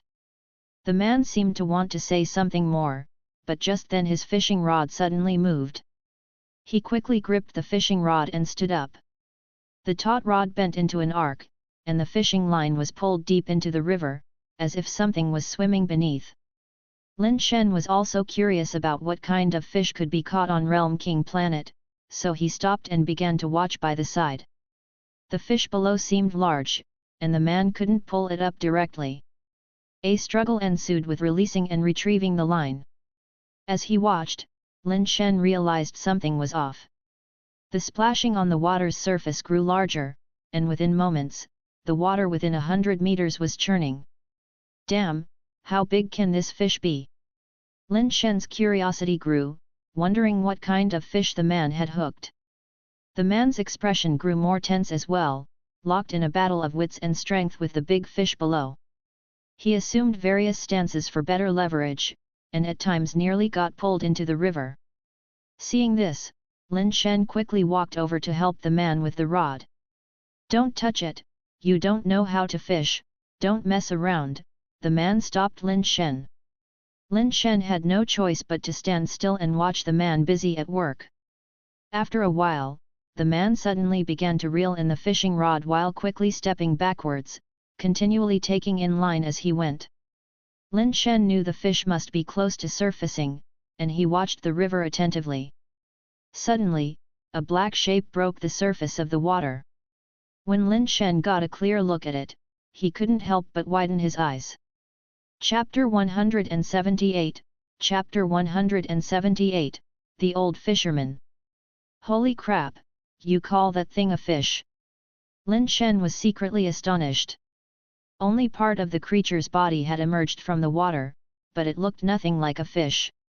Its body, covered with black scales, was like dark jade, with the part that was exposed being over 2 meters long. It even had wavy fish fins, and Lin Shen even spotted what looked like an eagle's claw. The water below grew even more turbulent, revealing more of the creature. The more Lin Shen looked, the more he felt it shouldn't be called a fish, it seemed more appropriate to call it a dragon. A dark jade dragon over 10 meters long, lacking only the dragon horns, was otherwise very similar to a dragon in appearance. Undoubtedly, this was a crystal-based creature. Lin Shen had thought the man would at best catch a steel creature, but he never expected him to hook a crystal-based creature that resembled a dragon. Who is this guy? Can he really do that? Lin Shen watched the man in shock. His fishing rod didn't look impressive, but it held its own against the crystal-based creature for so long without breaking, which was no ordinary feat. While Lin Shen was still in shock, the man had completely gained the upper hand, forcefully pulling half of the dark jade dragon's body out of the water. The dark jade dragon struggled desperately in the air, its tail slapping the water's surface and causing waves a yard high. But no matter how much it thrashed, it couldn't escape the hook. The man quickly retreated, pulling half of the dark jade dragon's body onto the shore. Then he picked up a net next to him and struck the dark jade dragon's head with force. The dark jade dragon's eyes rolled back instantly, its body went limp, and it no longer reacted, even as the man pulled it onto the shore. Impressive! Lin Shen sincerely admired, as it was his first time seeing someone fish for such a creature.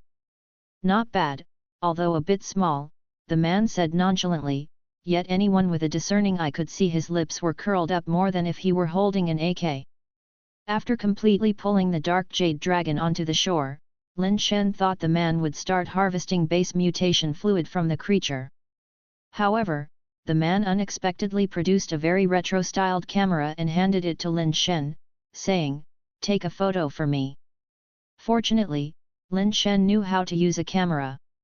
His third brother had some antique cameras at home and had taught Lin Shen how to take photographs, although Lin Shen was never really interested in learning. At first, Lin Shen followed his third brother with great interest to take photos, but after one attempt to capture a sunrise, they ended up squatting in the chilling wind on a mountain for half the night, which was terribly boring. The few times Lin Shen had left Darkbird Base had mostly been to go photographing with his third brother, and the experiences were far from pleasant, leading to a lack of interest in going again. However, there was one time when Lin Shen was waiting in his third brother's room and, out of boredom, casually flipped through some of his photo albums. He was utterly astonished by what he found. The landscapes and plants they had gone to photograph were nowhere to be seen. Instead, there were many pictures of scantily clad beautiful women. At the time, Lin Shen wondered if his third brother had intentionally brought him along to photograph those landscapes just to dissuade him. If he had known he could take photos of such things, Lin Shen would never have given up.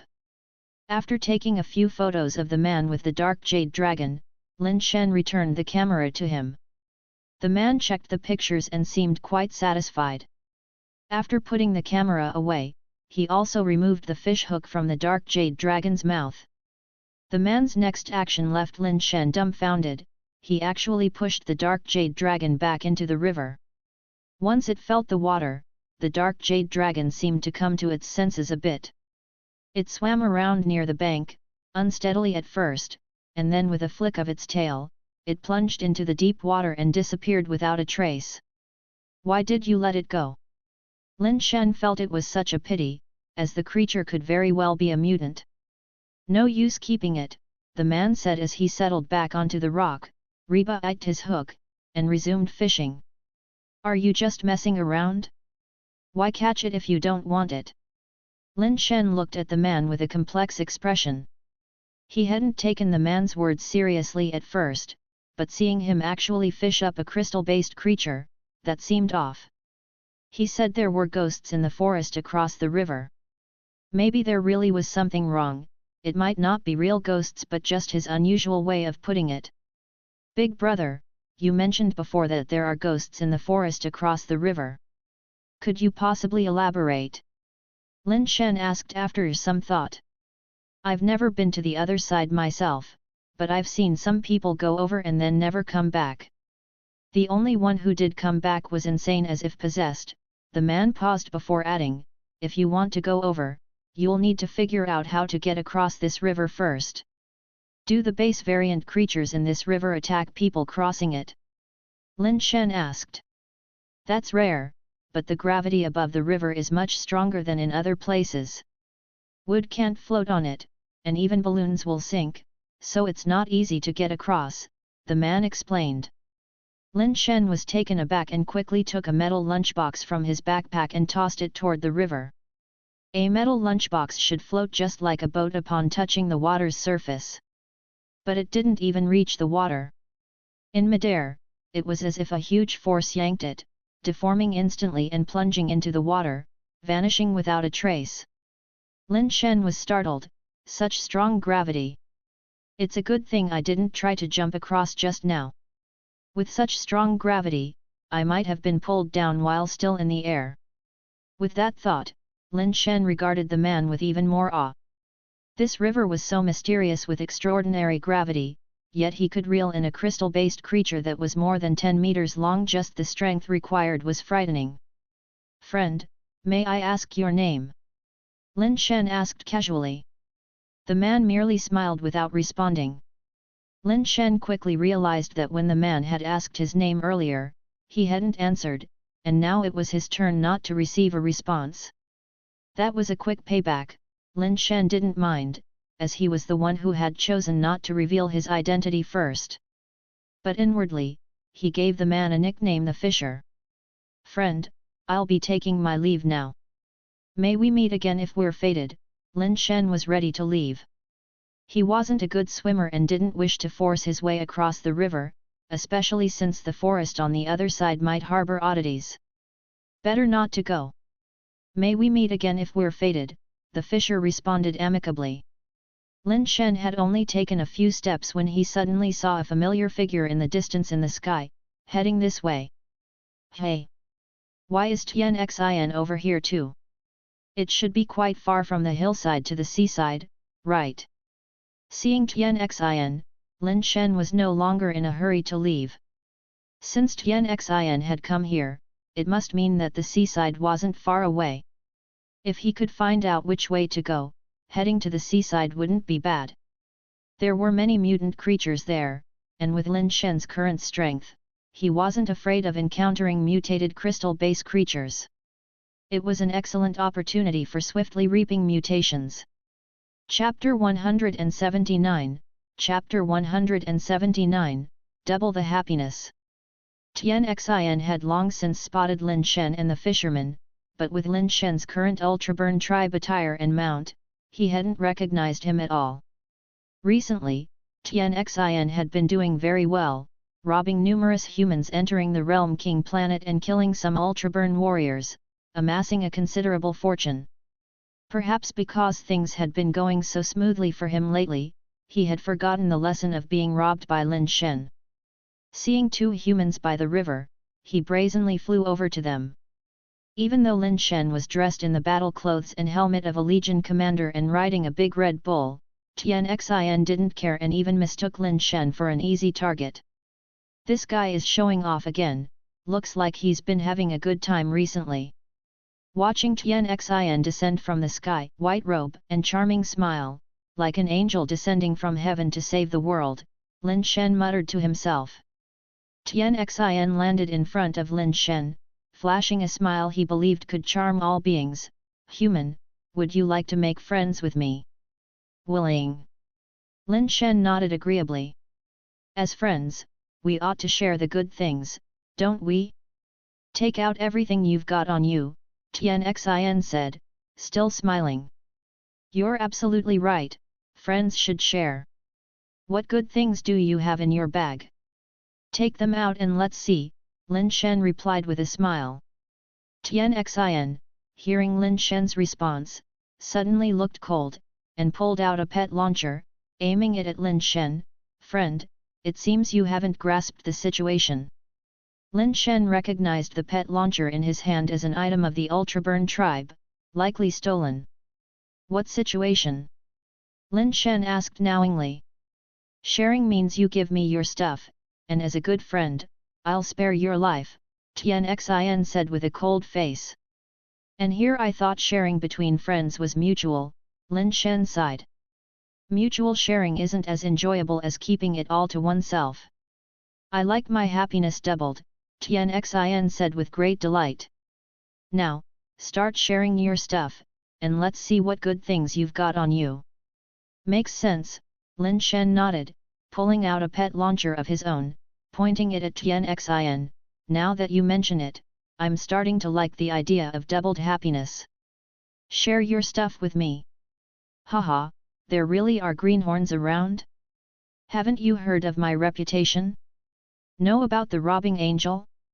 If not, ask your fellow countrymen," Tian Xin said with overflowing confidence, pointing at the still fishing fisherman. "Friend, have you heard of the robbing angel?" Lin Shen turned and asked the fisherman. "Never heard of it," the fisherman replied briskly. This caused Tian Xin's face to instantly fall, and he said with a cold face, "There really are idiots who haven't even heard of my name. You're really asking for death? Well, don't blame me then." With that, the very unhappy Tian Xin immediately pulled the trigger. Although his pet launcher didn't have the firing speed of the Angel revolver, it was still a good item with a firing speed of 40. The moment his finger moved, Lin Shen, standing not far in front of him, immediately accelerated past 40 and dashed right up to Tian Xin. "A mere human dares to lay hands on me." To Tian Xin, such speed was not particularly impressive. He directly drew a red crystal short blade from behind and, with faster speed, slashed toward Lin Shen's neck. Lin Shen's steps shifted, evading with motions akin to a leisurely stroll in the celestial court, and he maneuvered to Tian Xin's left side. Tian Xin was slightly startled by the peculiar movement technique. He immediately flapped his wings and rose into the sky. The celestial race excelled in aerial combat, and ground combat was not their strength. Naturally, they couldn't afford to be at a disadvantage. Lin Shen immediately leaped into the air, following suit, but of course, he could not match Tian Xin's speed. As Tian Xin saw Lin Shen's strength depleting and beginning to fall, he arrogantly shouted, "Idiot, fighting the celestial race in the air, is your head filled with water?" During the taunt, Tian Xin executed a winged flip in mid-air, positioning himself behind Lin Shen, and his blade aimed for the back of Lin Shen's neck. All of this was within Lin Shen's calculations. He was just about to use the stairway to heaven to give Tian Xin a big surprise when he suddenly noticed an almost invisible flash of crystal light streak across the sky. The next second, Tian Xin, oblivious to what had happened, felt as if someone was forcefully pulling at the collar of his garment. The pull was surprisingly strong, hurling Tian Xin sideways through the air. Lin Shen landed on the ground and saw the fisherman had hooked Tian Xin's collar with his fishing hook, pulling him over. Tian Xin was startled and, without seeing what it was, slashed his blade behind him. His short blade struck the fishing line, as thin as a hair, and astonishingly failed to sever it. The fishing line was tough enough, but Tian Xin's collar was not. It tore open a gap, freeing Tian Xin from the hook. Tian Xin flapped his wings and flew back into the air, looking in the fisherman's direction. With a fishing rod in hand, the fisherman tugging on the line said, "Sorry about that, I accidentally hooked you while casting my line." Accidentally? The corner of Tian Xin's eye twitched. He didn't believe a word of the fisherman's nonsense and glared at him with fury as his crystal-based carapace slowly revealed itself, encasing his body and wings. "Stupid fisherman, if I don't turn you into fish food today, I'll take your surname," Tian Xin said, transforming into a streak of light and shadows, diving towards the fisherman from the air. "Don't get worked up, it's dangerous over here, you're better off not coming closer," the fisherman kindly warned. Tian Xin paid him no heed, intending to fly past the fisherman while trying to slash his throat with his short blade. Just as Tian Xin thought he was about to succeed, seeing no reaction from the fisherman, the latter suddenly sidestepped, causing Tian Xin's blade to swipe through empty air.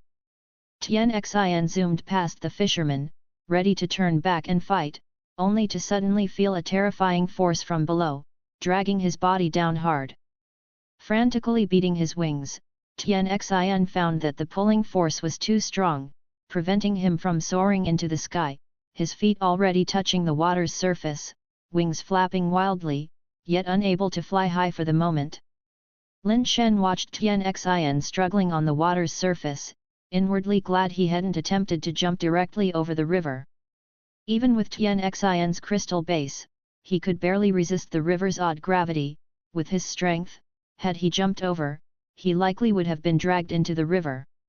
Not being a swimmer, falling into the river would most likely mean sinking breathlessly to the bottom, where an attack by a base variant creature in such gravity would leave his chances of coping highly dubious. This also gave Lin Shen a new appreciation for the fisherman's strength, which was stronger than he had imagined. As Tian Xin desperately beat his wings, his body slowly rose. However, the river's surface suddenly exploded as a dark jade dragon burst from the water, its jaws opening to bite Tian Xin. Tian Xin's face paled, all his strength was focused on beating his wings to ascend, leaving him no energy to deal with the dark jade dragon. Chapter 180, 180. The angel seemed to have become ruthless, an eerie halo rising from her body and condensing into a halo above her head. The halo above Tian Xin's head, it looks so much like the angel halo, making her seem even more like an angel, Lin Shen remarked, somewhat surprised. As the halo appeared, the angel's strength increased greatly. She flapped her wings hard and managed to fly upwards, resisting gravity. The dark jade dragon snapped at thin air and fell back into the river, causing heavy waves. Fisher, you dare to trick me! You are dead! Tian Xin, furious, attacked the fisher again, moving much faster than before. Tian Xin's strength is stronger than I thought. Lin Shen had not yet seen Tian Xin fight with all her might. When he first encountered Tian Xin, she was in the sea fighting with that mutated creature and was already half crippled when she emerged. Afterwards, when Tian Xin met him, she did not take action. Even when she was robbing others herself, she had never used the angel halo. Watching Tian Xin pounce like a phantom, the fisher was not the least bit flustered, calmly swinging the fishing rod in his hand. With the flick of the rod, the fishing line traced a strange arc in the air, wrapping towards Tian Xin. Tian Xin, aware of the incredible toughness of the fishing line, did not dare to get caught and swiftly dodged the line by flapping her wings. Lin Shen watched the battle between Tian Xin and the fisher, and the more he watched, the stranger he found the fisher's rod skills. The combination of a hook, line, and rod, a weapon that is both flexible and rigid, unexpectedly versatile in use, completely different from conventional weapons. In the rapid swinging of the rod, the line seemed to become thousands of silk strands, entangling from unexpected angles. The tough yet elastic rod could both whip and stab. The hook was as strange as hooks flying all around, unpredictable and impossible to defend against. Tian Xin's aerial combat abilities were indeed strong. She moved agilely in the sky, barely dodging the weird attacks of the fishing rod, but it was clear she was at a disadvantage. She struggled to ascend to higher altitudes, and a single mistake could leave her entangled in the fishing lines. Such strange moves, such interesting skills, Lin Shen watched with great interest, intrigued by the fishing rod techniques.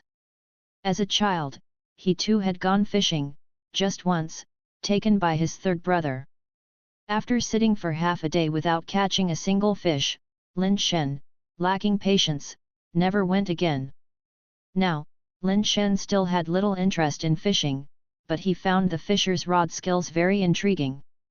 Death powder can be hard or soft, it might be worth considering this fishing rod skill, Lin Shen thought to himself, carefully observing. Many things seem difficult when you're not interested in them.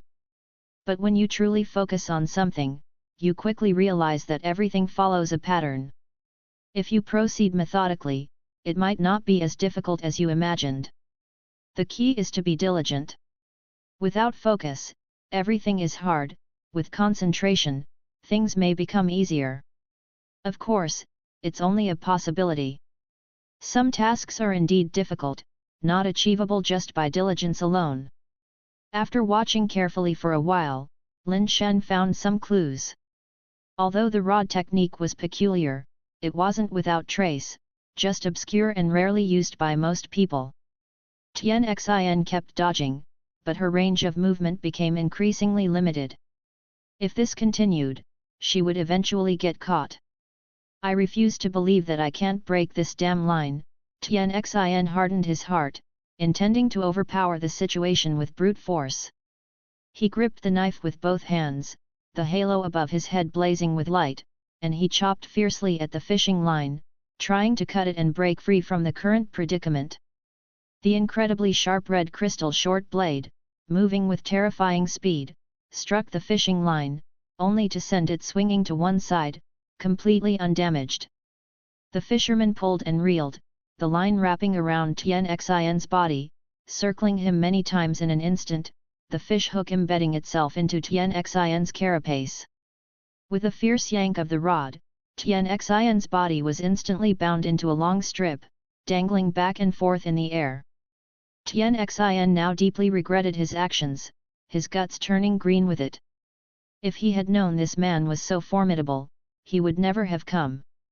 Damn it, just a human, how could such a monster appear? Tian Xin thought bitterly, wanting to vomit blood. The fisherman turned to face the river, and Tian Xin was suddenly suspended above the water's surface. The pull of the fishing line and the terrifying gravity from beneath the river stretched the line taut, and Tian Xin, bound tight, struggled even to squirm.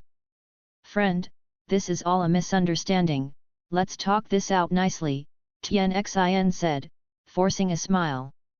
"Who did you just say you were going to turn into fish bait?" The fisherman asked with a smile as he looked at Tian Xin. "Cough cough, you heard wrong. I was saying, your fish bait isn't enough. I could help you make more." Tian Xin hastily replied. "Is that right?" The fisherman smiled. "Definitely," Tian Xin quickly said. The fisherman looked at Tian Xin as if contemplating something. Suddenly, the river's surface exploded, and a huge shadow leapt from the depths, engulfing Tian Xin and the line in a single gulp. The fisherman hadn't expected this turn of events. A base variant creature larger than a blue whale emerged, his expression changing slightly before he smiled with satisfaction. "It's finally come out." Lin Shen also watched the base variant creature that had sprung from the river. It was ink black in color, its body resembling a koi, only many times larger than any koi, even larger than a blue whale. It had a forward curving horn on its head, from which hung a lantern-like white crystal, over a meter tall, something twinkling inside it, reminiscent of an anglerfish's lure, only considerably larger. Just like that, Tian Xin is done for. Lin Shen felt some pity in his heart. He still hadn't retrieved his belongings from Tian Xin before he was swallowed by that monstrous fish. The fisherman's legs braced, sinking into the rock as he held the rod with one hand and rapidly paid out the line with the other, a blue crystal-based carapace materializing over his body. With a splash, the monstrous fish caused an enormous wave and dove back into the river. The fisherman continued releasing the line quickly, but the speed at which he did so was clearly slower than the monster fish's swimming pace. Soon, the fishing line was pulled taut, and the reel started spinning on its own, as fast as a drill bit. The fisherman gripped the rod tightly, leaning forward as the line reached its end, nearly being pulled into the river, yet he still clung to the rod.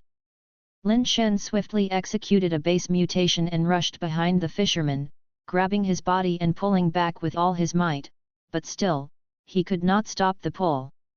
Lin Shen exerted his full strength, one hand pulling the fisherman, the other producing a pet launcher, which he used to deploy a pet capsule. The Hell Rock Crystal Evil Dragon, the largest and heaviest, appeared behind them. It twisted its body, wrapped its tail around Lin Shen, and with all four limbs digging in, it pulled back forcefully. Chapter 181, Chapter 181, Soul Collector. The combined strength of the two men and the pet finally stabilized the situation. The fisherman gripped the fishing rod as if he were playing tug-of-war with the monster fish in the river. It could no longer be considered fishing by now, it was a contest of who had greater strength, and whoever ran out of energy first would lose. The stalemate continued, but the monster fish was too strong and restless, constantly swimming back and forth in the river, tugging on the fishing line. From time to time, it would leap out of the water, stirring up huge waves.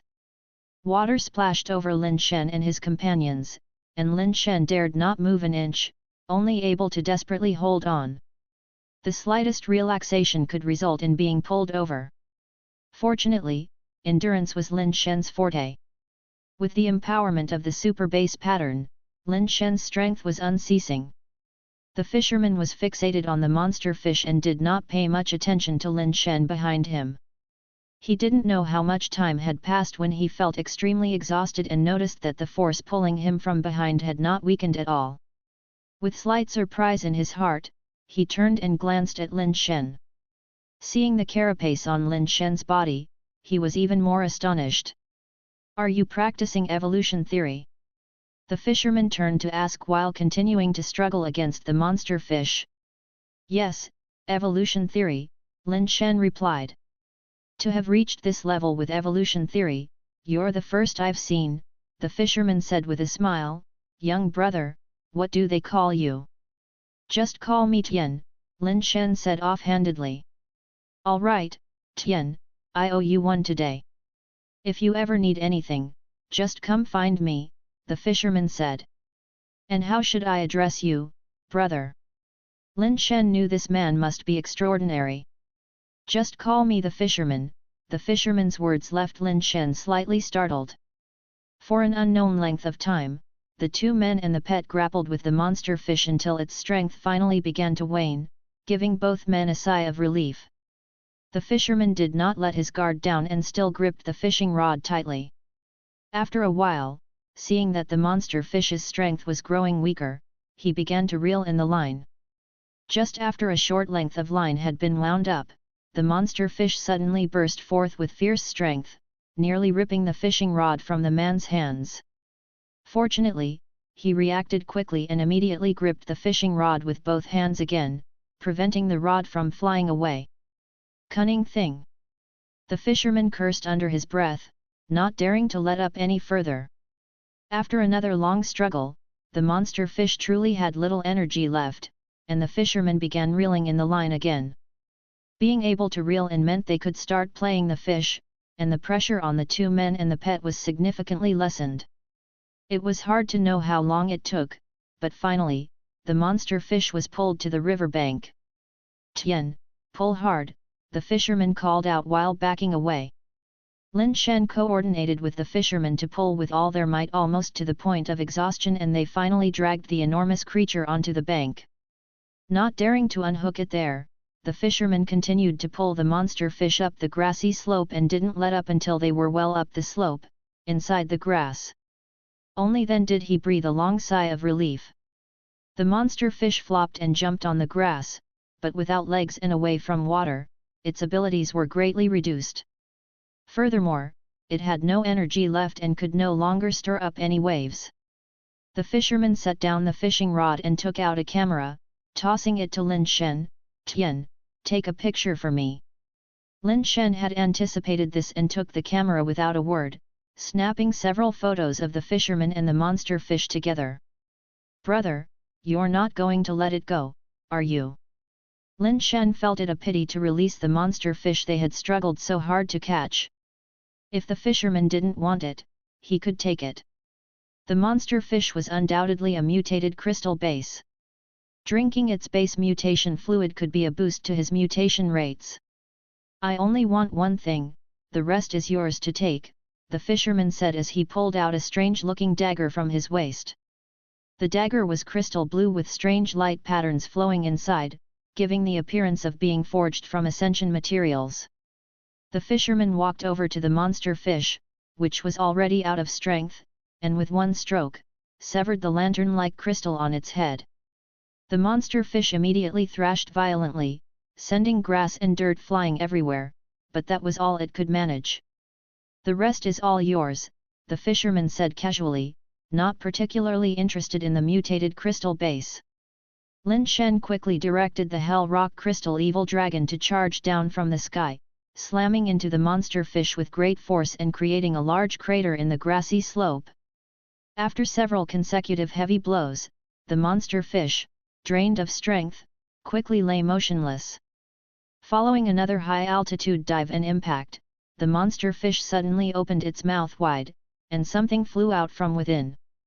Lin Shen took a closer look and realized that it was Tian Xin, still bound by the fishing line. Tian Xin was covered in a fishy, transparent slime but, surprisingly, was still alive and had not perished. His carapace was mostly intact, with only a line of holes in some places, as if pierced by a spiked rake. The halo above his head was still there, but its brightness had significantly dimmed. Tian Xin sure is tough to not die even in such a state, Lin Shen marveled to himself. Guys, stop messing with me, this could really kill someone, Tian Xin groaned while lying on the ground like a dead fish. Lin Shen had no time to attend to him, and first collected the base mutation fluid from the body of the monster fish. Soon, his watch vibrated with a new message appearing on its screen. Killed a mutated crystal base creature known as Soul Collector. Lin Shen was momentarily surprised, this guy's name isn't Fish? What's the meaning behind Soul Collector? But after briefly pondering, Lin Shen paid it no more mind. It was just a name, what it was called didn't matter. Once he finished collecting the base mutation fluid, Lin Shen turned to Tian Xin, stripping him of everything he had. Tian Xin had recently gathered quite the collection of valuables. There were 2 pet launchers on him, each capable of holding 10 pet capsules, and they were all filled. His backpack contained a few more pet launchers and some base mutation eggs, among which there were several mutated crystal base eggs. This guy really is a walking treasure trove. Lin Shen searched Tian Xin's possessions while inwardly exclaiming. Tian Xin had no strength left to resist and could only groan pitifully on the ground, filled with regret. Bro, how about we split these things 50-50? Lin Shen said as he laid the items in front of the fisherman. You keep them, the fisherman responded without glancing at the items, evidently uninterested. Then I won't be polite, Lin Shen, seeing the fisherman was solely focused on the lantern-like crystal and showed no interest in the items, unapologetically took them for himself. He planned to consume the mutated crystal base eggs on the spot to increase his base mutation rate. Having too many mutated pets wasn't useful, he couldn't command that many pets on his own. Tian, I'm leaving. If you need any help in the future, you can come find me at the Yashan base, the fisherman said.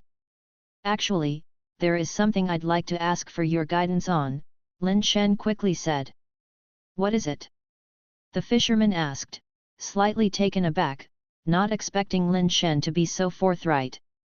I'm wondering if your rod skill can be taught to outsiders?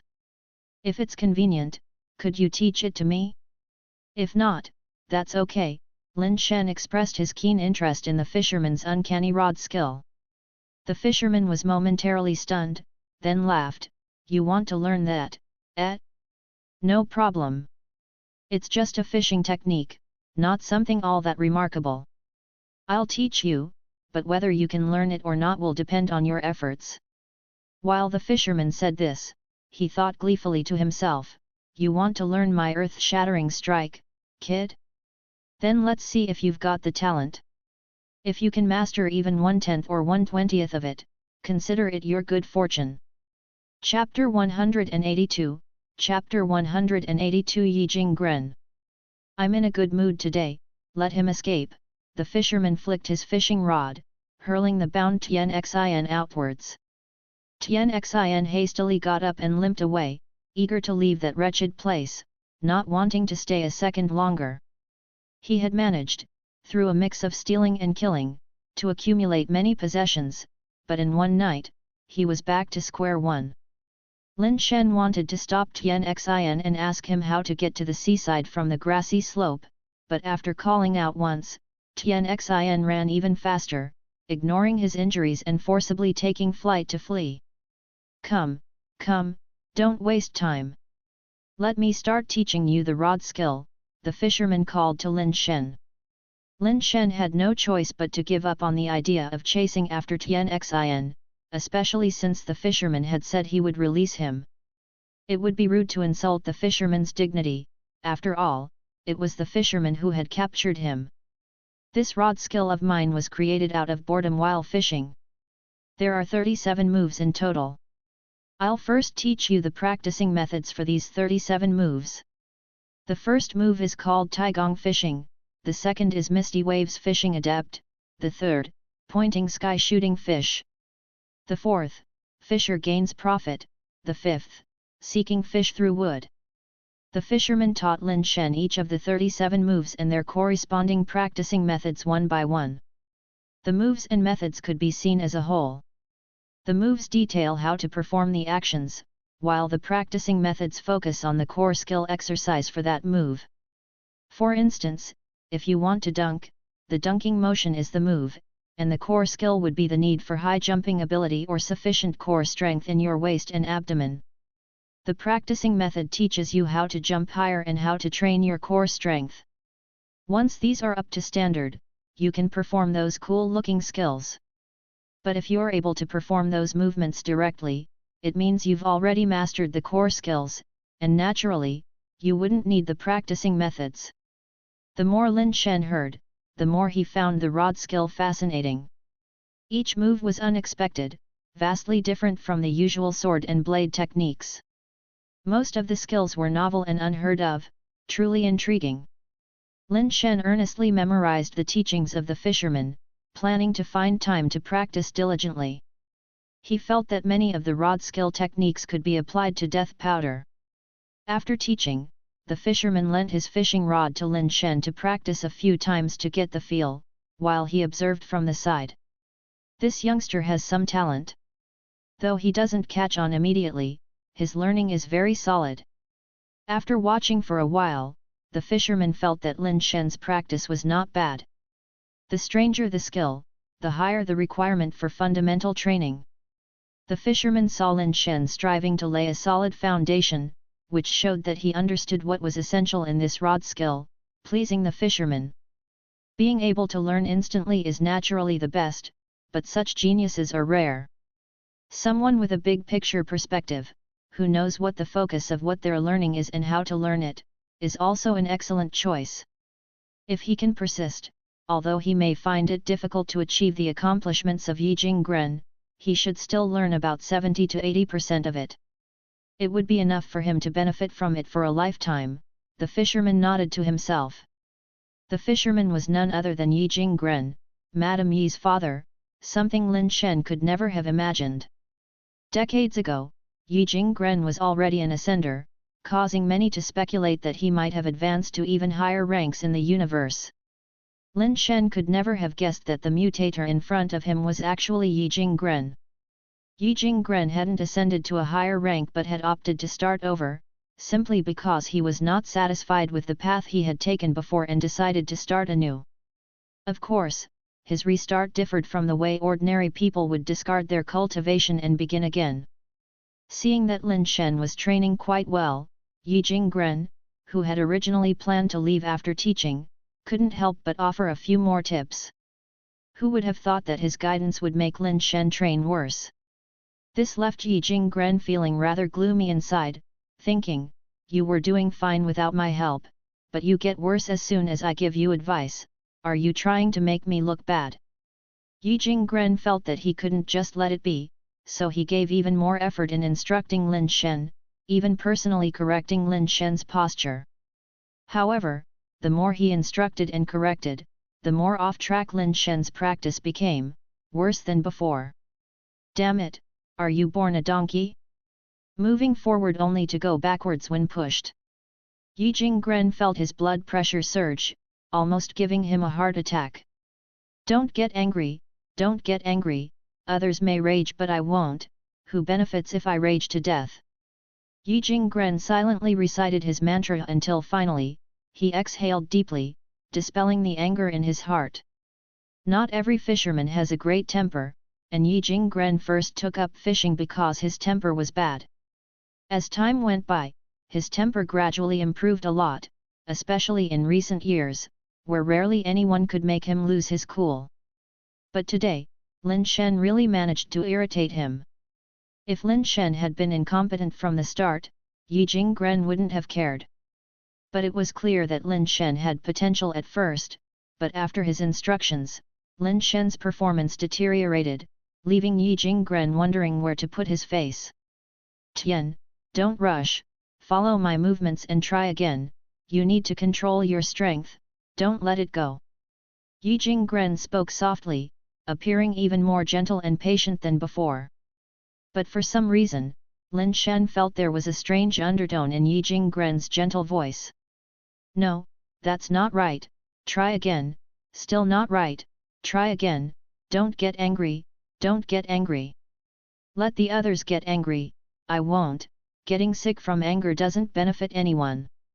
Yi Jinggren silently recited his mantra countless times, and his pace was getting faster and faster. Getting angry over small things, thinking back, what's the point, what's the point, what's the damn point, what the hell are you practicing, how can you be this stupid? I've taught you so many times. Even a dog should have learned by now, you get worse the more you practice, are you an octopus, retreating instead of advancing? After a while, Yi Jinggren completely exploded, pointing at Lin Shen's nose and cursing, then grabbing his fishing rod and a crystal, slung it over his shoulder, and walked away. Yi Jinggren felt that he never wanted to see him again in his life. He had never encountered someone so foolish before, rueful about his earlier impression that Lin Shen was practicing well.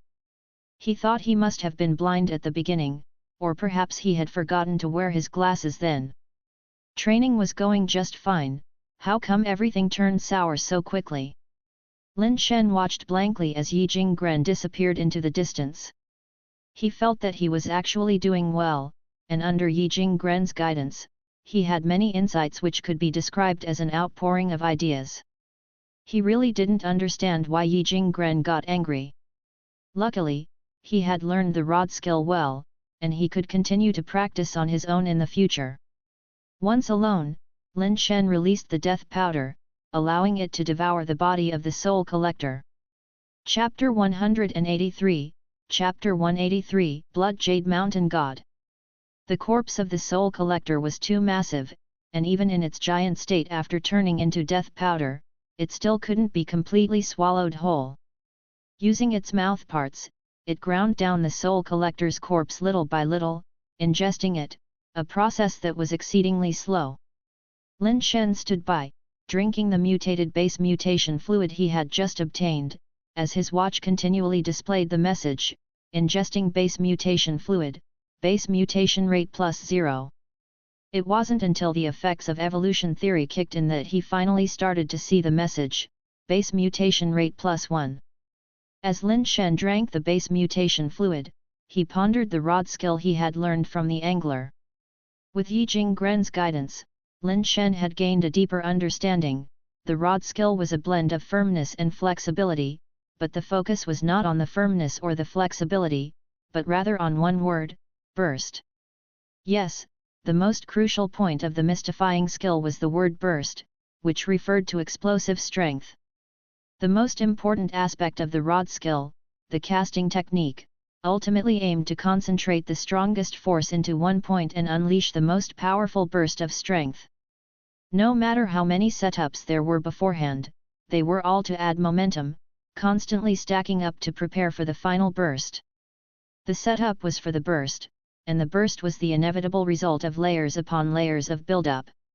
As long as one learned how to properly set up and burst, they could cast out a strength that surpassed their own limits. Of course, there were also individual techniques like casting, wrapping, suspending, and releasing, which were more complex and could only be practiced slowly over time. The setup and burst were the core, the other techniques were secondary. Once the core was mastered, the rest could be gradually integrated. The reason Yi Jinggren felt that Lin Shen was getting worse with more practice was because Lin Shen realized this principle, setting aside the secondary techniques to focus on the core. Since he had not yet mastered the core but had abandoned the secondary techniques, naturally, it appeared he was getting worse with practice. After an indeterminate amount of time, death powder finally managed to consume the entirety of the soul collector's corpse. The next second, Lin Shen saw countless red filaments burrow out from within death powder's body, enveloping its massive form. The red filaments interwove and continuously constricted, making its body smaller and smaller, until it eventually transformed into a tiny, dark red pet capsule. Finally, it's evolving. This time, it should be turning into a crystal base, Lin Shen thought joyfully, picking up the pet capsule that death powder had become. Although death powder's abilities could rival those of a crystal-based creature, the distinct disadvantage of its alloy attribute was evident. In the face of many powerful crystal-based creatures, the alloy-level death powder's effectiveness was not particularly pronounced due to its lower attribute. This evolution into a crystal base should solve that problem for death powder. Picking up death powder, Lin Shen then took stock of the items he had scavenged from Tianxin. 7 mutated crystal mutation eggs, 5 pet launchers with firing speeds between 38 and 40, likely the same kind used by sub-legion commanders. 3 mutated crystal base pets and 17 crystal base pets, along with dozens of various other creatures, and even some base mutation fluid, which turned out to be mutated base mutation fluid. Among the 3 mutated crystal base pets, one was a red crystal god bull with attributes and skills almost identical to Lin Shen's. The other 2 mutants were the Blood Jade Mountain God and Azure Moon Blade Hand. Blood Jade Mountain God, mutated crystal base creature, evolvable. Strength, 40.2. Speed, 41. Hardness, 40.6. Toughness, 32. Base mutation talent, mutated blood sacrifice, mutated blessing. The Blood Jade Mountain God caught Lin Shen's attention. Although this mutated pet only had 2 innate skills, they were nevertheless quite strange. Mutated blood sacrifice, absorbs blood offerings to enhance the blessing capabilities of the Blood Jade Mountain God. Mutated blessing, blesses a target with a mountain god aura, whose strength is determined by the potency of the blood sacrifice. The attributes of the Blood Jade Mountain God were not particularly strong among mutated crystal bases, but these 2 skills were very interesting. Lin Shen roughly tested it and found that it was not only human blood that could activate mutated blood sacrifice base mutation fluid from base variant creatures could also do the trick.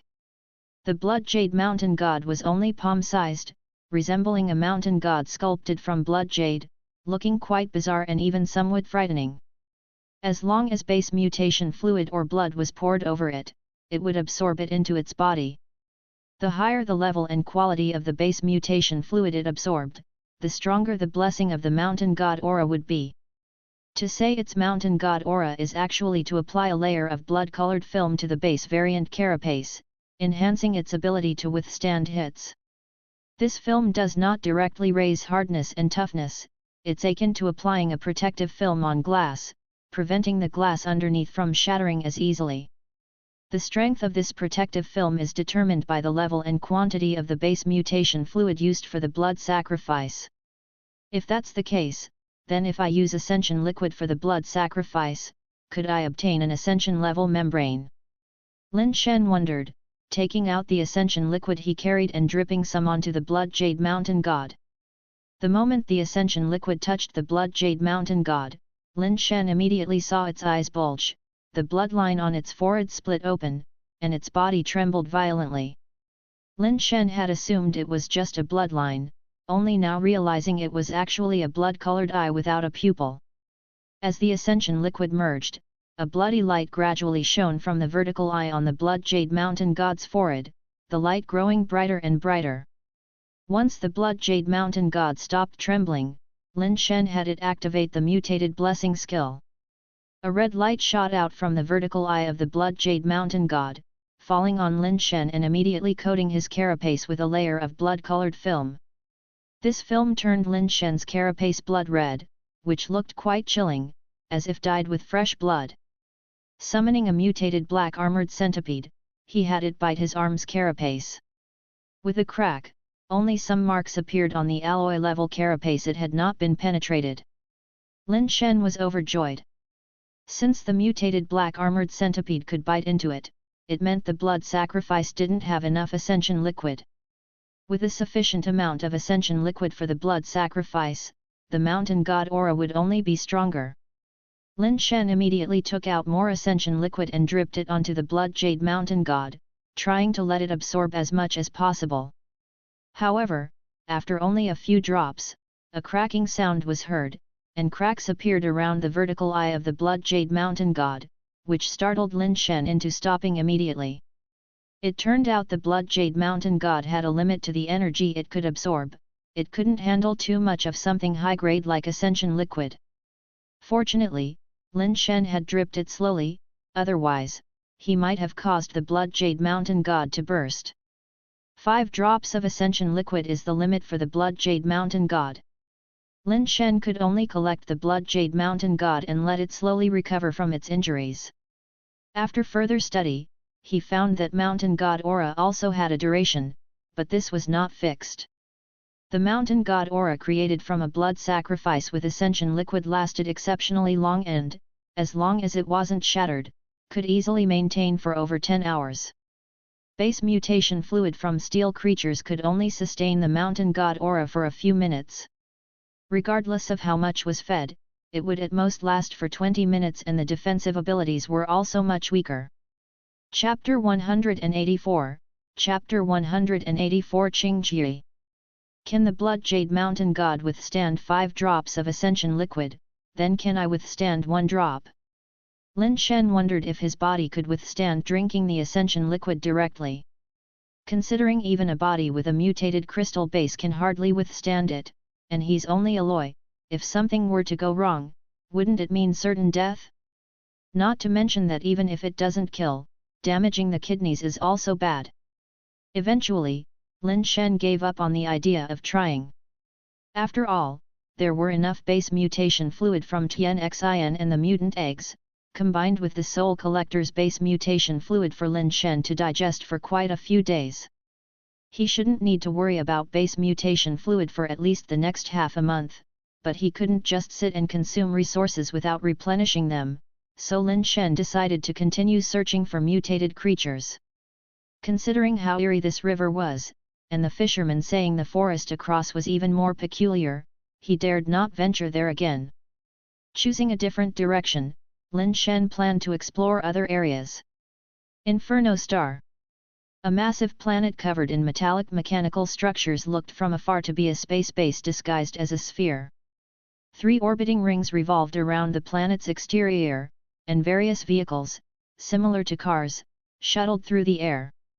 Inside a luxurious meeting hall, seated in the main chair was a minotaur dressed in golden high-tech battle armor. He and the minotaurs clad in purple battle armor on both sides watched the holographic projection in front of them. The projection showed Ultraburn warriors battling humans in different locations, with the primary footage being the battle at Skystar Slope, all captured by Ultraburn warriors themselves. Once the footage of Skystar Slope concluded, a minotaur in purple battle armor on the left of the gold-armored minotaur started to speak. General Bale, the human combat strength on Realm King Planet has exceeded our expectations. We should send more warriors to eradicate all humans on Realm King Planet and claim all of its resources. Before General Bale could respond, the minotaur seated on his right countered, the teleporter we discovered can only teleport base variant creatures to Realm King Planet. The 107 Pioneer Corps has suffered heavy losses, and the elite warrior Ogud has fallen in battle. Not to mention that all other Pioneer Corps are currently deployed to other planets and we are temporarily unable to recruit new Pioneer warriors. Even if we could dispatch a corps there, they likely won't match the human mutators. Unless we send elite warriors, may I ask who among you is willing to let their subordinate elite warriors pioneer Realm King Planet? Upon hearing this, the previously impassioned Minotaur generals fell silent. They were all aware of the situation on Realm King Planet. Although the humans were relatively weaker and most human mutators were on the lower end of power, some humans had already reached the elite standard of the Ultraburn tribe at their level.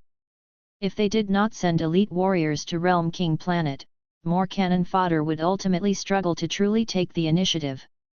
Besides, cannon fodder isn't conjured out of thin air. There aren't enough reinforcements to keep sending to Realm King Planet, and the Ultraburn tribe needs to claim resources on more than just one planet. It was not possible to redirect the Pioneer Corps engaged on other planets just for the sake of Realm King Planet. But if they were to send elite warriors with a base mutation rank to Realm King Planet, they feared that their elites might encounter unexpected incidents. After all, those elite warriors were future senior officers of the Ultraburn tribe, and many were noble descendants with prestigious bloodlines, destined to become pillars of society. Their lives shouldn't be risked carelessly. How can such an abundant source of base mutation resources on Realm King planet be conceded to humans? The Minotaur on the left of the general frowned. If that's the case, then please, General Austin, send your subordinates elite warriors to Realm King planet, to clear out those oblivious humans, sneered the Ultraburn tribe General Jerry on the right. Austin also sneered, if all the resources of Realm King planet will be mine after we conquer it, then I have no objections. Austin, you're being too selfish. With so many base mutation resources on Realm King planet, we could train numerous base mutation elite warriors. Those resources should be used for the benefit of our empire, not become privately owned, Jerry said, his tone neither harsh nor soft. Listen to Jerry, does that even make sense? Our people shed blood and risk their lives to climb up, and then we should just share the benefits with everyone? Is that fair? General Austin said angrily, slapping the table. Enough, stop arguing, General Bale said calmly, silencing everyone. Seeing that everyone was quiet, General Bale's gaze swept the room before settling on a dozing purple-armored minotaur at the very end. Caro, what do you think? General Bale asked, looking at him. The drowsy minotaur seemed startled awake, stood up in confusion, then quickly put on a smile and said, General Bale is right. This caused an uproar of laughter among the many minotaurs, but General Bale stared coldly at Caro and said, since you think I'm right, then go prepare. When the teleporter activates next time, send Qingjie to Realm King planet. But General Bale, Qingjie, he. Caro immediately became anxious with no more confusion. Caro, you said yourself that the general is right. Are you trying to back out now? Know that there is no jest in the military, Jerry immediately interrupted. General Bale is wise. Qingjie is a once-in-a-century talent of our Ultraburn tribe, an unrivaled existence at the base mutation level. Even compared with the young talents of the great families, he is in no way inferior. Those mere human mutators can be killed with ease. He will surely be able to annihilate the human base mutators easily and seize control of Realm King planet. Austin added in agreement. General. Caro tried to say something more, but General Bale interrupted him with a wave of his hand. If Qingjie goes to Realm King planet and succeeds, he will enter the bloodline sequence and be awarded a third-class noble bloodline badge, General Bale said indifferently. Upon hearing this, Caro's eyes suddenly lit up. General. Jerry, Austin, and the others became anxious and started to rise to object. If you have objections, send your own elite warriors instead. The reward will be the same, General Bale said, glancing at them. Jerry and Austin, who hadn't fully stood up, quickly sat down again. Obviously, they wouldn't let their own elite warriors go to such a dangerous place, being from noble families already in the bloodline sequence, such a reward meant nothing to their youths. With no one opposing, Caro hesitated for a long time but eventually had to accept the order. When Caro returned to his barracks, he went to the training field and saw a tall minotaur with blue horns training within a gravity machine. Ordinary minotaurs would find it challenging to move in a gravity machine, yet this minotaur moved with ease and was even doing weighted training. The massive barbell seemed like an inflatable toy in his hands as he swung it around effortlessly. Caro sighed inwardly, if it weren't for his poor background, Qingjie should have been the most worthy of cultivation in our Ultraburn tribe. What a pity! When Qingjie finished his training and came out, Caro called him over. Qingjie, General Bale has personally assigned you a mission to pioneer a planet. If you can complete the task, you will be admitted to the bloodline sequence and given a third-class noble bloodline badge, he said. Qingjie's eyes sparkled slightly. Don't worry, General, I will definitely complete the mission. Look at this first, Caro said as he took Qingjie into his office and played several clips of combat footage featuring Wu Yang Yedu, Bai Shenfei, Wei Wufu, Jai Weiss, Tian, and Mo Zhenqi, among others. Your main task is to take out these humans. I'm not worried about your strength. One-on-one, there should be no match for you, but humans are quite cunning. If they gang up on you, you may choose to strategically retreat.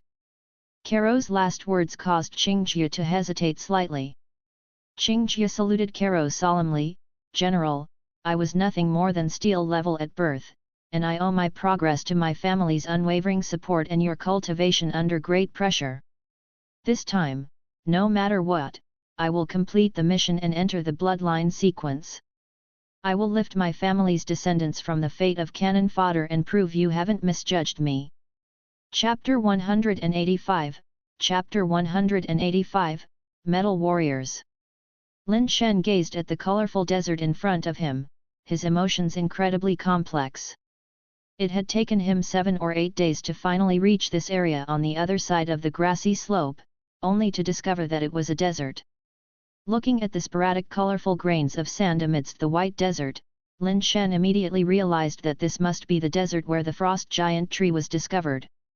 He couldn't see the frost giant tree from this side and had no idea how far away it might be. Did I just waste these past few days for nothing? Lin Shen's mood soured, recalling that he had not found any base variant creatures near the frost giant tree before. This suggested that the desert was rather scarce in base variant creature resources, whatever the reason. Either way, it was not the place Lin Shen needed. As Lin Shen pondered which direction to take next, he suddenly spotted some figures appearing in the desert. He looked carefully and was immediately a mix of surprise and delight. In the desert, there was a group of green metal giants, each over 3 meters tall with bodies constructed of green metal clearly alloy creatures, numbering well over a dozen. Overjoyed, and seeing that no one was around, Lin Shen promptly shot off several crystal mutation pets at the green metal giants. The crystal mutation pets fought against the green metal giants. The difference in levels allowed them to quickly defeat the green giants. Riding the big red bull, Lin Shen approached the corpses of the green metal giants, trying to dissect their metallic bodies to see if they harbored any base mutation eggs. Unfortunately, he discovered nothing but collected some base mutation fluid. It seems there are living creatures in the desert, they're just not found near the frost giant tree. Lin Shen decided to venture deeper into the desert to see if there were sufficient base variant creatures around, which would make it a good place after all. Beyond their previous transport into the fruit of the frost giant tree, he had not yet seen anyone transported to the desert region. This meant that no one would compete with Lin Shen for the base mutation resources here. Lin Shen put away the big red bull and summoned the Hell Rock Crystal Evil Dragon, riding it through the sky over the desert, searching for nearby base variant creatures. High above, Lin Shen quickly spotted another group of metal giants, mostly green giants, but there was also a blue metal giant among them. "There's a mutation!" Lin Shen exclaimed excitedly, immediately directing the evil dragon towards them, unleashing the Frost Swordsman from mid-air. The Frost Swordsman, with its high level and powerful skills, struck down the blue metal giant in a single blow. Killed the mutated alloy creature, the blue metal warrior. Information immediately appeared on his wristwatch. Under Lin Shen's command, the evil dragon snatched up the corpse of the blue metal giant, grabbing the frost swordsman, and promptly flew away. Ordinary alloy was useless to Lin Shen, he was unwilling to waste time killing them. It would be wasteful, and it would be better to leave them for someone in need. This unclaimed virgin desert land had given Lin Shen quite a few surprises. There were numerous metal warriors, and mutations were common. Almost every few miles, there was a group of metal warriors, and in every slightly larger group, there would be a blue metal warrior. After consuming the base mutation fluid from 2 blue metal warriors, however, their base mutation fluid no longer increased his base mutation rate. Afterward, having spotted quite a few blue metal warriors, Lin Shen no longer pursued the hunt. Fortunately, after a while, Lin Shen spotted a rather large group of metal warriors, among which there was a purple metal warrior. The purple metal warrior was also a mutated alloy creature, which surprised Lin Shen a bit. It was very rare for a base variant creature tribe to have 2 different kinds of mutations. What surprised Lin Shen even more was that after some time, he discovered a red metal warrior, also a mutated alloy creature. How can one tribe have so many different mutations? Lin Shen grew increasingly astonished. As he continued hunting, he also kept searching, wanting to see how many variants there were among these metal warriors. After searching for a long time, he found that the blue mutations were the most common, the purple mutations were less common, and the red mutations were the rarest. So far, he had only encountered that one. A blue metal warrior's base mutation fluid could only provide Lin Shen with a little base mutation rate, and only the fluid from the first two blue metal warriors was effective. The fluid from later blue metal warriors had no effect on Lin Shen. The base mutation fluid from a purple metal warrior actually provided Lin Shen with 2 base mutation points, and after using the fluid from 4 purple metal warriors, the effect began to diminish.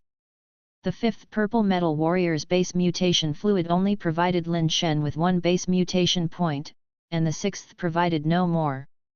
Even so, the effect was a lot better than that of the base mutation fluid from those mutant poisonous insects. The base mutation fluid from the same variant of mutant poisonous insect had no effect when used a second time. This made Lin Shen more eagerly search for red metal warriors, because the base mutation fluid from one of them provided him with 3 base mutation points. Basing it on his previous experience, if he could find a few more red metal warriors, he could at least increase his base mutation rate by about 20 points. For several days in a row, Lin Shen had been searching for mutated metal warriors in the desert. By now, Lin Shen had delved deep into the desert. Fortunately, his watch was highly functional, allowing him to enter the Realm King planet only at night, while spending the days in his home at Dark Bird Base, thus he did not have to worry about food and drink. Now, Lin Shen's base mutation rate had reached 47, most of which was thanks to Tianxin. Those several mutated crystal base eggs and several bags of base mutation fluid provided Lin Shen with a lot of base mutation points. The promotion to crystal base is imminent. Lin Shen returned to his home at Dark Bird Base once more, drank some water, and was just about to go to sleep when Lei came looking for him. "Mr. Lin Shen, I have some news about the strange man," Lei said excitedly. "That guy went to Wanderer Base, where he's said to have killed many people, causing a big commotion. The Zheng family dispatched an ascender to kill him, but that ascender was counter-killed by the strange man. Such a thing happened? Tell me more." Lin Shen was very concerned about the matter of the strange person. "I don't know the specifics, I've only heard this bit of news," Lei replied helplessly. The ability of Dark Bird Base to gather information was rather limited, so it was already quite a feat to have found out this much. Lin Shen felt somewhat disappointed upon hearing this, but Lei continued, "The main house has also sent back news. She will be staying at Seacorn Base for a while and probably won't be able to return anytime soon. Did my sister run into trouble?" Lin Shen furrowed his brows slightly. No, the main house just wanted to prevent you from worrying, which is why she sent someone back with a message," Lei quickly explained. "She knows that things at home have been settled, and there just happen to be some matters there, so she won't be able to return until later." "What matters?" Lin Shen felt that things were not so simple.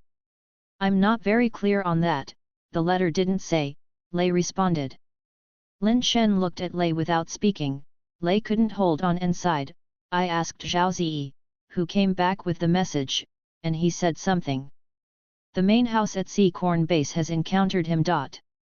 Him?" Lin Shen was momentarily taken aback, then quickly realized whom Lei meant, Wan Nianbei. Lei nodded slightly. "Mr. Lin Shen, you also know of the situation between the main house and him. The main house is facing a tough time." Chapter 186, Chapter 186 Seacorn Base. Lin Shen of course knew that his eldest sister had it tough and was aware of her affair with Wan Nianbei. The story itself was quite melodramatic. Wan Nianbei didn't go by that name when he was young. He was then known as Wan Yuhao. During her prime, my eldest sister met the dashing and elegant Wan Yuhao.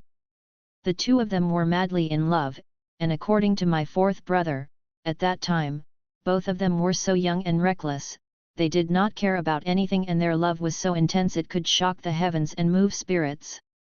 However, the Wan family did not approve of Wan Yuhao being with my eldest sister. Lin Shen didn't know the specific reasons, but the Wan family's stance was firm. They would rather lock up Wan Yuhao than allow him to be with my eldest sister. At that time, my eldest sister, fearless and defiant, went to the Wan family alone, hoping to sway them and let her be with Wan Yuhao. In the end, for unknown reasons, after visiting the Wan family, she gave up. This was incomprehensible to Lin Shen. Knowing his sister's temperament, she wouldn't easily abandon a goal, not even if faced with the threat of swords and axes. But that time, she gave up. Even though Wang Yuhao was willing to sever ties with his family and elope with my eldest sister, she still came back. The Lin brothers all thought that maybe the Wan family had threatened my eldest sister, which could be why she had no choice but to give up. They all felt deeply indebted to her. However, she said that the Wan family hadn't threatened her at all, and it was her own choice not to be with Wang Yuhao anymore. Latterly, there were occasional updates about Wang Yuhao. He changed his name to Wan Nianbei and seemed to have remained unmarried. Even in his 40s, he lived a solitary life. My eldest sister, too, never found anyone else. She's still single, dedicating her life to managing the Lin family's business affairs. Lin Shen naturally didn't have a good impression of the Wan family, but he had no particular dislike for Wan Nianbei as a person. This time, my eldest sister's trip to Sea Corn Base coincidentally led her to meet Wan Nianbei. One could say it was fate. If Wan Nianbei really hasn't moved on from my eldest sister after all these years, Lin Shen personally felt she should give it another try, give him a chance, and herself one as well. They're both in their 40s now. What could they possibly not be able to let go of or come to terms with? Now that all the brothers have grown up, if the Wan family were to press down on them, it would be time for them to support my eldest sister together. What does Wan Nianbei mean? Lin Shen pondered and asked. Zhao Ziyi doesn't know either. He only knows that my eldest sister met Wan Nianbei at Sea Corn Base. Wan Nianbei wanted to have a serious talk with her, but she was unwilling to see him, Lei said after thinking it over. Mr. Lin Shen, when it comes to matters of the heart, it's better not to interfere unless you're the person involved. Otherwise, things might backfire.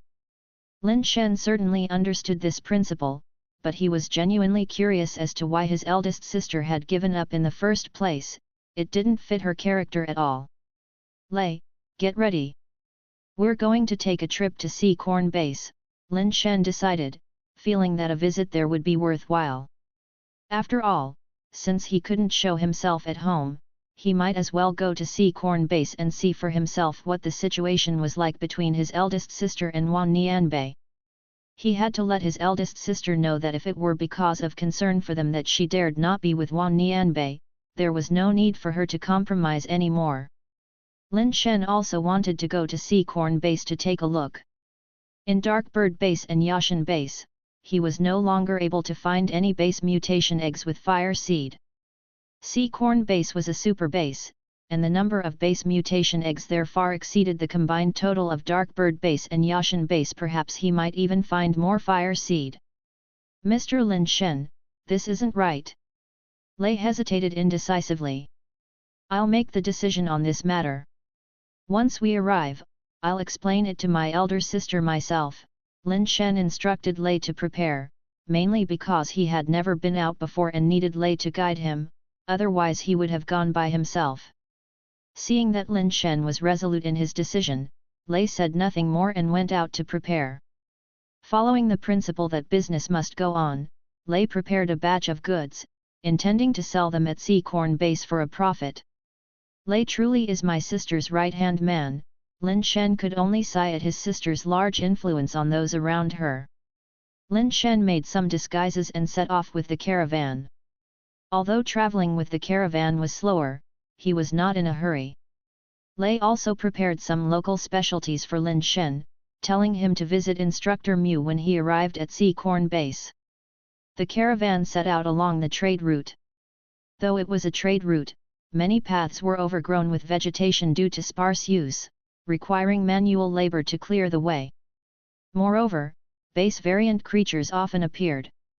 Fortunately, the levels of these creatures on the home planet were not high, and Lin Shen could easily resolve the issue with a few pets.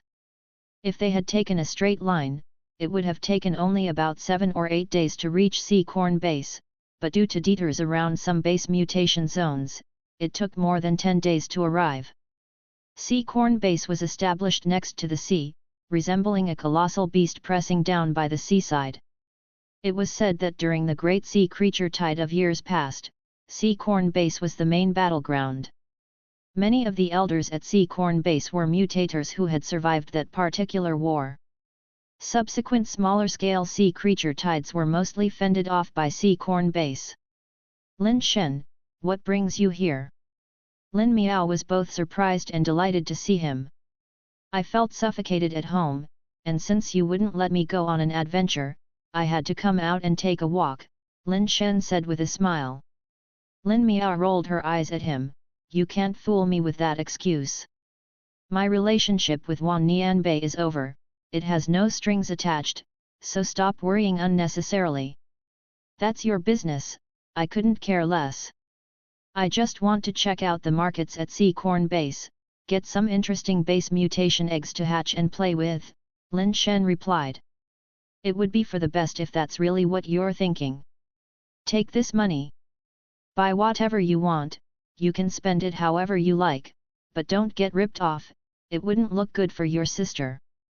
Also, you have to visit Instructor Mu, we of the Lin family must show proper manners, Lin Miao said, handing Lin Shen a stack of money. Don't worry, sis.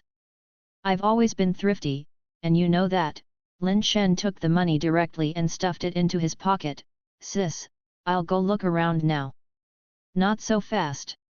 It's perfect timing that you came, Xiaobai just got back as well. You should go see her, Lin Miao held onto Lin Shen, saying, she's quite nice, you have to seize the opportunity. Sis, haven't I told you before? She's only considering the likes of Wu Yang Yedu, Lin Shen protested with a grimace. Times have changed. I've heard that Xiaobai has a good impression of you.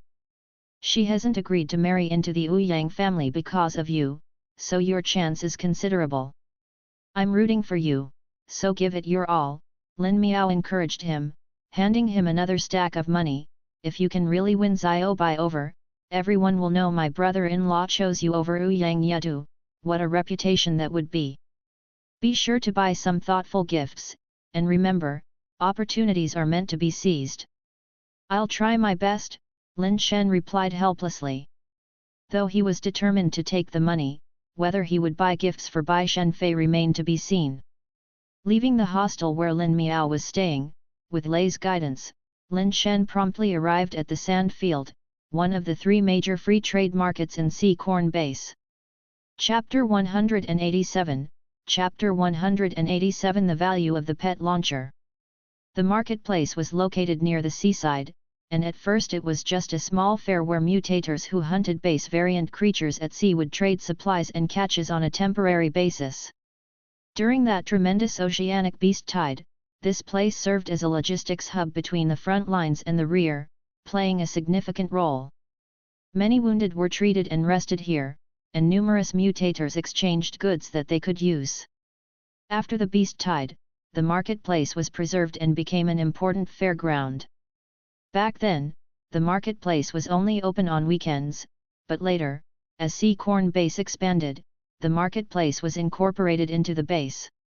It remained in use as a fairground, opening daily with a scale much larger than before. In the past, setting up a stall in the marketplace meant simply spreading a piece of cloth on the sand, but now, the ground was covered with alloy plates. Many large warehouses had been constructed for stall setups, along with a vast area of shops, far bigger than the market at Yashan base. Lin Shen walked through the marketplace, surrounded by a dazzling array of goods, including pets and base mutation eggs, as well as sections for base mutation fluid, materials, and weapons, among others. Entering through the east gate, Directly ahead was the weapon zone, where all kinds of iron weapons, alloy weapons, and crystal base weapons were displayed on stalls. Crystal base weapons, rarely seen in Dark Bird Base, were commonplace here. Lei said that most of the weapons here were man-made, with only a few being natural base mutation weapons. Naturally occurring base mutation weapons were generally more expensive, and some people passed off crafted weapons as base mutation weapons. However, weapons crafted by some masters could be more valuable than the natural base mutation weapons. It wasn't always the case that natural base mutation weapons were better. Lin Shen had little interest in weapons. After a cursory look, and with death powder on hand, he didn't need any other weapons. Moreover, he had an ascension-level spirit base weapon buried at home. Once he had enough strength, he could use it directly as his weapon. They even sell pet launchers in this shop. Lin Shen said, surprised as he passed by a shop. Pet launchers are rare, but too expensive. Most mutators can't afford them. Only in a super base like Sea-Corn Base would such shops exist. As far as I know, there's only this one shop in Sea-Corn Base, Lei explained. Let's go inside and take a look, said Lin Shen. He wasn't really interested in buying a pet launcher. He just wanted to see how much they could fetch. He had several pet launchers he had snatched from Tianxin. Apart from keeping the best attribute pet launcher for his sister, he would keep one and alternate with the Angel Revolver. If the price was right, he could trade the others for something he needed, like variant base mutation fluid. After entering the shop, Lin Shen saw a few pet launchers displayed behind the counter. They looked somewhat old-fashioned and not very advanced, probably not even as good as those used by the lieutenant commander of the Ultraburn tribe. Yet, the price tags were alarming. None was less than 6 figures, the cheapest was over 400,000. Lin Shen looked carefully at the information on a nearby sign. The firing rate was only 23, capable of loading 6 pet capsules. The higher the price tag, the happier Lin Shen became. If a launcher with a rate of 23 could sell for over 400,000, then those he had in hand, with speeds around 40, would fetch an even higher price. There were 6 pet launchers on display in the cabinet, with the best one having a capacity for 10 shots and a firing rate of 37. This attribute was almost the same as the worst one Lin Shen had, and its price had already reached 5 million. By Lin Shen's calculations, the pet launchers he held were worth tens of millions. I need to sell these pet launchers soon. As the war between humans and the Ultraburn tribe escalates, more pet launchers will be captured. They're only going to get cheaper. It's better to sell them now for a good price, Lin Shen thought to himself. Does the guest have any launchers in mind? You can take one out to try. There's a firing range at the back, the shop assistant offered politely. Do you have any launchers with a higher firing rate? Lin Shen asked casually. We do, but those are much more expensive, costing over 10 million. It's not worth it. Actually, the difference in firing rate is only a few points, which is generally imperceptible in average use, the shop assistant explained patiently. Price is not a problem. The key is a fast firing rate. Do you have any around 50? Lin Shen posed as a wealthy young master, though he only had the 200,000 his sister had just given him in his pocket. The guest must be joking. The highest firing rate for a base mutation level pet launcher is 41, and that's already a rare gem that's hard to come by. For most mutators, 40 is already top tier. If the rate was higher, that would have to be an ascension level pet launcher, which our shop doesn't stock, and mutators can't use, the shop assistant explained, without a hint of impatience. It seems my 44-speed Angel Revolver is already a gem among gems. No idea where Tianxin got it from, or maybe the celestial race's level of technology is high enough to produce even better pet launchers. As Lin Shen was thinking, he heard the shop assistant continue, we do have a 41-speed pet launcher in the shop, considered our treasure. It's still unpriced because our boss cherishes it dearly. If the guest is interested, maybe you can have a talk with our boss. If the price is right, he might be willing to part with it. Only 41 speed? Forget it, Lin Shen found an excuse to take Lei and leave. He'd learned enough about the pricing. If he wanted to trade his own launchers for something, he wouldn't be at a disadvantage. Disregarding a 41 speed launcher, you must have even better items in hand, right? Before Lin Shen could leave, a voice came from the entrance. Lin Shen turned to see a young man in his 20s, as thin as a stick, entering the shop. Boss, the shop assistant's address confirmed for Lin Shen and Lei that this man was indeed the owner of the shop. Not at all. I was just speaking off the cuff, no offense intended. It was a poor choice of words. Don't take it to heart, boss. Lin Shen had simply been looking for a way out and wasn't interested in saying much to a shop owner. He politely excused himself and prepared to leave. Please wait, sir. If you're not satisfied with 41 speed, I actually do have a launcher that nearly reaches 50. Although it's not quite 50, at 43, it's an extremely rare find.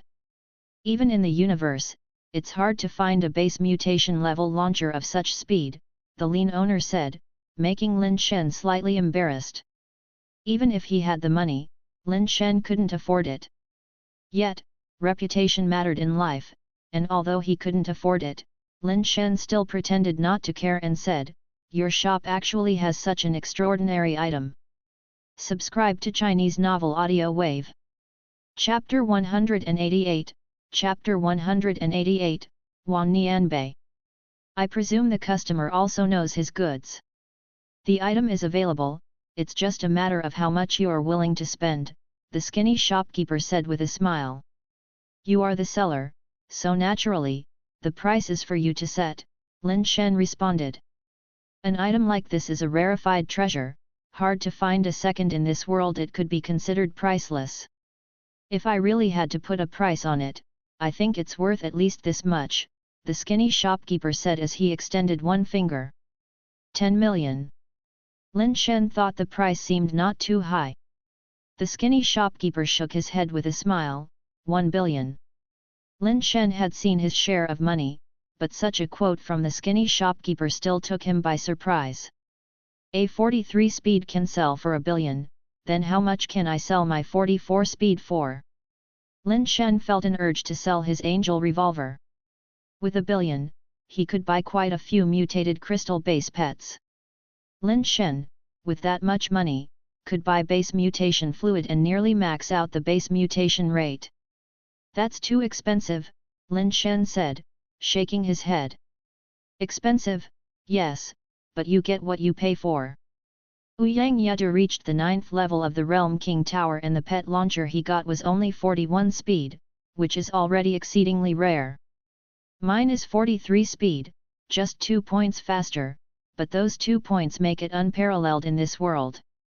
A one-of-a-kind supreme item, doesn't it deserve 1 billion? The skinny shopkeeper said, somewhat proudly. That does seem reasonable, but unfortunately, I don't have that kind of money. I can only take a look, Lin Shen said as he prepared to take his leave.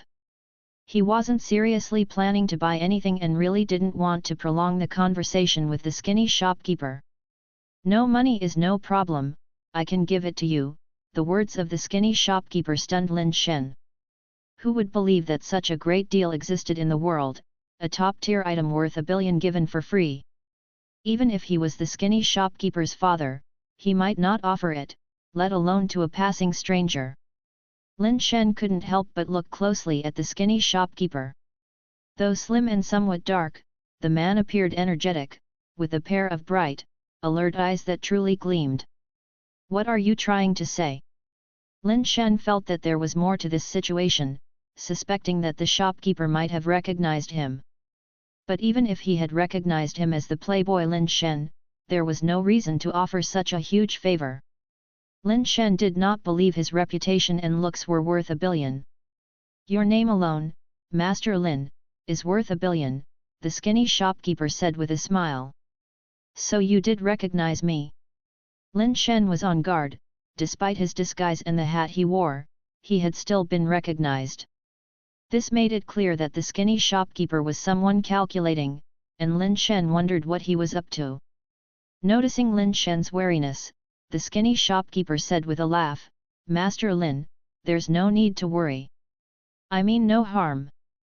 The pet launcher is here, and I can give it to you right now." With those words, the skinny shopkeeper gestured for someone to fetch the pet launcher. "You might as well speak plainly.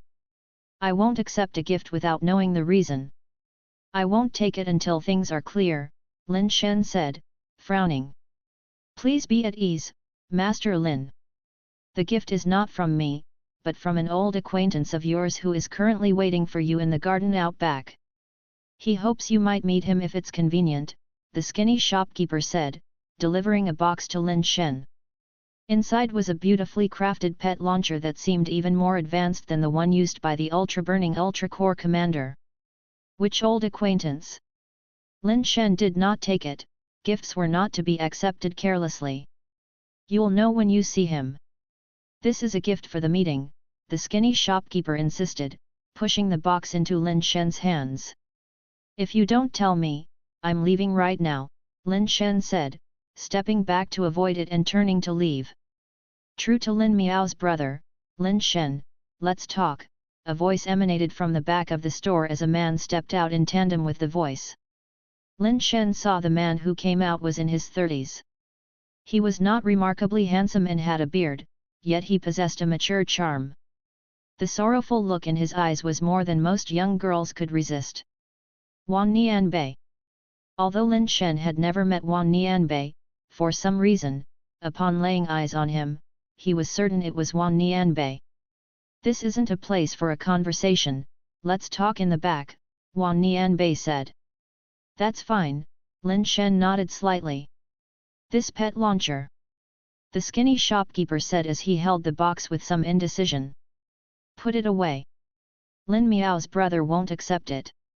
Forget a mere 43-speed pet launcher, even better items he wouldn't take," Wan Nianbei said, clearly holding Lin Shen in high regard. Lin Shen himself felt some regret. Had he known it was a gift from Wan Nianbei, maybe he would have accepted it. Of course, that was just a fleeting thought. The issues between Lin Miao and him had not been cleared up, and he would definitely not accept gifts from Wan Nianbei. Following Wan Nianbei to the garden out back, Wan Nianbei, dressed casually, sat down on a chair by the corridor with ease, tossing a can of beer to Lin Shen and opened one for himself, taking a few sips. "I held you when you were little, but you were too young then, probably don't remember," Wan Nianbei said, putting down his beer and looking at Lin Shen. "Did you call me here just to say that?" Lin Shen asked with a frown. "You've got a temper just like your sister, always so impatient," Wan Nianbei pondered for a moment, then said, "I want to see your sister alone. I need to clear up some things with her. Can you help me?" "No," Lin Shen refused bluntly, "if you want to see her, go find her yourself. Coming to me is pointless. I've looked for her many times, and she won't give me a chance. I don't even get the opportunity to speak," Wan Nianbei sighed. "Then it must be your fault," Lin Shen said. "Yes, it's my fault. I didn't handle things well," Wan Nianbei said with a bitter smile. "Lin Shen, even if I've committed a grave sin, don't I deserve a chance to plead my case? All I ask for is a chance to talk to her, I don't want anything else. Tell me what you want to tell my sister, then I'll see." Lin Shen's curiosity was piqued about the true story between his sister and Wan Nianbei. Wan Nianbei was taken aback, seemingly surprised that Lin Shen would make such a suggestion, and after much hesitation, he said as if making a great decision, "Well then, you're Lin Miao's brother. There's no point in hiding anything from you. I'll tell you, and if I can meet Lin Miao that would be best, if not, then you can relay my words to her." "It depends on what you have to say," Lin Shen made no promises. "Lin Shen, have you ever heard of a term called breeding bore?"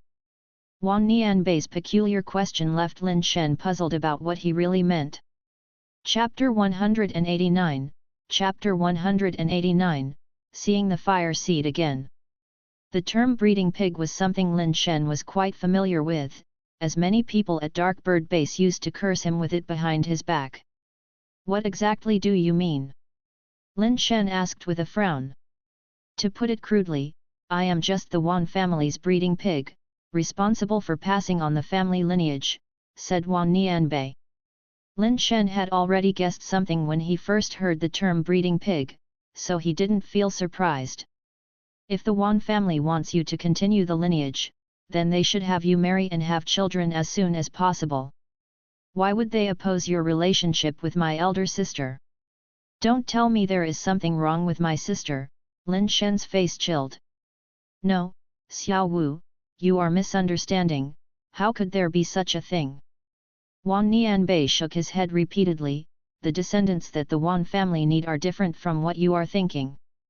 Put it this way, many races in the universe have children who are born at steel level, or even alloy and crystal base levels. The Wan family needs children like that. To have such children, one must have parents who are special. Do you understand what I'm saying? Wan Nianbei explained slowly.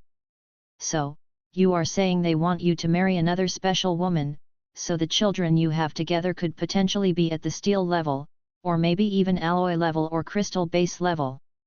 Lin Shen was genuinely surprised this time. He had heard from Tian Xin that people from the celestial race are born at the crystal base level, which was normal. But for humans to be born as base variant creatures was unheard of. Right, I know it's hard to believe, but it's not as difficult as you might imagine. Many great clans in the universe might have started out just like us humans, as very simple carbon-based life forms, and it's only after billions of years of evolution that their descendants gradually developed traits of base variant creatures. Wan Nianbei explained. But that's the accumulation of billions of years.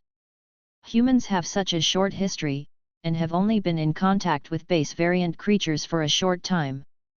Don't tell me that you have now evolved to the point where you can have such children. Lin Shen was somewhat skeptical. My evolution skill is a bit special, but it would still be difficult to have such descendants with an ordinary human woman. However, if the woman was not an ordinary human, it would be much more likely, Wan Nianbei said in a euphemistic manner, but Lin Shen still understood. The Wan family wants you to marry a woman from another race? Lin Shen asked, staring at him blankly. A member of the royal family of the Diman tribe, Wan Nianbei said softly. Lin Shen's eyes widened as he looked at Wan Nianbei, finally understanding why the Wan family was vehemently opposed to his relationship with his elder sister. Lin Shen had heard of the Diman tribe, which was ranked similarly to the celestial race among the well-known clans in the universe. If someone from the royal family of Diman was to marry into the Wan family, it would certainly be an upward move for the Wan family. Lin Shen even doubted how the royal family of Diman could lower themselves to Wan Nianbei's level. In the eyes of the universe, the human race was insignificant. How could the royal family of Diman ever be willing to intermarry with humans? It sounded incredibly implausible. If I do not marry the princess of the Diman tribe, my relatives on the alien world may face the danger of extinction. I don't want to hurt Lin Miao, but I can't watch so many of my clan perish because of me. Wan Nianbei spoke calmly when he said this. Then why did you even come to see my sister? You shouldn't have appeared again, Lin Shen said, somewhat exasperated. I know. Your sister once had someone tell me that she already had someone in her heart, and I wasn't planning to see her again. But only recently did I learn that she has been alone all this time. Wan Nianbei looked at Lin Shen. I want you to tell her my current situation, to let her stop waiting for me. We are not destined to be together in this lifetime, she should find someone to accompany her. You think too highly of yourself. Whether my sister finds someone else is her own business. It had nothing to do with you before and it will have nothing to do with you in the future, Lin Shen said, turning to leave. There was nothing wrong with Wan Nianbei, but there wasn't much left to say between him and the Lin family. I know I was wrong, so before I go to the Diman tribe, I want to meet Lin Miao to settle our past issues and hope that we can both start over, Wang Nianbei said to Lin Shen's retreating figure.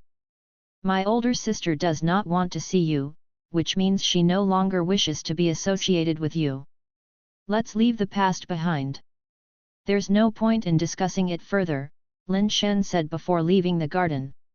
After Lin Shen left, the skinny shop owner came over, patted Wang Nianbei on the shoulder, and said, Old Wan, if it really comes to it, I'll tie Lin Miao up and bring her here. You should see each other at least once before you leave. No need, little Five is right.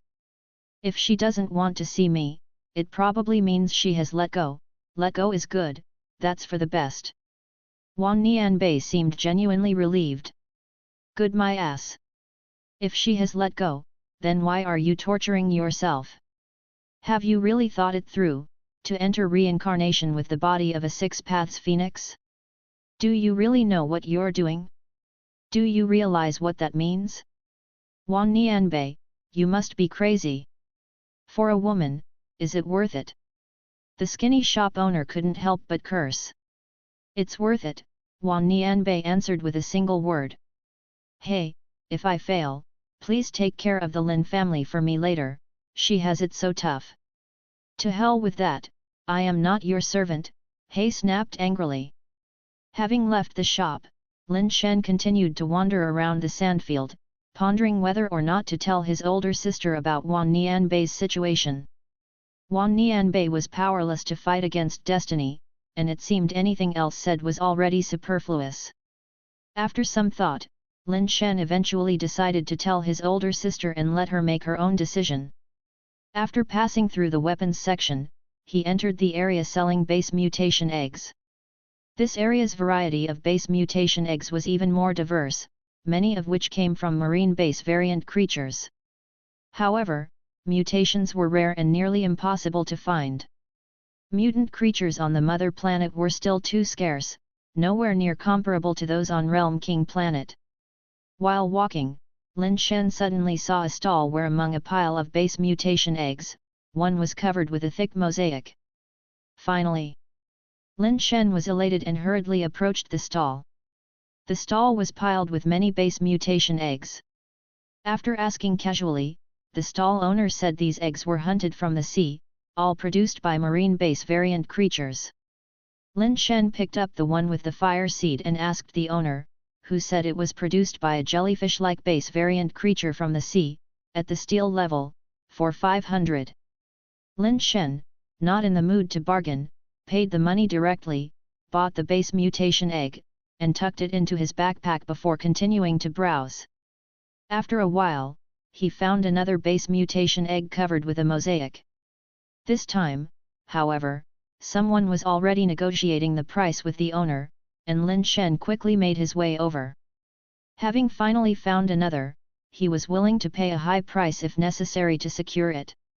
Chapter 190, Chapter 190, Double Happiness Comes Knocking. Lin Shen forcefully suppressed the desire within his heart and slowly approached the stall to hear what the person and the merchant were discussing. Fortunately, the base mutation egg in the person's hand had not yet been sold, because they had not agreed on the price. The buyer of the base mutation egg was a young woman who apparently did not have enough money, so she was bargaining with the merchant. Merchant brother, I'm a student at the trainee camp. In the future, when classmates want to purchase base mutation eggs, I'll refer them all to your place. Can you give me a bit of a discount? The young girl was youthful and beautiful, dressed in the trainee camp's uniform, a white shirt, tie, plaid miniskirt, and sneakers, paired with a pair of grey stockings. Coquettishly pleading, the merchant was instantly befuddled. Watching from the side, Lin Shen thought to himself, well, damn, dressed like that, is this really a proper training camp? Alright then, since you're a student, others buy at a loss of 200,000, but I'll give it to you for 190, no. 188,000. The merchant was lost in the continuous calls of brother and suddenly offered a discount of more than 10,000. You hold on, don't you sell it. Lin Shen inwardly despised the merchant, looking at a man who was surely in his 30s yet couldn't withstand the slightest bit of pressure, as if he had never seen a woman before, like a young man without any experience. "Merchant brother, I really don't have that much money. Can't you make it a little cheaper?" The girl obviously was still not satisfied with the price, which made Lin Shen breathe a sigh of relief. "Sister, I really can't make it any cheaper. At 188,000, I'm already not making any money," the merchant said, still fairly principled this time. Seeing his chance, Lin Shen was about to say that he was willing to pay the price and buy it, but before he could speak, he saw two girls in the same uniform squeeze over. "Yi, what are you buying?" A girl in white stockings asked the previous girl in grey stockings. "I want to buy this crystal base level ice Kylan egg, and merchant brother is selling it for 188,000, but I don't have that much money," Yi said with a troubled expression. "Merchant brother, looking at you, young and promising, to run such a big business at such a young age, and you're handsome and wealthy as well, such an aura, such looks, you must come from a major family, right?" The girl in white stockings came up with a flurry of compliments. The merchant's smile was almost reaching his ears, but obviously wanting to make money to support his family, he still stuck to his bottom line and reluctantly said, "I really can't make it any less." This ice Kylan egg was obtained after braving life-threatening dangers, spending months at sea, and finally hunting it from Ice Fire Island. "Wow, merchant brother, you actually went to Ice Fire Island? I thought you got your stock from somebody else. Ice Fire Island is such a dangerous place, and you, merchant brother, actually went there alone to hunt base variant creatures, and even found an ice Kylan egg. That's amazing." The other girl in black stockings clasped her hands in front of her chest and looked at the merchant with admiration. Under the continuous calls of brother from the three girls, the merchant indeed looked like he was about to give in, his mouth hanging open, scratching the back of his head and grinning. "Well, it wasn't that amazing, it's nothing big for me. What kind of person is this? Have you no principles at all? Don't you have parents and children to support? How come a few calls of brother have you so easily persuaded?" Lin Shen inwardly panicked as the merchant was nearly swayed and he couldn't let them continue. "Merchant, 188,000, I'll take this base mutation egg," Lin Shen spoke up directly. All three girls looked at Lin Shen immediately, and the merchant also turned to look at him, with a very troubled expression on his face. "Customer, this base mutation egg was seen first by this young lady. I have other ice Kylan eggs here with better color and quality. How about you take a look at these? I can offer you a special discount." Lin Shen thought, what good are those eggs to me, with no fire seed? No matter how good they are, they're just crystal base. And crystal mutation eggs at this price point are definitely not great, they can only be used as cannon fodder. Lin Shen was right, although they were called ice Kylan eggs, they weren't really Kylan species. They were just a base variant creature resembling Kylans found on Ice Fire Island, practically a kind of lion whose body is like jade, a crystal-based creature. Its real name was King Yu Lion, and Ice Kylan was just a local name. Among the crystal base level, they were quite poor. It was difficult for their attributes to break 30, usually hovering in the 20s. Moreover, they had few skills, mostly single skills, which is why their price was so low. However, King Yu Lions looked good, really somewhat resembling an ice Kylan, so many young female mutators and young men would purchase them. "I like the look of this one, I just want to buy this one," Lin Shen could only grit his teeth and say. "Little brother, you are so handsome. It's been so long since I've seen such a good-looking little brother. Little brother, can I have your contact information?" Lin Shen had braced himself to be scolded, but the three young girls didn't hurl insults at him, instead, they called him little brother one after another. Watching the three vivacious and attractive girls, who were each beautiful in their own unique way, Lin Shen felt a bit bewildered. He gritted his teeth and said, "It's no use calling me anything, I want that egg. Little brother, if you really like this base mutation egg, I'll let you have it. How can I not when you're so handsome? Little brother, a man as stylish and charming as you must have some unspeakable addiction, that's why you must need this ice Kylan egg, right? I'm in love, little brother is so domineering, I really like it.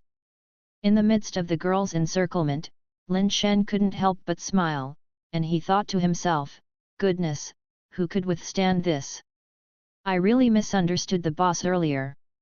Ahem, little sister, how much are you planning to pay for this ice Kylan egg? Lin Shen couldn't keep up his cool facade and had to ask. Little brother, I only have 160,000, and I can't afford it anyway, so don't worry about me. You go ahead and buy it, Yi said in a pitiful tone. Boss, didn't you say earlier that you had a better ice Kylan egg? How much for two? Lin Shen asked the boss again. Big boss, the three young ladies turned to look at the owner with a gaze that no man could resist, from a child of 8 to a man of 80. Ahem, if you all want two together, I'll give you a discount. One for 180,000, so for two let's say 360,000 total. That's the group purchase price, and I really can't go any lower, the boss said. Big boss, you are such a kind person. As expected of a big boss, too charming. Let's do a group buy, you girls chip in 160,000, I'll put in 200,000. I'll take this egg, and you can pick another good one. Lin Shen took the ice Kylan egg from the girl's hands, then took out 200,000 and placed it on the stall. Little brother, you're too gentle. Little brother, even the way you pay is so cool. The three young girls surrounded Lin Shen, tugging at his clothes and arms, their voices soft and sweet, leaving Lin Shen feeling a bit dazed. Chapter 191, Chapter 191 Instructor Mu. After spending 200,000, Lin Shen finally secured the mosaic King Lion base mutation egg and was very satisfied. Without those three girls, he probably wouldn't have bargained, and would have ended up paying about the same price. Now, he didn't feel like he was at a loss. Yi took out 160,000 and bought another King Lion base mutation egg that seemed to have even better quality, and she was just as happy. Another girl named Shan even bought a few bottles of drinks and gave Lin Shen one as a thank you.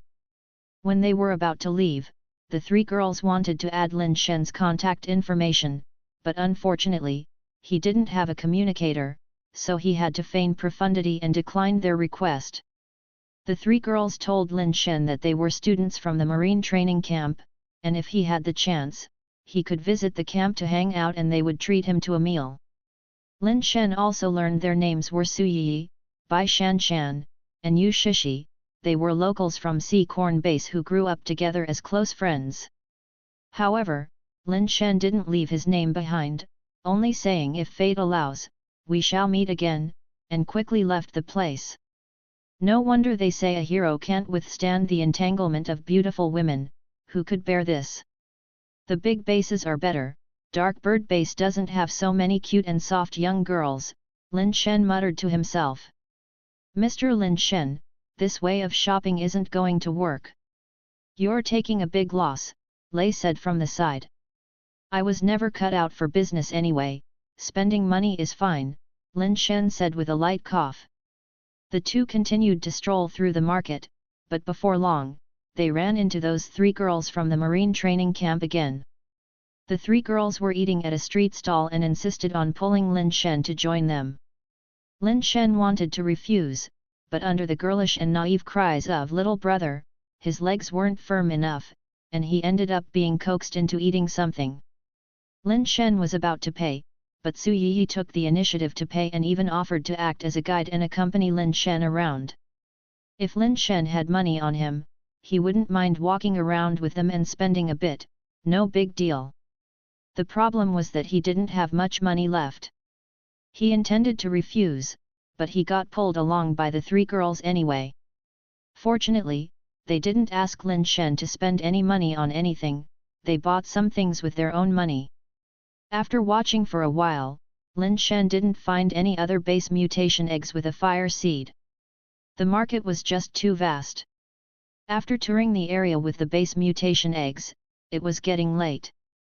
Lin Shen parted ways with Su Yi and the others, and left the market to prepare for visiting Instructor Mu. Mr. Lin Shen, it seems like you haven't bought any gifts?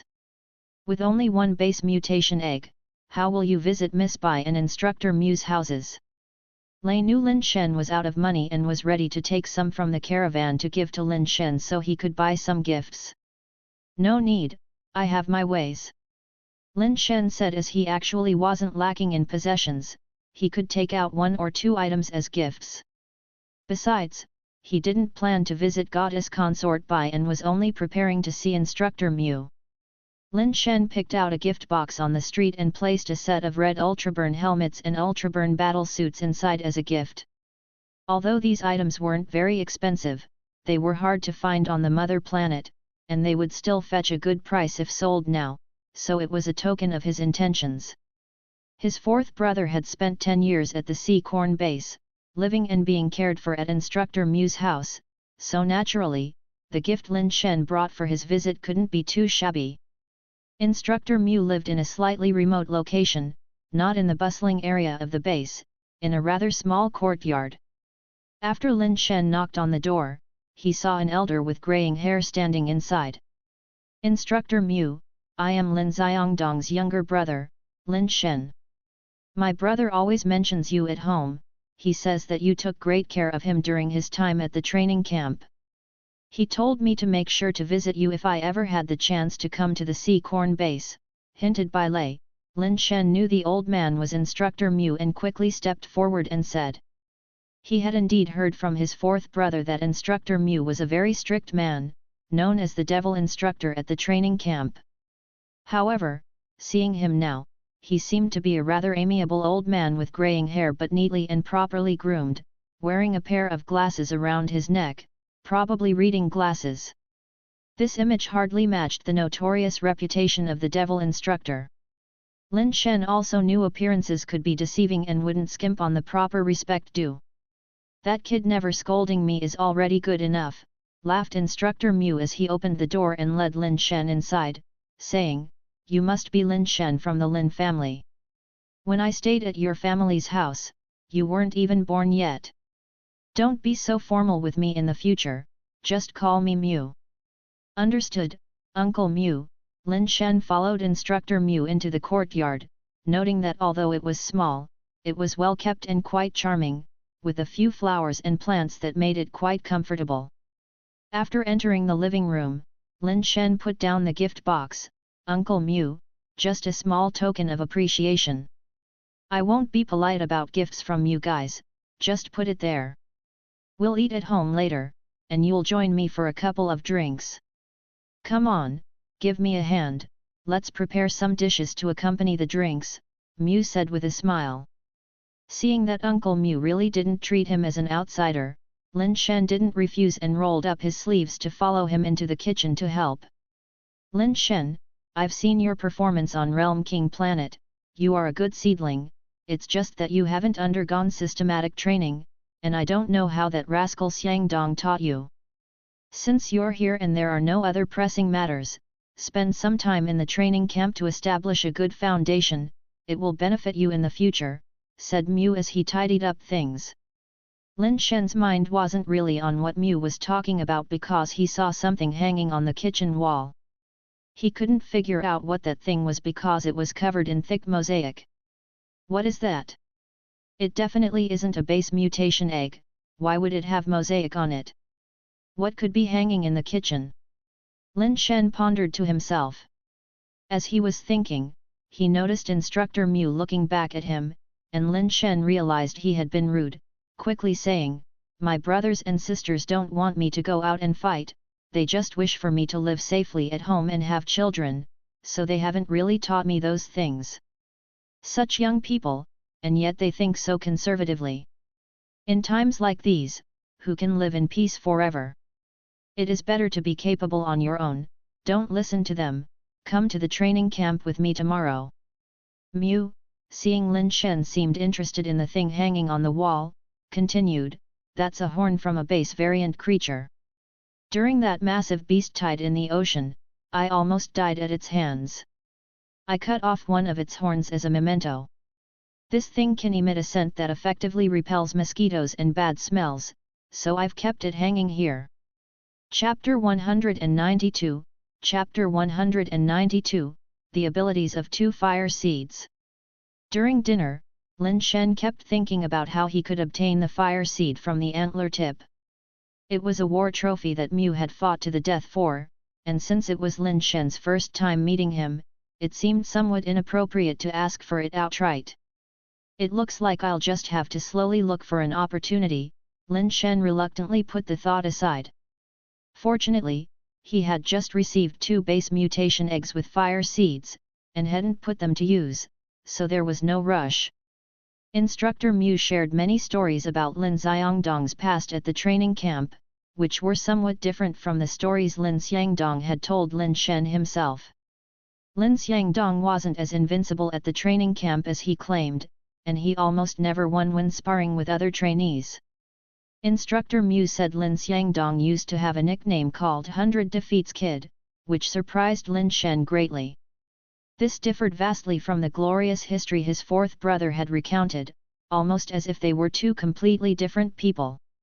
"Lin Shen, a person's achievements are only partly due to their physical talent, the key lies here," Mew pointed to his own heart and said, "There's an old saying that goes very well, as big as the heart is, as big as the stage will be. Your fourth brother has a very big heart, so even though his starting point was low, among all the disciples I've taught, his future achievements will be the highest. Of course, while having a big heart is important, corresponding execution ability is also necessary. Daydreaming without taking action simply leads to oversized ambitions and undersized capabilities." Mew patted Lin Shen's shoulder and said, "First, lay a solid foundation. Tomorrow, go to the training camp, and I'll personally teach you." "Okay, Instructor Mew, I'll listen to you." Lin Shen was truly moved. He didn't have much else going on, and he wasn't conveniently able to show his face around lately, so learning from Mew didn't seem like a bad idea. His own skills were indeed quite poor, besides one stabbing technique and the skill stepping on the celestial court, he really had no other impressive skills to speak of. He definitely needed to brush up on his basics. The meal was quite enjoyable, and when Lin Shen was leaving, Mew gave him a registration form to fill out and return, telling him that he could then directly go to the training camp the next day. Back at the guest house, Lin Shen told Lin Miao about Instructor Mew's invitation to the training camp. To his surprise, Lin Miao was very supportive. "It's good for you to learn from Instructor Mew, not just about training, but also about how to conduct yourself in life," Lin Miao said. "By the way, big sister, today I also saw Wang Nianbei." Lin Shen recounted his encounter with Wang Nianbei earlier that day. Lin Miao was silent for a while before she said, "I knew about this a long time ago. The reason I gave up was that I didn't want to force him to choose between me and his family." Lin Shen then understood why Lin Miao had taken the initiative to step back. She hadn't wanted to put Wang Nianbei in a difficult position. "It's better this way, let everything become a thing of the past," Lin Miao said with a smile. Lin Shen said nothing, as the issues between them were unsolvable by their very nature. It was like that classic dilemma: if your mother and I fall into the water at the same time, who would you save? By stepping away, Lin Miao was sparing Wang Nianbei from having to solve that difficult problem. "Sister, I'm here for you from now on, there's nothing we can't get through," Lin Shen said, patting Lin Miao's back. "What are you, a green onion? The sky isn't going to fall on you, the youngest. Just hurry up and marry and have children. Xiaobai is also at the training camp, take care of her for me." Lin Miao pinched Lin Shen's cheek and said menacingly. Lin Shen suddenly felt depressed. "I was wondering why my big sister agreed so quickly, and here I find you laying in wait for me." Returning to his own room, Lin Shen took out the 2 base mutation eggs, each containing a fire seed, and placed them beside himself, soon drifting off into sleep. The next morning, upon waking up, the first thing Lin Shen did was to check the 2 base mutation eggs beside him. Indeed, they did not disappoint him, the mosaics were gone, and he could now clearly see what they looked like. Failed superbase evolutionary seed, plummet, once activated, plummet from a high altitude, gaining speed increasingly and with ever-growing destructive power. Upon reviewing the information about his new fire seed, Lin Shen's expression turned weird. This plummet ability reminded him of an anecdote he had read before. There was a technical group, where one day someone posed a question: if a drop of water fell from a height of 10,000 meters, how fast would it be upon reaching the ground, what kind of destructive power would it possess, and how severe would the damage it causes to humans be? The various tech gurus in the group discussed it from theoretical analyses and calculations based on various formulas, arguing over the potential might of this single drop of water and the extent to which it could injure a person. Suddenly, a rookie who had just joined the group said, "Haven't you ever been caught in the rain?" The once lively group fell into a deathly silence. Then, the rookie was kicked out of the chat. The plummet ability, like the various other fire seed powers before it, seemed just as unscientific. How am I supposed to use this ability anyway? Do I need to fall from a high place myself to make it work, or can I just drop something from up high to achieve the plummet effect? If I have to plummet myself, this ability is rather useless. I certainly don't want to crash to my death. Lin Shen planned to find time to test this skill later. Failed superbase evolutionary seed, floating on water skill, once activated, run swiftly on the water's surface to walk on water without sinking. The second fire seed ability filled Lin Shen with immense joy. For someone who couldn't swim, floating on water skill was a godsend. He would no longer have to fear falling into water. As long as he could run, even the deepest waters couldn't drown him. Used in conjunction with Stairway to Heaven, even the ocean would be under his feet, no different from solid ground to him. I wonder if this skill will work over that fisherman's river. Lin Shen thought of the river mentioned by the fisherman. Just as Lin Shen was pondering where to try out these 2 fire seed abilities, Lin Miao came over to wake him up, urging him to report to the training camp. Lin Shen reluctantly filled out the registration form for the training camp, but upon reaching the location of the camp, he felt bewildered. The Sea Corn Base's training camps were one after another, astonishingly numerous. He couldn't remember the name of Instructor Mu's training camp. It seems like Mu never mentioned the name of the training camp, right? Every time he talked about it, he only said training camp. Lin Shen thought hard, and indeed, it seemed that the name had never come up. Thinking back on what his 4th brother told him about the training camp, it appeared that he too had only mentioned training camp without giving a specific name. Lin Shen had initially assumed there was only one training camp. He hadn't expected there to be so many. Since they never mentioned a name, Instructor Mu's training camp should be the most famous one. Lin Shen looked around, planning to ask someone for directions. Mu's reputation should be known, and asking around shouldn't be difficult. But then he realized he didn't actually know Mu's full name. The name Instructor Mu should be sufficient for someone to recognize him, Lin Shen thought as he observed the young people dressed in various training camp uniforms on the street. Suddenly, his eyes lit up when he spotted the 3 young girls he had encountered on the sandy field the day before. Chapter 193, Chapter 193, Azura Training Camp. Young man, how come you're here? Did you come specifically to find us? 3 girls spotted Lin Shen and ran over with a hint of excitement. I'm here to enroll in a training camp. I didn't expect there to be so many. Do you know where there is a very famous instructor with the last name Mu? Lin Shen asked. A very famous instructor named Mu. I don't think I've heard of him. Have you guys? Su Yi looked towards Bai Shanshan and Yu Shishi with a puzzled expression. Let me think, a famous instructor named Mu, I really can't remember. After pondering, Bai Shanshan and Yu Shishi also looked confused. Try to think again, it should be a rather famous training camp. Right, Bai Shenfei is from that training camp. Lin Shen felt something was amiss as Instructor Mu should be well known. Hearing the name Bai Shenfei, Su Yi and the others suddenly realized, "Young man, are you talking about the Azura training camp? It used to be quite famous, but that was over a decade ago, it's not what it used to be." Bai Shan also said, "When you mentioned Bai Shenfei, I remembered.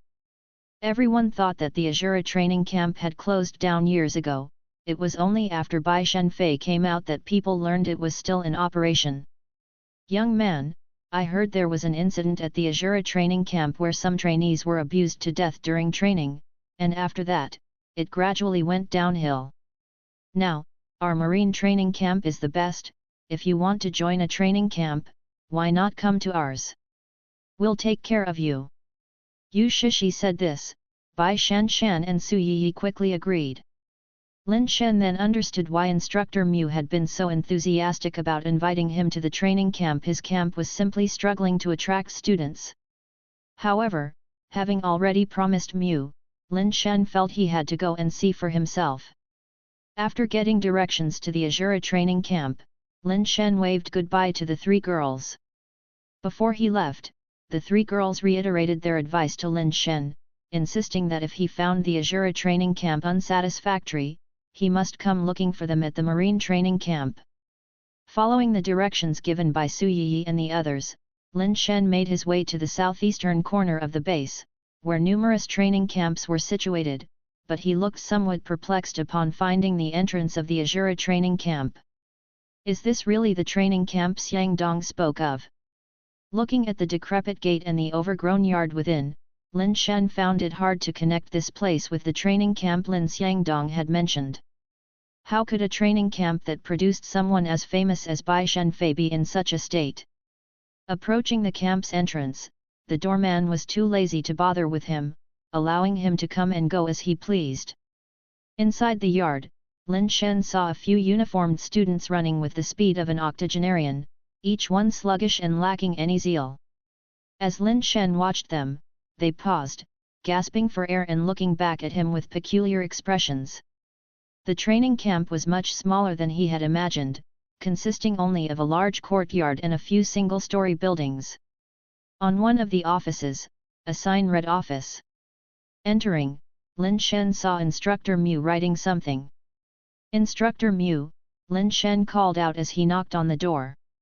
Seeing Lin Shen, Instructor Mu was very pleased, gesturing for him to sit and asked with a cheerful smile, "Have you filled out the enrollment form?"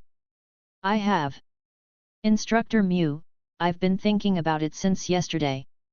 There are some issues back home, and I'll need to return in a few days. I won't be able to stay here long, so maybe I should hold off on joining the training camp." Lin Shen began to have second thoughts. "However many days of training you can get is fine. Start learning, and when you head back, I'll make a tailored training program for you. You can continue practicing at home without it affecting anything." Instructor Mu took the form and glancing at it, picked up the official seal, breathed on it, and stamped it right away. "The fee for a term is 13,000, please pay it first," Instructor Mu said with a twinkle in his eye. Lin Shen was somewhat speechless, thinking, with these conditions at the training camp, to charge a tuition fee of 13,000 for a single term is no wonder hardly anyone comes. Money still had to be paid, otherwise he could not face Lin Miao upon returning home. In his heart, Lin Shen knew all along that Instructor Mu himself was skilled. Once the money was taken, Instructor Mu's expression changed in an instant, his smile vanishing from his face more quickly than a Sichuan opera face-changing act. "Lin Shen, from now on you are a member of the Azura training camp. While at the camp, you must call me Instructor Mu and obey the arrangements during training." "I understand, Instructor Mu." Lin Shen stared blankly at Instructor Mu, thinking, my goodness, he just takes the money and turns into someone else. How can someone do that? It's just too fast. "Let's go, I'll take you to meet your fellow disciples, and you can start training with them in a while." Instructor Mu finished speaking and took Lin Shen out to the yard, picking up a whistle hanging around his neck and blowing it a few times. The trainees who were lazily running around came over one by one, listless and without energy. "Let me introduce you, this is the new trainee Lin Shen. From now on, he's your junior brother. Take good care of him." Instructor Mu finished introducing and then introduced the other few trainees. There were a total of 5 people. It was pretty easy to remember everyone, and Instructor Mu also said that Goddess Consort hadn't come to the training camp, so including her, there were now only 6 of them. "All right, you run with them today to warm up. We'll start formal training in the afternoon." Instructor Mu then left. Lin Shen had just thought about greeting the other trainees when he saw them turn around, continuing to run at a slow pace. Even old ladies would run faster than them at that speed. Running behind them, Lin Shen felt he could walk faster than this. But it was fine by him since Lin Shen wasn't someone who could endure hardship well. He took the slow run as a stroll, a chance to practice stepping on the steps of the Celestial Court. "Who told you to run?" Instructor Mu came over again shortly, holding something in his hand. "Wasn't it you who told me to run?" Lin Shen asked, puzzled, looking at Instructor Mu. "I told you to run, but not to run like that. Put this on." Instructor Mu handed a uniform to Lin Shen. Lin Shen saw that the uniform was loose and unattractive, nothing compared to the uniforms of the Marine training camp. 13,000 spent, just to wear this thing. Lin Shen took the uniform and immediately felt his arms drop, nearly falling to the ground. "Why is this uniform so heavy?" Lin Shen looked at the uniform on the ground in surprise, while his fellow disciples watched on with a look of anticipation. "How could we train you if it wasn't heavy? Hurry up and put it on to run." "Don't waste time," Instructor Mu said. After putting on the uniform, Lin Shen immediately understood why his fellow disciples ran so awkwardly. With such a heavy item on, running fast would be a miracle. Chapter 194, Chapter 194, Challenging All Humanity. Young people are always more amiable. In a short time, Lin Shen became acquainted with the other few brothers in hardship. According to them, the daily run was just routine, the easiest of all activities and not considered real training. The truly grueling training was yet to come. After running for a while, they suddenly saw images appearing in the sky, knowing that the live broadcast from Realm King Planet had started again. This time, the number of mutators entering the Realm King Planet was much smaller, but each of them was skilled, and the vast majority were at the crystal base level. Moreover, they were mostly moving in groups. Since the ultra-burning core was severely damaged by Lin Shen and his team last time, there seemed to be little activity from them lately. However, the residual strength of the ultra-burning core was still not to be underestimated, so the human mutators remained very cautious, generally engaging in group combat and rarely acting alone. As Lin Shen ran, he watched the images in the sky and did not spot Bai Shenfei or Wu Yang Yedu among them. It was normal for Bai Shenfei to return to Sea Corn Base and not participate, but Lin Shen had no idea why Wu Yang Yedu wasn't there. Finally having an opportunity to watch the excitement, and since running was indeed quite dull, Lin Shen was finding the viewing very interesting when he suddenly noticed that something was amiss with Mo Shenqi's image. Mo Shenqi was leading the mutators from Sea Corn Base in hunting a group of alloy creatures when an ultraburn warrior riding a big red bull approached from a distance. Mo Shenqi quickly alerted his teammates to guard against the newcomer and let the surrounded alloy creatures escape. What surprised them was that the ultraburn warrior was approaching alone, attired in red clothes and a red helmet, likely a deputy corps leader. Since the corps leader had been killed by Lin Shen's pet, they subconsciously assumed that this ultraburn warrior was one of the deputy corps leaders that had previously fled. Although the strength of a deputy corps leader was formidable, Mo Shenqi and his peers were all at crystal base level and naturally had no fear of him. In human eyes, all members of the ultraburn tribe looked similar. Moreover, with their battle clothes and helmets, it was difficult to differentiate one from another. The ultraburn tribe saw humans in much the same way, distinguishable only by their base mutation carapaces. When enemies met, there wasn't much need for words. Moshenki and the others immediately engaged in base mutation and surrounded the Ultraburn warrior with their pets.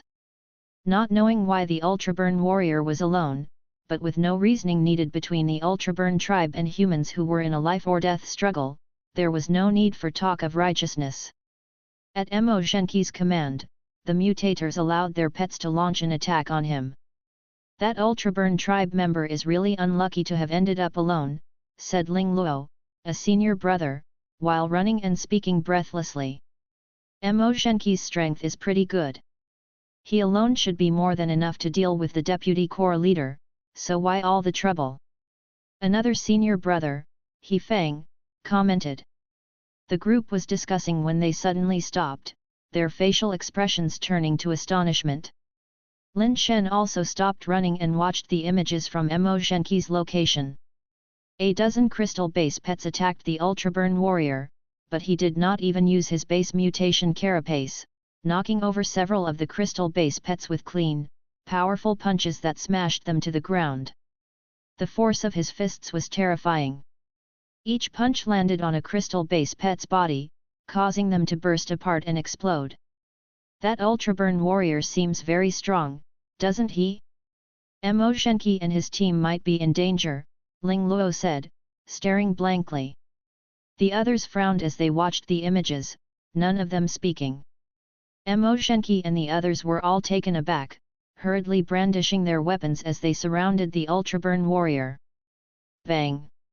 Facing the crystal base material weapon that was slashing towards him, the Ultraburn warrior didn't dodge or avoid it and instead, punched directly at the blade, shattering it into pieces. More than a dozen mutators, along with so many pets attacking the Ultraburn warrior, not only failed to gain the upper hand but were also beaten into a disorganized retreat. "Retreat!"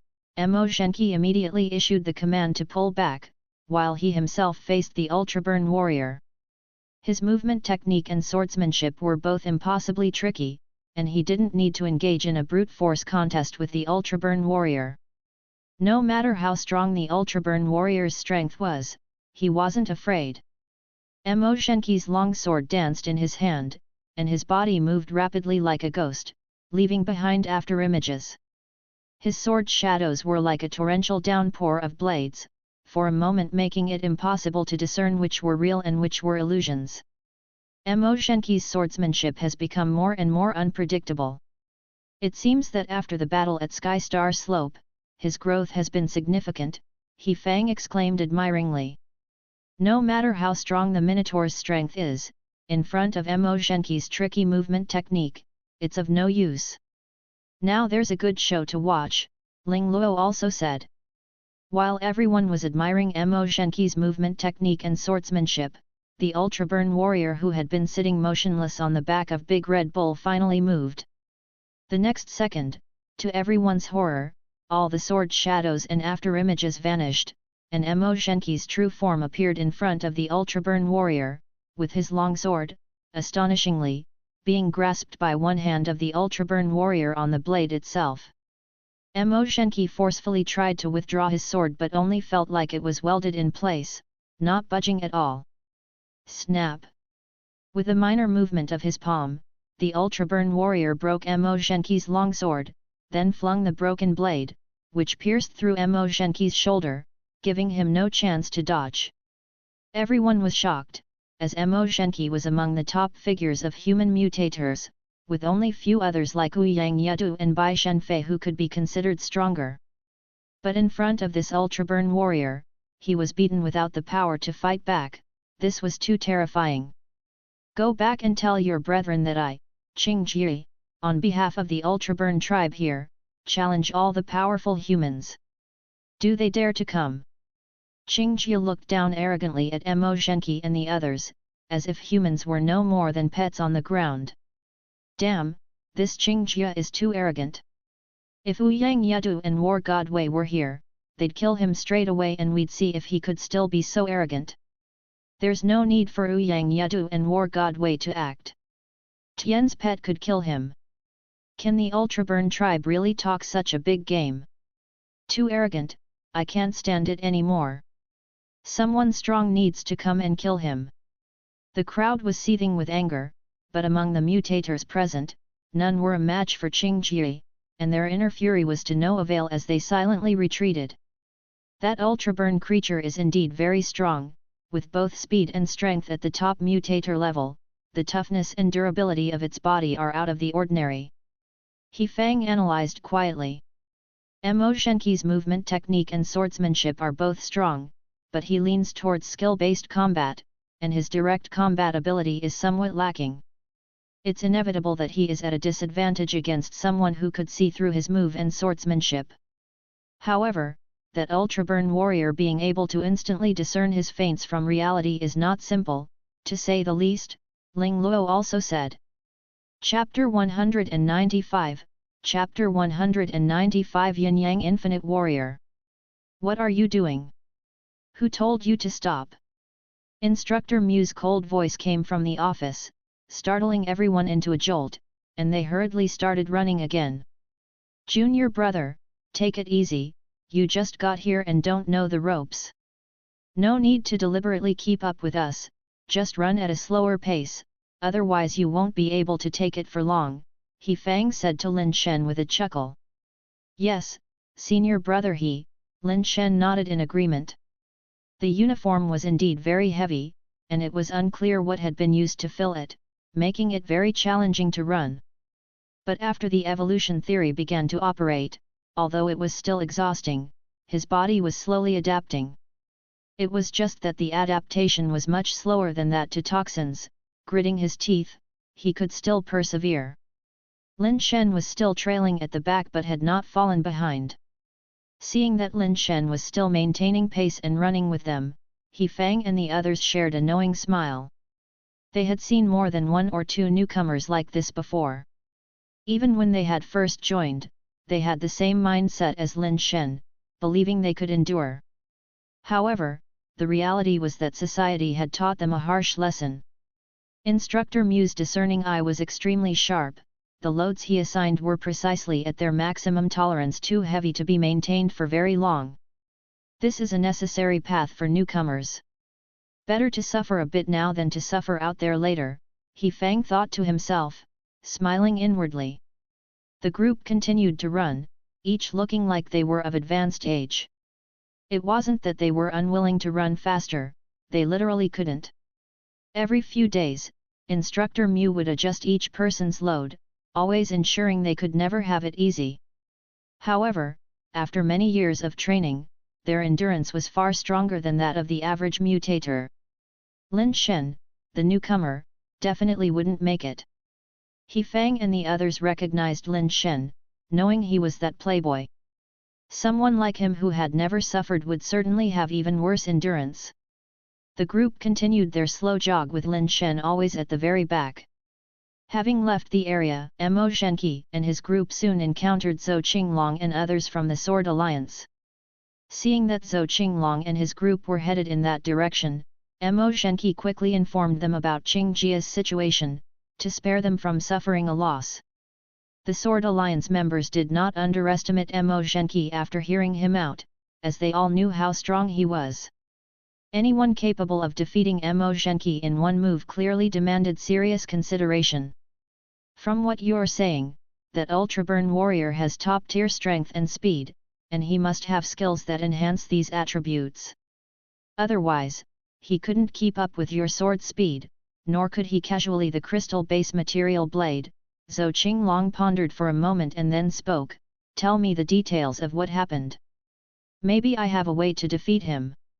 Mo Shenqi did not embellish his defeat, he was candid about everything, recounting the situation in detail once more. His speed, strength, and body resilience are extraordinary, certainly boosted by skills, but no ordinary skills. However, his recklessness gives me an idea for how to defeat him, Zhou Qinglong said with a smile after listening carefully. What method? Mo Shenqi asked. Mo Shenqi knew the extent of Zhou Qinglong's strength, which was more formidable than his own when it came to breaking through defenses, but he was skeptical about the chances of Zhou Qinglong reliably beating Qing Ji. Zhou Qinglong, seeing what Mo Zhenqi was thinking, pulled out a pet launcher and launched a pet from it. This pet was very special, being a warrior clad in pitch-black armor, holding a tower shield in one hand and a strangely shaped blade in the other. The blade was hook-like, and its guard resembled a halberd, with crescent moon shapes on both sides, giving it a bizarre appearance. Brother Mo, this pet of mine is called the Yin-Yang Infinite Warrior. His shield is the Yin Pole shield and the weapon in his hand is called the Yang Pole blade. These two items correspond to his two innate skills, Zhou Qinglong explained. The Yin Pole shield has a very special skill, it can reflect strength. The stronger the opponent's strength, the higher the rebound damage. However, that skill isn't the key, the important one is the Yang Pole blade's skill. Anyone touched by the Yang Pole blade will enter a negative state, where all their attributes and skill powers are reduced. The more they are touched and the longer the contact, the more severe the reduction becomes. That Ultraburn warrior is so arrogant, the Yin-Yang Infinite Warrior is his natural nemesis. Mo Zhenqi said with great joy. Even though he himself was defeated, he was equally pleased to know that someone could beat that Ultraburn warrior.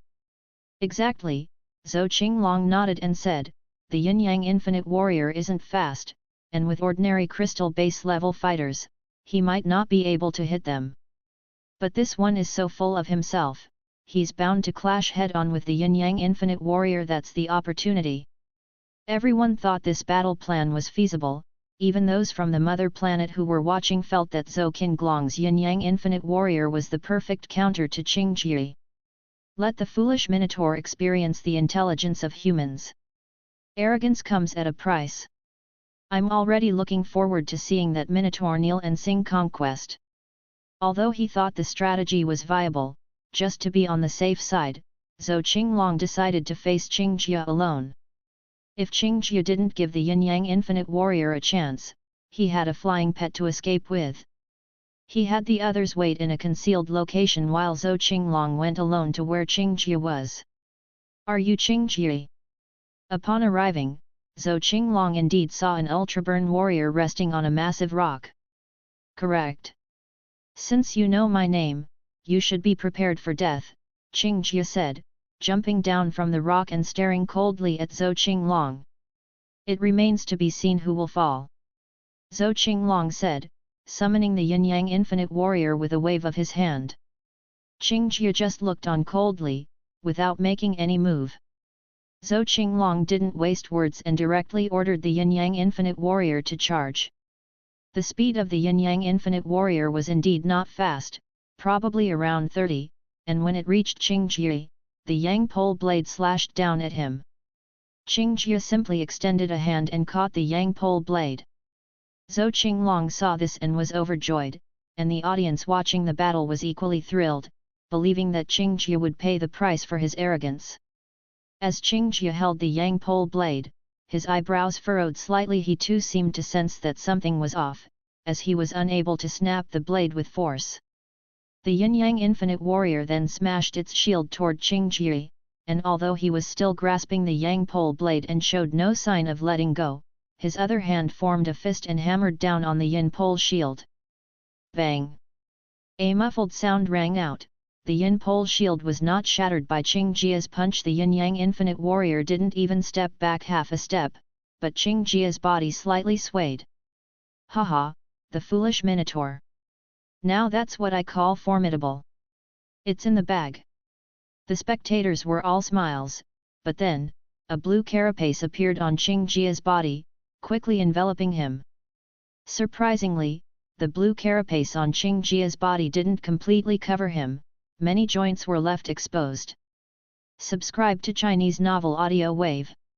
Chapter 196, Chapter 196, Double Rewards. The carapace coverage rate of Qingjie was only around 70%, which came as a surprise. For general human mutators, as long as the base mutation egg used isn't too poor, the coverage rate can reach more than 80%. The Ultraburn tribe is clearly stronger than human mutators. Most Ultraburn warriors have a carapace coverage rate of 90, or even above 95%. Qingjie, being so formidable, only had a 70% coverage rate, which obviously seemed to defy common sense.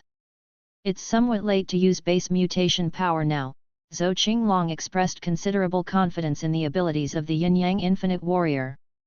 Qingjie had been holding the yang pole blade all this time, and such prolonged contact had already significantly reduced his attributes and skills. Zhou Qinglong roughly estimated that Qingjie's attributes should have decreased by about half by now. Even for a top crystal base, having attributes halved would equate to roughly the same level as alloy level. The potency of his skills would also be diminished, so theoretically, Qingjie's current abilities would not be much stronger than those at alloy level. The yin-yang infinite warrior's yin pole shield smashed towards Qingjie once again, yet Qingjie still chose not to dodge. Instead, still holding the yang pole blade with one hand, his other fist thundered towards the yin pole shield. The next second, a shocking scene unfolded. Under Qingjie's fist, the heavy yin pole shield was violently shattered into pieces as if it had been blown apart by a bomb. Impossible! Zhou Qinglong exclaimed, his face a picture of horror. Qingjie had clearly had his attributes and skills weakened by the yang pole blade, and although the yin pole shield possessed powerful rebound damage, the fact that Qingjie could explode it with a single punch was something he could not accept. Not just Zhou Qinglong, but all the humans watching from the home planet were dumbstruck. Zhou Qinglong reacted swiftly. After a moment of shock, he immediately summoned a 5-colored crystal bird pet. The 5-colored crystal bird pet grabbed his shoulders, lifting him into the sky, and they fled into the distance. Due to Zhou Qinglong's departure, the image of Qingjie gradually receded, and the last thing they could see was the yang pole blade in Qingjie's palm exploding like flour. So powerful! Such strength! Perhaps only Ouyang Yadu and War God Wei are capable of battling against him. The people thought in shock. Lin Shen and others who were running were also greatly astounded. That Qingjie's strength is probably not inferior to Bai, He Fang exclaimed in awe. Not just not inferior, I think Bai may not even be completely confident of winning against him, another senior brother, Lv Ying, also said. It's really vexing to let a member of the Ultraburn tribe be so arrogant, Ling Luo grumbled. You'll get used to it. This is just an Ultraburn tribe member who can't even make the species rankings. When facing the terrifying beings of those major races, humans are even less capable, Lv Ying, who had a more pessimistic nature, said in a dispirited tone. That's not necessarily true. Being invincible at the same level isn't a joke. Although humans are far behind those major races in terms of high-level strength, Bai, who practices talent theory at the base mutation level, is not inferior to any other race. He Fang, on the other hand, was not so easily convinced. The group kept talking while running, oblivious to the fact that Lin Shen had been following behind them the entire time, and even after more than half an hour, they still hadn't managed to pull away from him. What's all this nonsense? Running so slow, didn't you eat breakfast? Pick up the pace, all of you, can't you see even the new guy is running more relaxed than you? Instructor Mu's voice once again came from inside the room. He Fang and a few others, upon hearing this, realized something and turned their heads to look. Sure enough, they saw Lin Shen trailing behind them, seemingly not struggling much. Brothers, we need to step it up. Don't let the junior brother think we're a joke. Ling Luo, who was running at the front, sped up.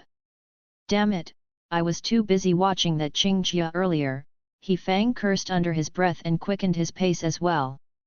They all thought they were running slowly because they had been distracted by the video earlier, and that was why Lin Shen could keep up. Now each one of them lengthened their strides as much as possible and tried to increase their speed. But there was a limit to how much faster they could go. After all, the weight they were carrying was truly too heavy. After running a few more laps, He Fang and the others felt something was off. They had already started panting heavily, but when they turned to look at Lin Shen, they were shocked to find that he still looked at ease and wasn't gasping like them. This is weird, we've been running for so long now, How can this kid be unaffected? Is Instructor Mu going easy on him by giving him less weight? He Fang muttered to himself, but he quickly dismissed the thought. Who was Instructor Mu? How could he possibly go easy on anyone? It was more likely he would add more weight. This junior brother has got something. Say what you will, but his endurance is really something. Ling Luo was also surprised. Junior brother, if you're tired, just say it, LV Ying said while gasping for air. Okay, brother LV, Lin Shen responded. Everyone heard his steady voice, full of breath, without the slightest sign of panting, and they became even more bewildered. Could it be that devil instructor really did go easy on him? The thought rose in their minds again. Instructor Mu, who was in the office, peered through the slats of the Venetian blinds at Lin Shen outside, squinting his eyes into a slit. This kid is interesting, his endurance is quite remarkable, even stronger than Dong Zhi was back in the day. He might really become the second king of 100 defeats. Instructor Mu watched for a while longer, saw Lin Shen still running in the same old way, with his senior brothers nearly at their limit, and couldn't help but frown. It seems that the usual training for them isn't enough, they are even outperformed by a newcomer, so the next training will have to be doubled. He Fang and the others were unaware that they were about to enjoy double the happiness, as they continued to run doggedly, though their speed dropped again. Now they had realized that it wasn't that they were running slow, it was that Lin Shen could really run. Instructor, you didn't give the junior brother an easy time, did you? Ling Luo, getting more tired by the minute, looked back to find Lin Shen still unchanged, with not even a sweat on his forehead, and couldn't help but mutter. As he said this, He Fang and the others echoed the sentiment. If the weight Instructor Mu had given Lin Shen was truly his limit, how could he run so effortlessly? Although they spoke softly, Instructor Mu still heard them and walked out of the office with a backpack in hand. Lin Shen, your fellow brothers think your load isn't heavy enough, and I can only add a little more. Carry this. Instructor Mu approached Lin Shen with a smile and handed him the backpack. Lin Shen took the backpack and immediately felt the weight. The backpack was almost as heavy as the uniform he was wearing, it was going to double the weight. Chapter 197, Chapter 197, Senior Brothers. Seeing Instructor Mu hand Lin Shen a backpack, several senior brothers all started to cheer up. The weight inside the uniform could be adjusted, but the weight of that backpack was fixed and couldn't be changed. One backpack equaled the weight of an alloy level burden, so if Lin Shen was at alloy level now, no matter how much his uniform was weighted, one backpack would already be enough for him to bear. In the past, when they were at alloy level, they only started with the weight in their uniforms. Only when they maxed out the uniform's weight did they start adding backpacks. The ultimate passing requirement was to reach the uniform's maximum weight limit combined with 2 backpacks and complete 10 laps, which was 5 kilometers, within 10 minutes. Of course, that was the achievement of several years of training. At the very beginning, let alone adding a backpack, it was impossible to even run 5 kilometers in 10 minutes with the maximum weight in the uniform alone. Once Lin Shen put on the backpack, he immediately felt that the weight was somewhat overloading him, making it extremely difficult to run. He originally just wanted to learn some basic fighting skills, but now it turned out like this, which also made Lin Shen somewhat frustrated. Since he was already here, there wasn't any other solution but to keep running. Fortunately, Lin Shen's attribute was top tier among those of the alloy level, so he could still manage to run with the extra weight. It just wasn't as easy as before, and even with evolution theory aiding his adaptation, it still required a process. It couldn't possibly allow him to immediately disregard such a burden as if it were nothing. Running at the back of the group, Lin Shen quickly broke into a sweat and found it extremely difficult to continue, almost at the same pace as several seniors, who all seemed like old grandmothers out for a stroll.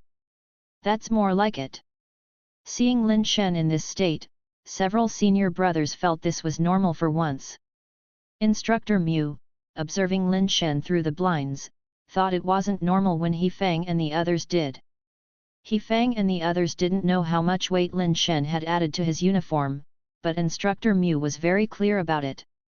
He had loaded Lin Shen's uniform with the maximum alloy level weight.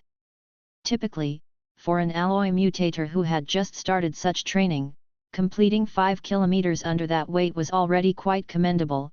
Only those with top-tier attributes could accomplish it. Lin Shen being able to keep up with the 5 senior brothers indicated that his attribute was surely top-tier within the alloy level. Now, with an additional backpack added, theoretically, even a top-tier attribute would struggle to persist for a long time. Strength and speed being top-tier doesn't necessarily mean endurance is strong. Endurance isn't something that can be seen in numbers, it must be developed through arduous training to last. At first glance, Lin Shen did not seem to be the kind of person who could endure hardship, yet somehow, he was still keeping up with He Feng and the others with the maximum weight in a backpack, which was somewhat unusual. Are all the people from the Lin family this interesting?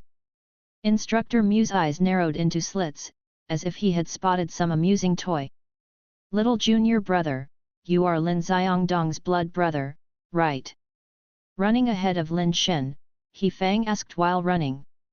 Yeah, that's my fourth brother, Lin Shen responded readily to He Feng's tone, which seemed amiable, so he admitted it freely. That's great, your fourth brother is my idol. Could you possibly introduce me to the senior if there's a chance? He Feng asked again. Your idol is my fourth brother? Really? I heard from Instructor Mu that during his time in the training camp, he never won despite challenging everyone, and he had a nickname, 100 Defeats Kid, Lin Shen said in surprise, not expecting He Feng to regard his fourth brother as an idol. Did Instructor Mu tell you that? He Feng asked. Yeah, what about it? Lin Shen immediately sensed there was more to the story. Your fourth brother has indeed never won, but his nickname isn't 100 Defeats Kid, it's King of 100 Defeats, He Feng said. Is there a difference? It still means he has never won. Lin Shen didn't understand the distinction, feeling like both were derogatory terms. Of course, there's a difference. Your brother has never won a challenge, but he has also never challenged the same person twice. Each time, his opponent was stronger than the previous one, and every defeat was a narrow one. None of those who were challenged by him dared to face him again. The title King of 100 Defeats is certainly not a derogatory one, because the 100 defeats are not the focus. King is. He Feng recounted some of Lin Xiongdong's past exploits. Only then did Lin Shen realize that his fourth brother wasn't purely boasting. He might not have won, but he was indeed impressive. By the time he was almost leaving the training camp, it wouldn't be an exaggeration to call him the uncrowned king of the training palace. The last person Lin Xiongdong had challenged before leaving the training camp was Instructor Mu. However, the outcome of that battle was unknown, as no one had witnessed it. Little junior brother, keep up your training and hold on, you can't let your fourth brother lose face, LV Ying also encouraged Lin Shen. Lin Shen hadn't expected such high praise for his fourth brother from his senior brothers. In that case, I really have to make an effort. I can't be the one who disgraces the Lin family, Lin Shen gritted his teeth and persevered. Ling Luo was consistently in the lead, with Tian Buku, Tian Bunayan and LV Ying following behind, and He Feng and Lin Shen at the rear. The 6 of them ran lap after lap. Initially, Ling Luo and the others thought Lin Shen wouldn't last long, especially since he wore a backpack on his first day. No matter how lenient the uniform, it would be hard to endure for long. But after a few laps, they noticed that Lin Shen was still keeping up. Though it seemed difficult at first, now he appeared far less bedraggled. Previously, his clothes had been almost soaked through with sweat, now the sweat on his forehead seemed to lessen. This little junior brother is interesting, let's ramp up the difficulty a bit. The senior brothers exchanged glances and silently quickened their pace. Soon they found that even though they had sped up, Lin Shen was still able to keep up. Little junior brother, did you train with your fourth brother at home before? He Fang asked, voicing the shared curiosity of the senior brothers. No, I didn't train. My brother wouldn't let me learn this stuff, he just wanted me to take over the family business and start a family early, Lin Shen told the truth. This statement stunned them all. He Fang said incredulously, then what did your fourth brother let you practice? Nothing in particular. I could do whatever I wanted as long as it wasn't causing trouble. Anything I asked for, I got. Lin Shen's words made the others green with envy. Little junior brother, later you should ask our fourth brother if the family is short of a little brother. I'm available, He Fang said with a laugh. I'll have to ask my fourth brother about that when I get back, Lin Shen replied with a smile. Seeing that Lin Shen was still able to keep up while talking as he ran, the senior brothers very tacitly stepped up the intensity again. Lin Shen found it harder and harder to run. He hadn't expected these seemingly unremarkable senior brothers to actually be so good at running. They all had backpacks on, and they had been running even before Lin Shen arrived, with no telling how long they had been at it. Before Lin Shen had his backpack, they were already running with theirs. Now, after running for so long, they seemed to be getting faster, their endurance was truly extraordinary. Lin Shen hadn't realized that his senior brothers were not at alloy level but crystal base level, and the weight they carried was also at crystal base level, different from his own. Chapter 198, Chapter 198 Monster. Because He Fang and the others had much heavier loads than Lin Shen, their speed and endurance turned out to be quite similar when they started running. Several people had already pushed their speed to the limit, and yet, they still couldn't shake off Lin Shen. Watching Lin Shen, who kept gritting his teeth to keep up, He Fang and the others had a slightly odd expression on their faces. After completing 10 laps, almost everyone was nearly exhausted. Some bent at the waist, their hands pressing down on their trembling thighs. Others lay straight on the ground, gasping for air. Since they were all mutators, their internal organs were incredibly robust, and there was no need to worry about lying on the ground immediately after intense exercise causing any harm to their bodies. At this moment, Instructor Mu came out, clapping his hands to gather everyone. Get up, pair up and start stretching. He Fang and the others had no choice but to come over and pair up to start stretching. He Fang was with Lin Shen, guiding him on how to stretch, while he whispered, "Little junior brother, are you related to Instructor Mu?" No, Lin Shen was somewhat puzzled, not understanding why He Fang would ask such a question. Then why would he go easy on you? He Fang was very suspicious, thinking that Lin Shen's backpack was also tampered with. For a newcomer who had just arrived and was carrying a backpack, to have completed the entire course was quite astonishing. Go easy. Lin Shen didn't understand what He Fang meant. He Fang pointed at his own backpack and then at Lin Shen's, implying that there was something wrong with Lin Shen's backpack. Lin Shen misunderstood, reaching out to lift He Fang's backpack and immediately feeling the difference.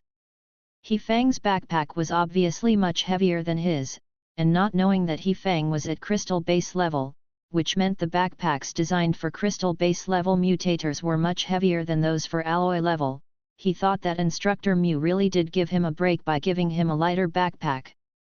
Uncle Mu appears quite stern in front of others, but deep down, he still cares about me.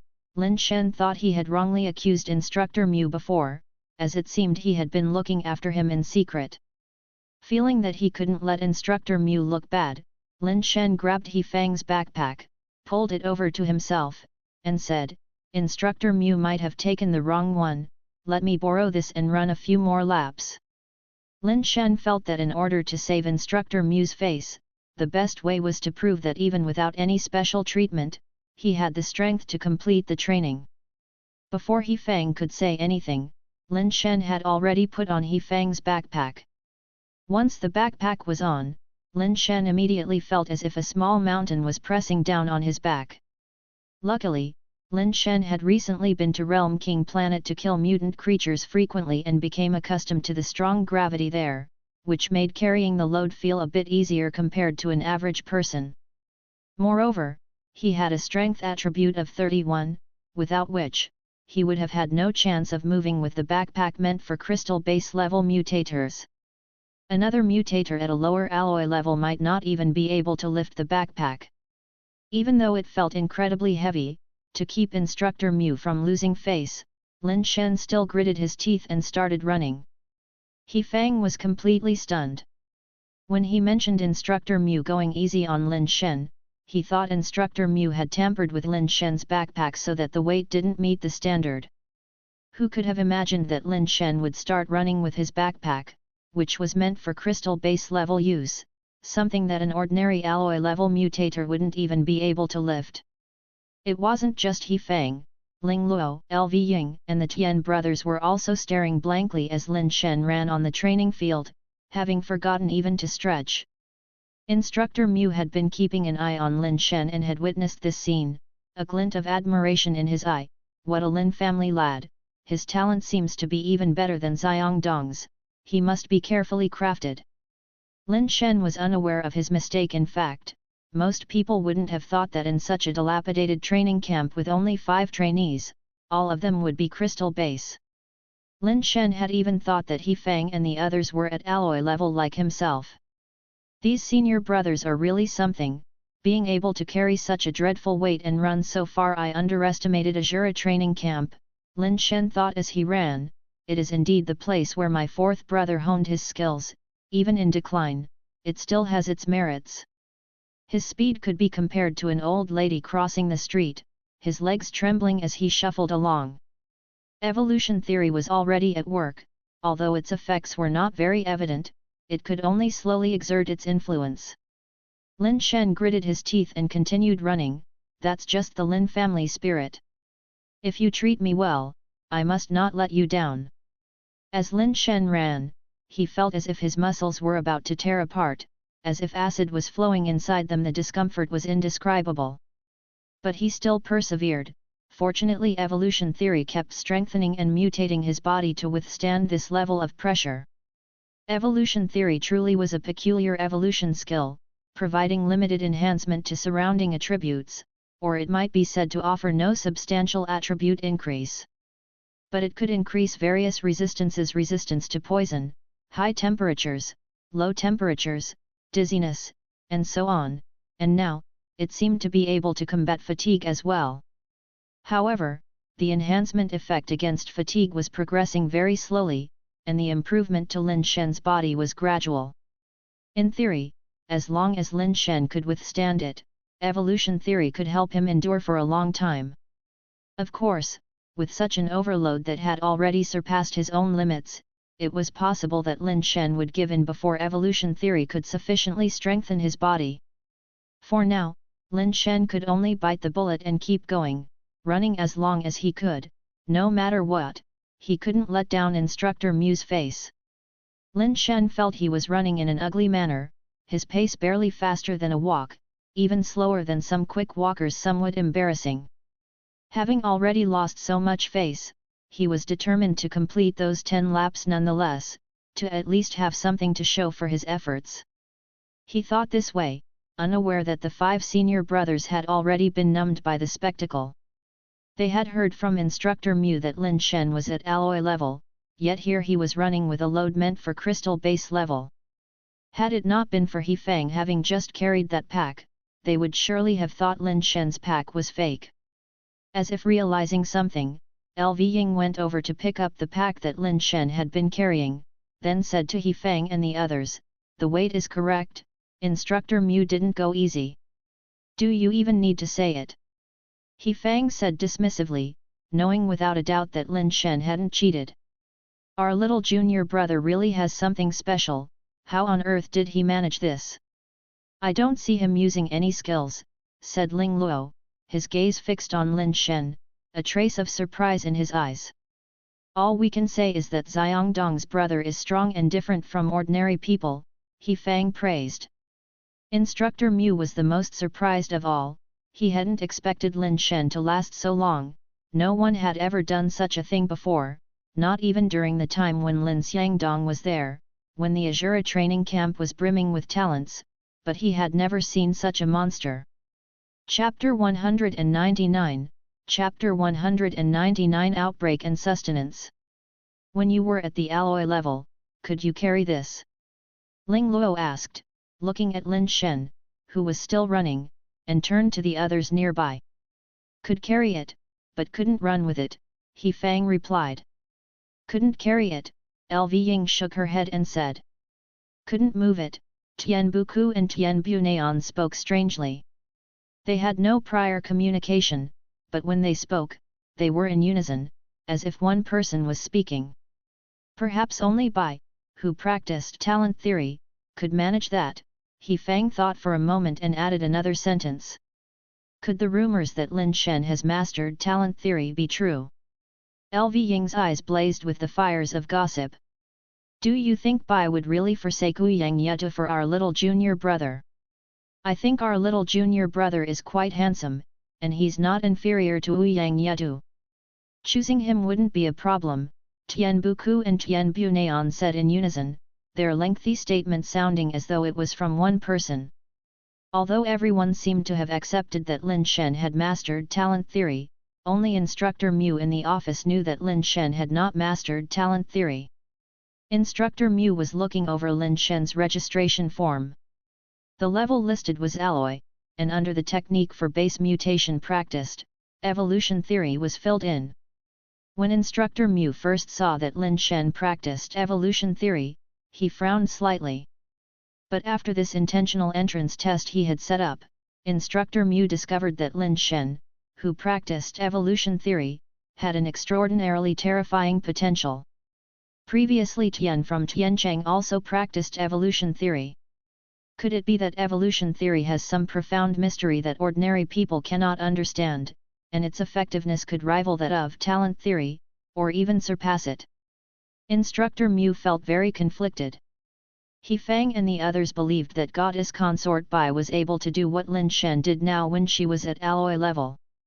However, Instructor Mu knew that even if it was a bit heavier, goddess consort Bai could have carried it and run, but she wouldn't have been able to run for such a long time. Talent theory is strong, so strong it allows one to challenge beyond one's level, but it couldn't provide endurance like Lin Shen's. The lack of stamina became evident during the battle at Sky Star Slope, where both Ouyang Yutu and goddess consort Bai showed clear signs. Under extreme combat conditions, talent theory wielders were the strongest in the first hour of battle, but as the battle duration increased, the combat strength of both Ouyang Yutu and goddess consort Bai continuously declined. This wasn't really a problem, as all mutators were like this. They could adjust their battle rhythm or control their strength distribution to mitigate this issue. But in the end, it was just about spreading out the period of dominance over different intervals, which fundamentally didn't solve the problem. If facing long, high-intensity battles, their combat strength would gradually decline just like any other mutator, only slower. Mutators like Lin Shen who could maintain high intensity over a long period were rare, even for Instructor Mu. Do those who practice evolution theory have a chance to defeat those who practice talent theory? Instructor Mu was eager to know the answer to this question. Truth be told, goddess consort Bai didn't need to participate in the training camp. The Bai family specialized in talent theory.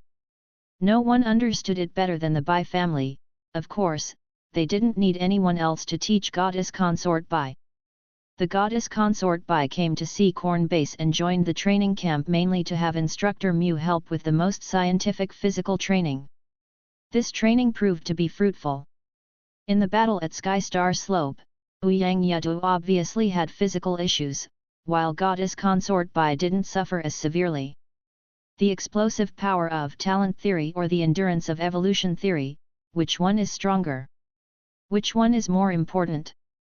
Instructor Mu was looking forward to the clash of these two different styles.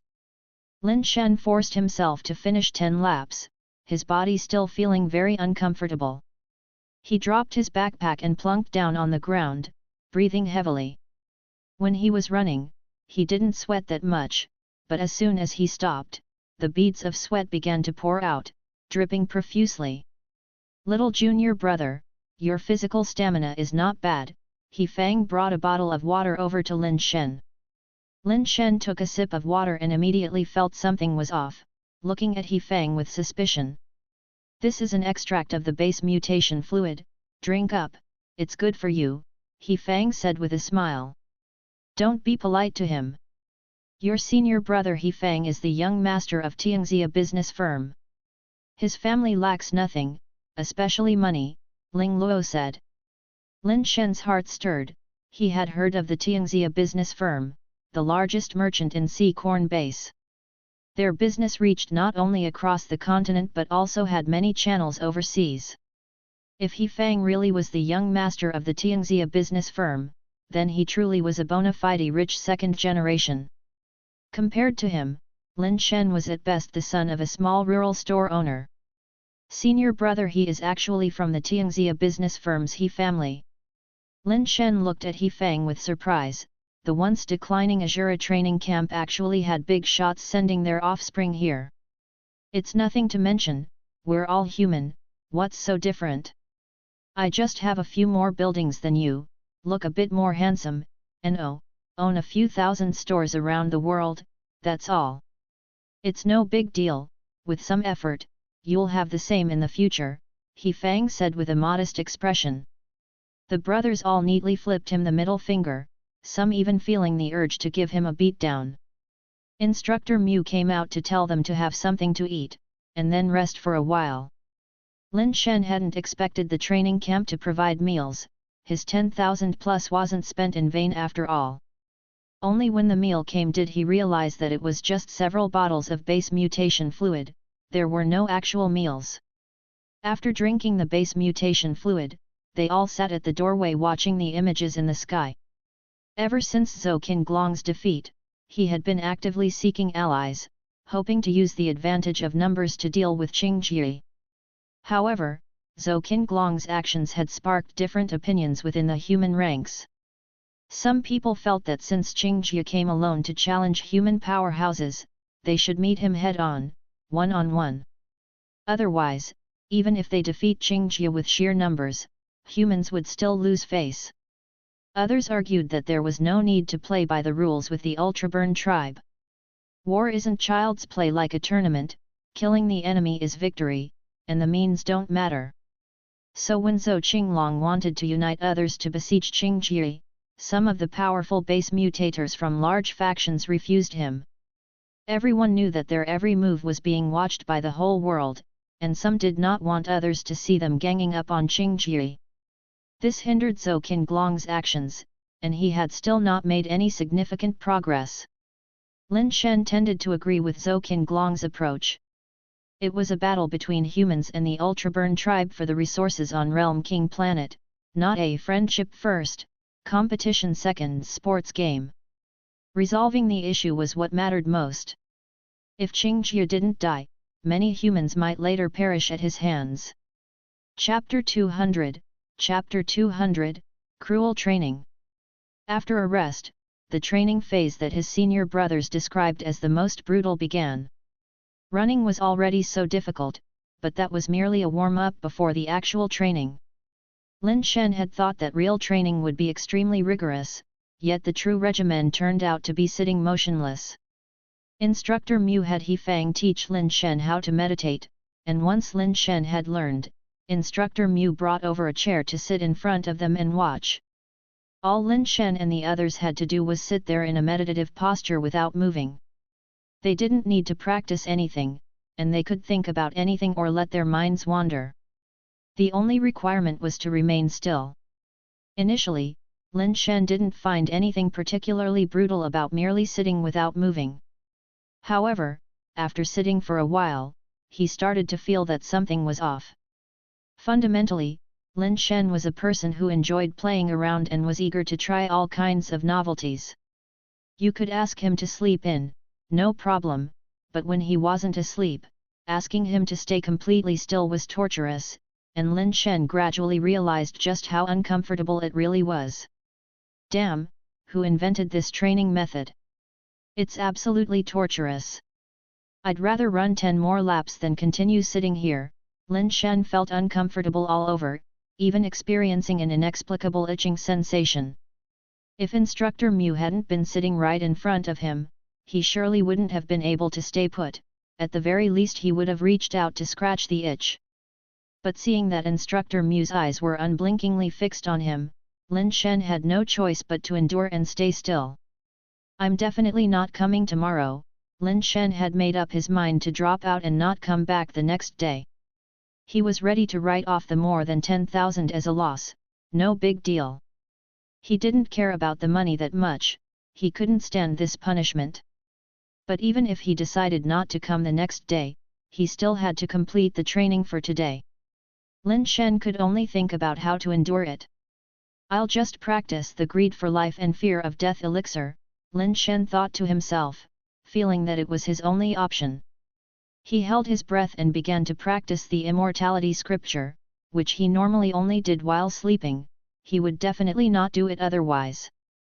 Having no choice now, he began to practice the immortality scripture, closing his eyes and letting his spirit dissipate as his breath slowly circulated with each inhalation and exhalation. Once the immortality scripture began to work, Lin Shen's heartbeat and blood flow slowed down considerably, and they continued to slow down even further. His heart was beating at an alarmingly slow rate, sometimes once a minute, sometimes not even once. As he practiced the immortality scripture, these intervals even began to lengthen. During the practice of the immortality scripture, Lin Shen was essentially in a deep sleep, no longer aware of any discomfort. By the time the meditation session ended, it was already the afternoon. Only then did Instructor Mew start to teach them some theoretical knowledge about combat skills. As for practical lessons, they were allowed to do as they pleased, he didn't manage them at all. Lin Shen had come to realize that Instructor Mew primarily focused on two areas of training, running and meditation. Any other theoretical knowledge and combat practices were taught casually. Whether Lin Shen and the others could learn them or to what extent didn't seem to concern Instructor Mew. After a day's training, Lin Shen returned to his lodging. Lin Miao asked about his training for the day. Upon hearing that Bai Shenfei wasn't at the camp, he was clearly disappointed. Now, Lin Shen felt attending the training camp wasn't so bad at all. He could train his physical abilities and meditate. During meditation, he could practice the immortality scripture, which also counted as sleeping. That meant he could hunt metal warriors on Realm King Planet at night. That night, back in his own room, Lin Shen locked the door and activated the teleportation function of his watch, once again arriving in the colorful desert. All around, there was still no one in sight. Lin Shen had wrapped himself in the base mutation carapace and summoned the evil dragon. Riding the evil dragon, he flew over the desert, searching for red metal warriors. The common blue metal warriors and purple metal warriors were of no use to him anymore. Now, only red metal warriors were of value. However, red metal warriors were extremely rare. So far, he had only encountered 2 of them. After flying for a long time, Lin Shen's gaze scoured the desert below. Countless groups of metal warriors were visible, among which blue metal warriors were not uncommon. Occasionally, he could spot a purple metal warrior, but not a single red metal warrior was in sight. Just as he was becoming frustrated, he suddenly noticed a patch of green light in the desert ahead. Upon closer inspection, there was a group of warriors that looked like jade, similar to metal warriors, but their bodies were made of green jade, reflecting a twinkling green light under the sun. Amidst that greenery, there was one purple jade warrior, clearly a mutated variant. To think there are groups of crystal base level warriors, Lin Shen exclaimed with great elation. He had thought that the desert was only populated with alloy creatures after seeing only metal warriors for so long, assuming it was a situation similar to the grassy knolls. Lin Shen immediately launched his pets, letting them battle the jade warriors below, with the frost swordsman taking on the solo fight against the purple jade warrior. Killing crystal-based creature green crystal warrior. The information from his watch informed him of the true names of these warriors. The green crystal warriors were essentially the crystal base version of green metal warriors, strong and well defended but slightly slower and less resilient.